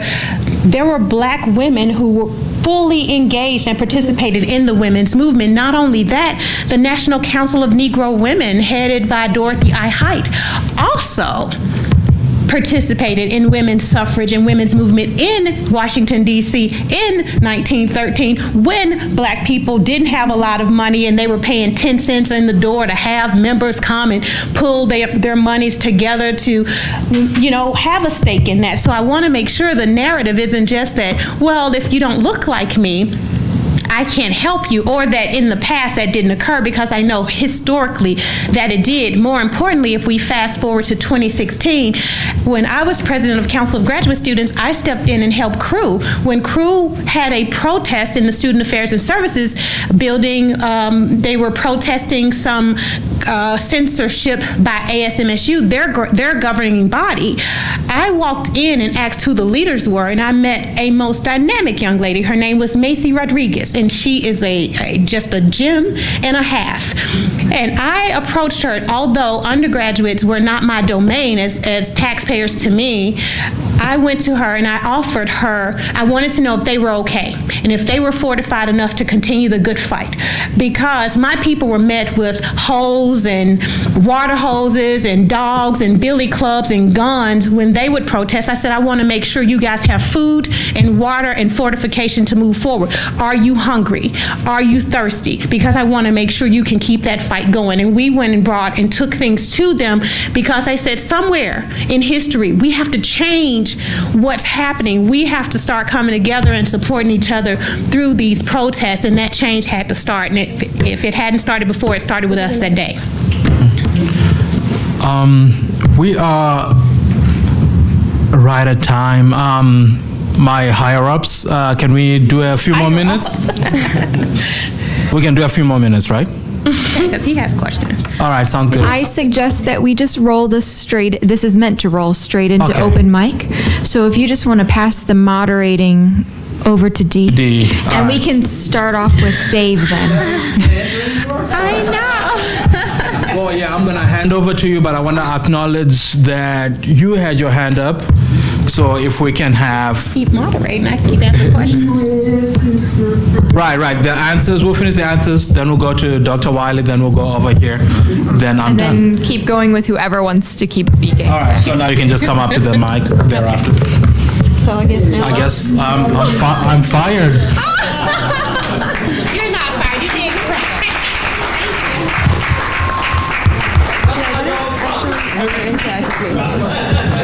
And I'm actually going to be moderating, so. Yes, what you do? I'm not really sure. What you want? I can go up there, it's fine.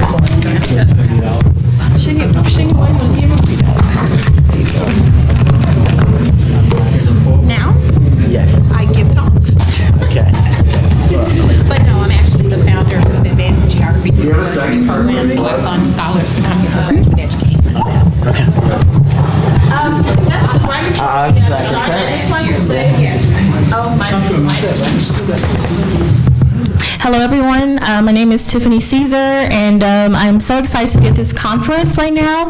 I just want to say that the events don't even end here at the open mic. Our guest from South Africa, Nomzamo, is doing another event tonight at 6 o'clock for women only, and it's about women in activism, and she's going to discuss some of the sub-movements that have been created, like hashtag in rape culture, hashtag are you reference list. So women, guys who know women, please come out tonight from 6 p.m. to 8 p.m. in the International Room 201, where we're going to have an intimate discussion about women and activism globally. Also, Dr. Marsha McDowell will be there. She will be talking about the Teal Project and the symbolic rationale behind making quilts for the Nasser victims, and we may even have an exhibit of one of those quilts as well. So please come out and support your fellow South African activists tonight at 6 p.m. in International Center 201. Also, next week, I think the week after next, October 8th, we're going to roll on over to another conference, the Nelson Mandela Symposium, in which Clarence George III, can you wave your hand, and I, as well as Dr. Dewhurst and Dr. McDowell are planning, and that is a student-led event. So we have a series of events that are happening on October 8th. You can get these flyers outside. Please get these flyers, because I walked all the way over to the African Studies Center to make sure you all had these flyers. All right, thank you so much. Thank you, thank you, thank you. All right, because Dr. Smithman is going to kill me if you don't answer a question. Let's get back to this. Okay.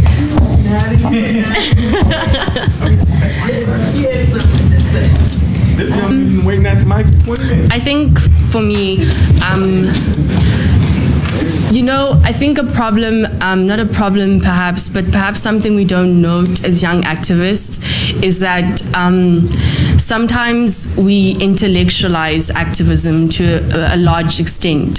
So we speak of, decolonization, we speak of intersectionality, and we speak of all of these other things, which are very relevant and necessary. But I think what happens is that we sort of lose the connect. So we sort of situate our activism to sort of a specific class of people and sort of a specific group of people who understand that language we're using, who understand the terminologies and so forth. And we aren't actually able to sort of advocate for people who actually, who sort of, when we speak of feminism, we sort of use all these big terms, heteropatriarchy, all of these things, but we don't know and we don't push ourselves to be able to communicate and connect with people who are actually most affected by these types of things. And I think like what Dee said in terms of what we can learn from people who came before us is that we need to realize that there's more to activism than just sort of speaking to our own people. We need to go out into communities. We need to find a way to make the language that we're using accessible for the everyday ordinary person. Because right now what we're doing, and I know I found this a lot in student movements in South Africa, I don't know if it applies anywhere else, is that we were using all of these big terms. We were saying we want to decolonize, institutional culture, which are all very relevant and necessary. But when it came to sort of speaking to, the cleaner in the residence, for example, and she asked, what is decolonization? You sit there and you're like, oh, okay, so decolonization. And you don't even know where to begin because you've intellectualized something to such a degree, and we need to learn how to break those down. We need to make our activism relevant for the everyday person because, we find ourselves in these spaces where we want to break down systems of privilege and so forth, but we end up being confined in them. And I think that's what we need to learn. We need to learn how to speak to the everyday ordinary person and be able to form connections that go deeper than, Wi-Fi and broadband and things like that. I think that's a very important point, is accessibility of what it is we say. And it's interesting, we're here at a Research One institution saying we should make language more accessible when we're all being trained to do exactly the opposite and have more elite, but most often we are encouraged to be elite speakers or to speak in these pedagogical ways in which to relay our ideas. And case in point, the first couple of words you learn when you step on foot here, at least in the College of Ed and AAAS and other spaces on campus amongst my friend groups who were in the Black graduate students, is ontological and epistemology. And I was like, what the hoodoo? What happened? And that was a barrier that shouldn't be created. I think that's a falsehood. So I'm very intentional in my writings, and I had to explain that to my advisor, that I won't use terms and phrases that are inaccessible to people like my grandfather who had an 8th grade education. My work is work of the people, so it needs to be able to be read by the people or for some person to be able to read it to another group. And since I work with mostly marginalized groups in sub-Saharan Africa, I can't speak above where they are. The Bible says that the Lord will meet you where you are. So why don't we as educated people try to meet the people where they are so we can make things better? Gentleman to my right. Thank you, Dee. Could I make one quick point? My apologies. I'm sorry. I just want to run up, continue on with that. If you're looking for examples of movements that do speak to people where they're at, look at movements of youth in non-elite settings. I'm thinking of movements against police brutality by youth in Chicago, the Black Youth Project, Project NIA. A lot of those movements that were started by high school kids, college-age students organizing high school kids, educating them, and then them going out into their community and educating other people and organizing mass protests and such. So definitely look there to start. Gentleman to my right, sorry for the interruption. Okay. Just a word of thanks to Shingi and your wonderful panel. Thank you very much for very insightful.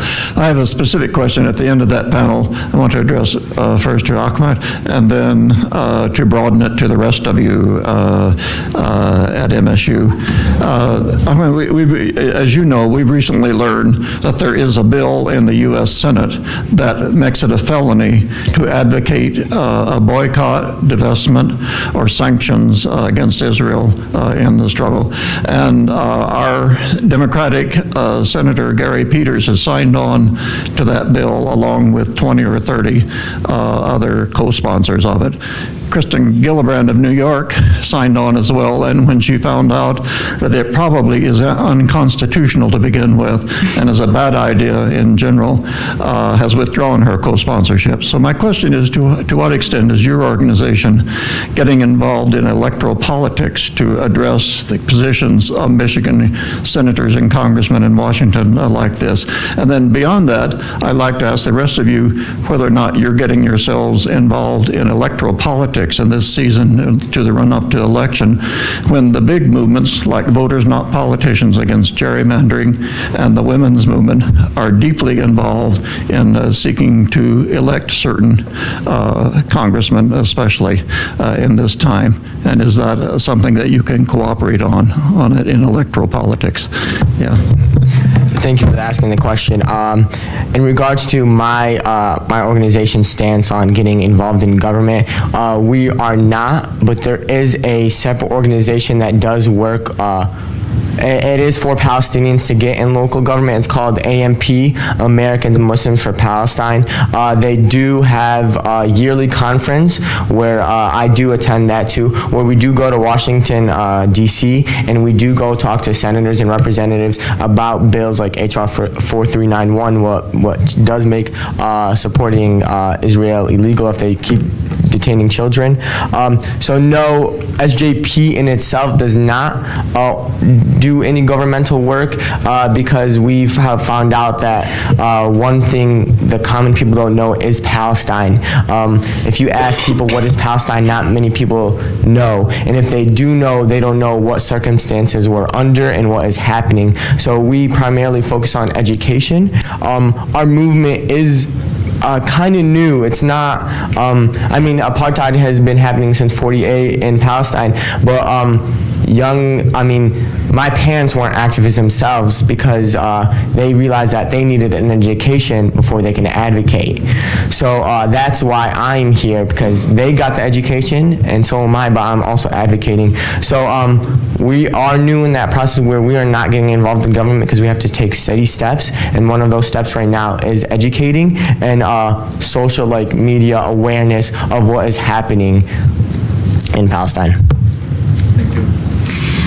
Just to shortly answer your question, my organization itself does not necessarily get involved in electoral politics. A lot of that has to do with climate reality status as a 501c3. However, we've been working very closely this semester with the Ban Fracking campaign. If anybody wants to petition for ban fracking, to ban fracking in Michigan. So ballot initiatives we've worked on in the past. We kind of refrain from getting into partisan politics as much as possible.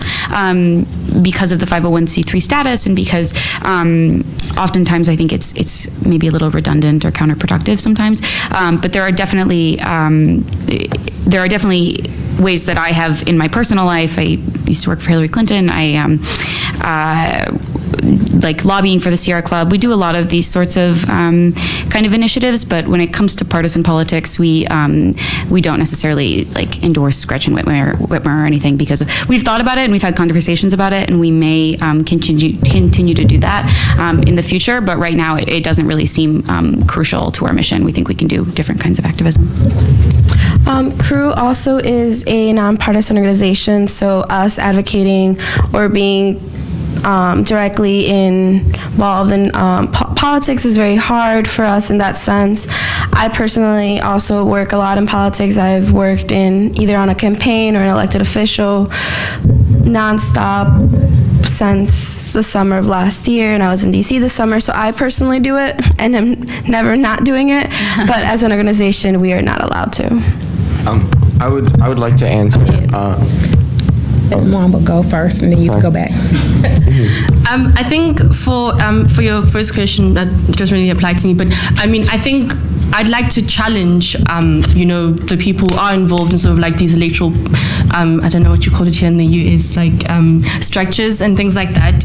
I think this is actually a call to allyship, because I mean, as he's mentioned, I think also there's many complications and complexities that sort of come, as a marginalized person to go into these types of structures, because I mean, you need people to vote for you, you need people to actually sort of put you in those structures before you can actually advocate and speak for these things. So I think it's sort of a challenge for allyship for people who do find themselves within those structures.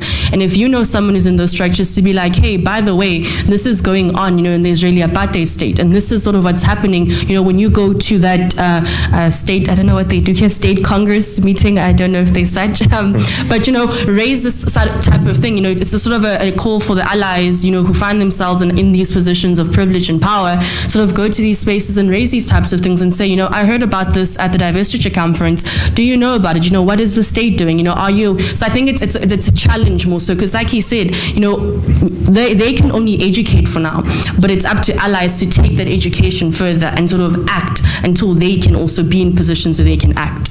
And then I think in terms of the involvement.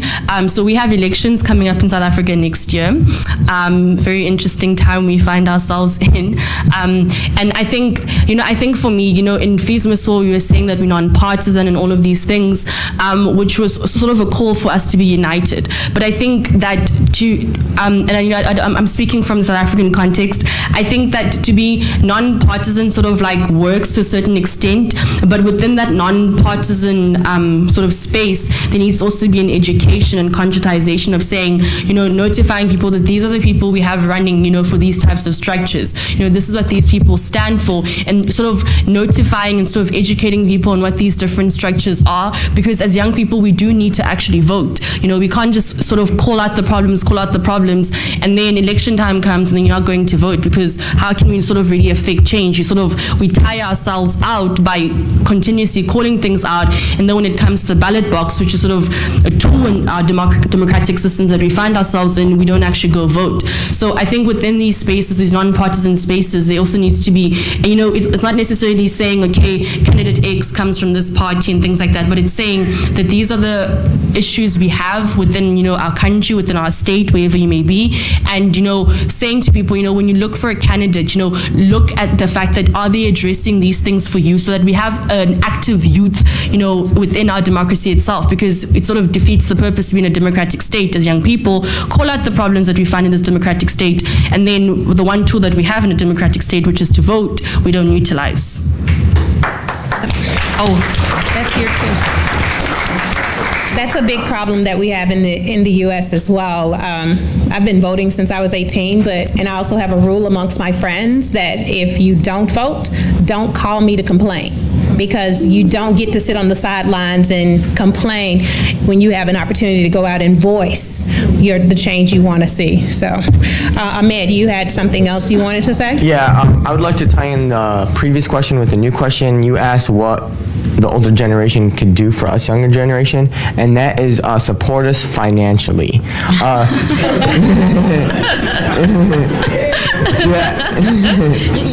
You focus.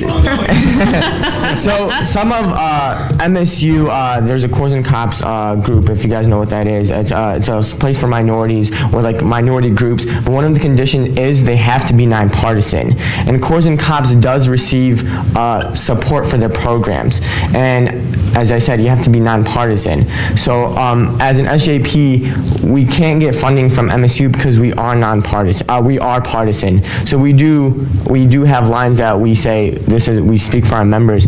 So I feel like when the older generation offers like money, because we do need money to print, everything in America needs money. So I feel like if we had more financial support, then more groups would become partisan and speak about the wrongs in our democracy.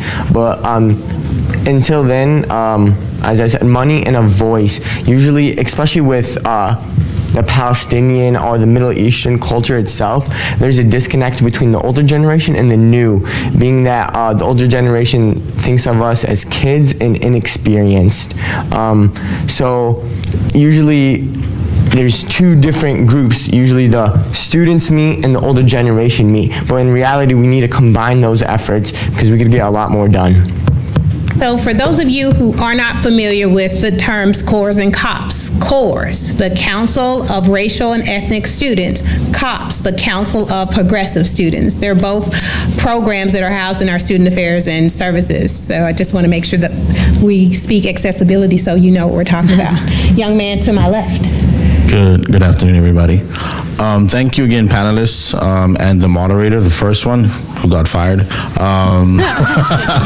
did not get fired. So I'm very, very happy that the issue of access was brought up, because that is, I think, the biggest hurdle to jump in the modern day activism, right? So my question to the panelists is, within your specific movement, what are deliberate actions you are taking to create access to not only the intellectual aspect of your movement, but participatory access to the movement, right? Because one of the biggest challenges, and speaking from personal experience, is being an African, because black students see me as an African and not as a black student, right?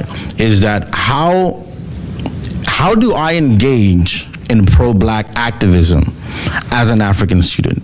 Because even if I want to, the space must be welcoming for me to even engage, right? And so how do your movements deliberately, even with the movements in South Africa, how do your movements deliberately create those access points, right? That even within a meritocracy of activism, that there are healthy expectations of all participants, right? That I don't only look at a participant and say, hey, like, I was in the streets protesting, you weren't, so I have more credibility than you, but we create a system of equity that allows people to have a healthy expectations of participation within activist movement. So in Crew, something that we decided to push for this year is to change the narrative, because Crew as an organization started off as a Chicanx organization, which Chicano means someone of Mexican American descent, which excludes all Latinos from the rest of Latin America. So moving from that and becoming Crew, it's the United Races. So that's what we were trying to do. But ultimately, we still remained an organization of primary Mexicans. I am Mexican American. So the biggest thing that we tried to do, and going back to what you were saying, is making sure that we are not creating the system where there are minorities within a minority, where we are hearing the voices of people from other places of Latin America, because the Latino voice, the Mexican voice, tends to be the overpowering one, and it can, in a way, it shields other Latinos from the hatred, because when situations happen, it's always those Mexicans.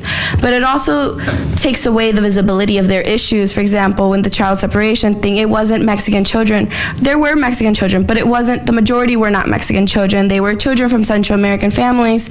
And the narrative was, from outsiders, is those Mexicans, when they weren't. And it takes away that visibility. So being mindful as the majority within your minority, that you allow and you create a space where you say it, that not every single person in this group looks exactly the same, is the same. We are a diverse within our own group. And also reminding people that they don't have to be on the front lines all the time.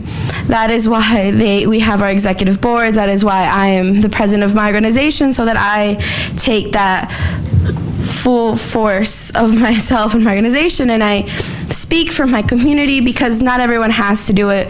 There's a lot of Latinos on this campus that can't afford basic necessities like soap, because of the poverty they come from. There's a lot of migrant workers on this campus whose parents can't afford to support them, so they don't need the extra stress of having to advocate for themselves. So just reminding everyone that you don't have to do it, because sometimes there's people like us, like myself, like my e-board, that are willing to do that because we just understand that not everyone has the financial ability to do it. So I know I'm a moderator, but I want to speak specifically to your points about African and African American and that intersectionality here at MSU, because that's part of your question. So I think planting the seed of inclusivity really helped on those fronts for us, specifically in recent years. Coming here in 2014, there was a big separation. We had Africans and African Americans, and there was this cultural separation because African Americans were told that Africans didn't feel like we were pure enough, so we weren't really Africans and we can't identify with their struggles, and vice versa. And so it happened on both sides, and the groups were not talking. So as a result, we end up with a Black Graduate Students Association and an African Graduate Student Association, which came along a couple years later, I think in 2016. When that happened, the separation became so apparent that we couldn't ignore it anymore. So we started working very intentionally on getting the groups together, having coffee times, coffee hours, and discussing those very hard truths and those biases that each group had of the other. And now they continue those. They continue to come together. We have a lot of our African graduate students at the Black graduate student functions, and we go out and support all the African student functions, whether it's grad or undergrad, because we recognize that we were only hurting ourselves. But I think it comes to that this intentionalness that I was talking about. We have to be intentional about neighboring with people and embracing the other beyond the difference, right? And most recently, we had a Nigerian festival. So no, I'll go another further. So earlier this year, they had Ubuntu, which brought, say it right, see, that's okay, I'm okay with you correcting me. Say the name of it again. That. So we had that. That was a meeting of African, Caribbean, African American. It was amazing. And I had friends. I wasn't able to go myself, but I received about 25 text messages. I didn't know what was happening at MSU. I thought something had went down and I needed to get that red eye back so we can shut it up. We can shut things down. But this was actually a really good thing. It's the first time in my tenure here at MSU that I received a whole bunch of text messages, and it was for a good thing. So that program was remarkable. I understand lots of students signed up at Spartan Remix, and when people see the word now, people want the t-shirt. So I think that was intentional. Whoever the brain whisperer behind that, they did an amazing thing to bridge that difference between those African identity groups, which is what we are. Any one of you want to take a stab at it? Yes. So it's in our name. We're Students for Justice in Palestine. We are not Palestinian Student Association. So we advocate for Palestinian rights, and you don't have to be Palestinian for that. We're not a cultural organization. The president here at MSU for SJP is a gay Jewish female. So access points, and we're just education. So we educate on what is happening, and we do reach out. I think that's another way to have access points to your organization, is reaching out to other organizations like BSA and Crew and letting them know it's not just a Muslim or a Middle Eastern thing. It's a human rights thing. You know, I want to say one more thing. You asked about how do you find out about this stuff. That's a really good question. We've tried several different formats. We have group me's that are available, and we try to pass the word about all the events through the group me's and hoping people will pass it on to their constituents. We try to get information to the I3 office. That's the Intercultural Inclusion Initiatives Office, so that they can spread the word, get things to the library. It still plagues us how we get the word out, even if you don't want to be an active participant, but you want to be aware so you can pray, because sometimes when you're doing the activism things, you need a bunch of folks praying in the background for you. I mean, I'm just saying, it's real, right? So, I mean, even that. So you've kind of caught me there, because there's no really good way. I mean, yeah, social media is one of the ways, but then I know that some students don't always know about which groups they should follow or not follow. I will say, from the grad student perspective, because they had a very intuitive leader, she tried to create a resources page where every grad student, we encourage new grads. We have the grad school including us in their information to new grads. Go to our page, because the resources page has, I mean, everything you should know about life at MSU and what you should do and when and what groups we have available. And we connect to the Student Affairs and Services website. We connect to the I3 website. And we have a list of all the other groups that impact the grad student life, or groups that have been open and in their constitution and bylaws say they're inclusive of grad bodies. Those are on our page. So we're trying. It's a work in progress. Anyone else? Yes, we have another question. I wanted to say this because as a former director of a student activities program at a college, I've heard a number of times people saying, well, we can't do this and we can't do that in terms of policy. And I want you to know that there's been a lot of changes in policies, particularly as it pertains to 501c3s. Now, they didn't change it for us. They changed it because for many of the things that they wanted to advocate, some of the conservatives and others.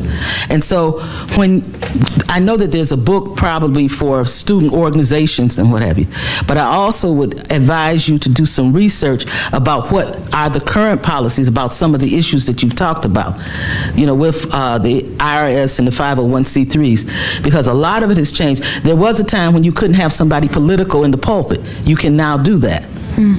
And so I would just behoove you all to change or have your student leadership that is over organizations to look at that, because there's a lot more things that you actually can do in advocacy that formerly you couldn't.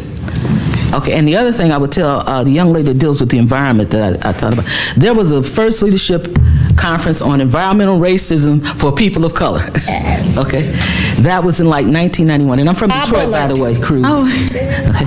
And so, and there's been a second one, and so you might want to contact some of those folks. You will Google it, you know, to find out where some of those folks are. Could you tell me what it was called again? The environmental. It was the first leadership conference on environmental racism for people of color.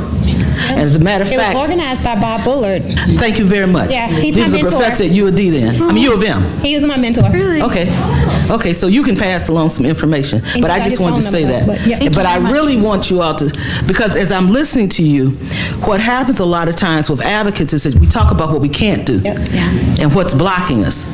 And there's a whole lot that you actually can do, and we cannot assume that this is correct. We have to go and do the research to find out what it is that you actually can do. And that's for all of you. Okay, so thank you. And I've thoroughly enjoyed you. I need to say that. Thank you. I think that's an important point, too. I know we have a lot of administrators here. I know our administrators get a lot of flack, but having worked with most of them, I know that we have a lot of them who their goal is to reduce the barriers to what it is we want to do. I mean, sometimes the things we cook up at 3 a.m. in the morning, that they would even entertain us and have a conversation with us about those things, speaks a lot to their openness to hearing students and allowing us to, you know, kind of spread our activism wings and natures a bit. So I think sometimes I think we complain a lot about what's wrong here, but we're often doing that in rooms with crown molding and hardwood floors with administrators who actually have a conversation with us on a regular basis. So we have to recognize and honor that, and seek out those who want to reduce the barriers to you getting ahead. But that was an outstanding point. Other questions? I know you guys are tired because it's been a long conference, but this is the good stuff, right? This is the good part of it. Questions going once? Going twice. Dr. Munson, we have no other questions on the floor. Do you have some inspiring words for us? I just want to thank everyone for this amazing event. I have to apologize. I haven't been able to be here for much of the besides with many other visitors. President of Liberia. Oh, nice. But this event resonated. Everywhere I went today from morning till evening, people were talking about how moving, how historical, and how hopeful this has been. And that's just a tribute to each and every one of you. So thank you all for coming, and let's keep it together and keep going. Well, before we go, so don't think you're out yet, I have a few announcements. There's always work to do. So I was given these these pencils from the original Divest Africa and Apartheid protest. So please feel free to grab a few pencils and share them with some other folks. And I'd like to give you a little, just some parting words. It's a quote from my granddad. Again, he's very impactful in my life. And if you saw my video on diversity and inclusion, you would have heard this quote before. He said, "Never follow where others dwell. Create your own path and leave a trail." So that's for all of you.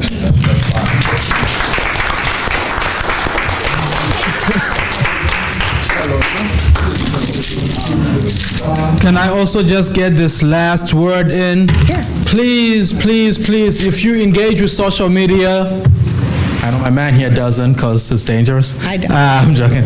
But if you do engage with social media, please follow us on African Studies Center on Facebook. This is where we share all these events that we have. We also have a Twitter, but Facebook and Twitter. Please follow us on those pages. That's where we share these events and the pictures that we take at them and such. So, thank you. Oh, thank you. You're just so inspirational. Yeah, please. I'd like to take some because we have these South African visitors coming next. And if you follow us on there, I'll share the YouTube page that you can also follow to see these things. MSU ASC And then that's it. on Plus I YouTube. work at the MSU Museum and we have Oh, we you need should put one. this. You should put, no, you should get the green one though for MSU Museum. Yesterday.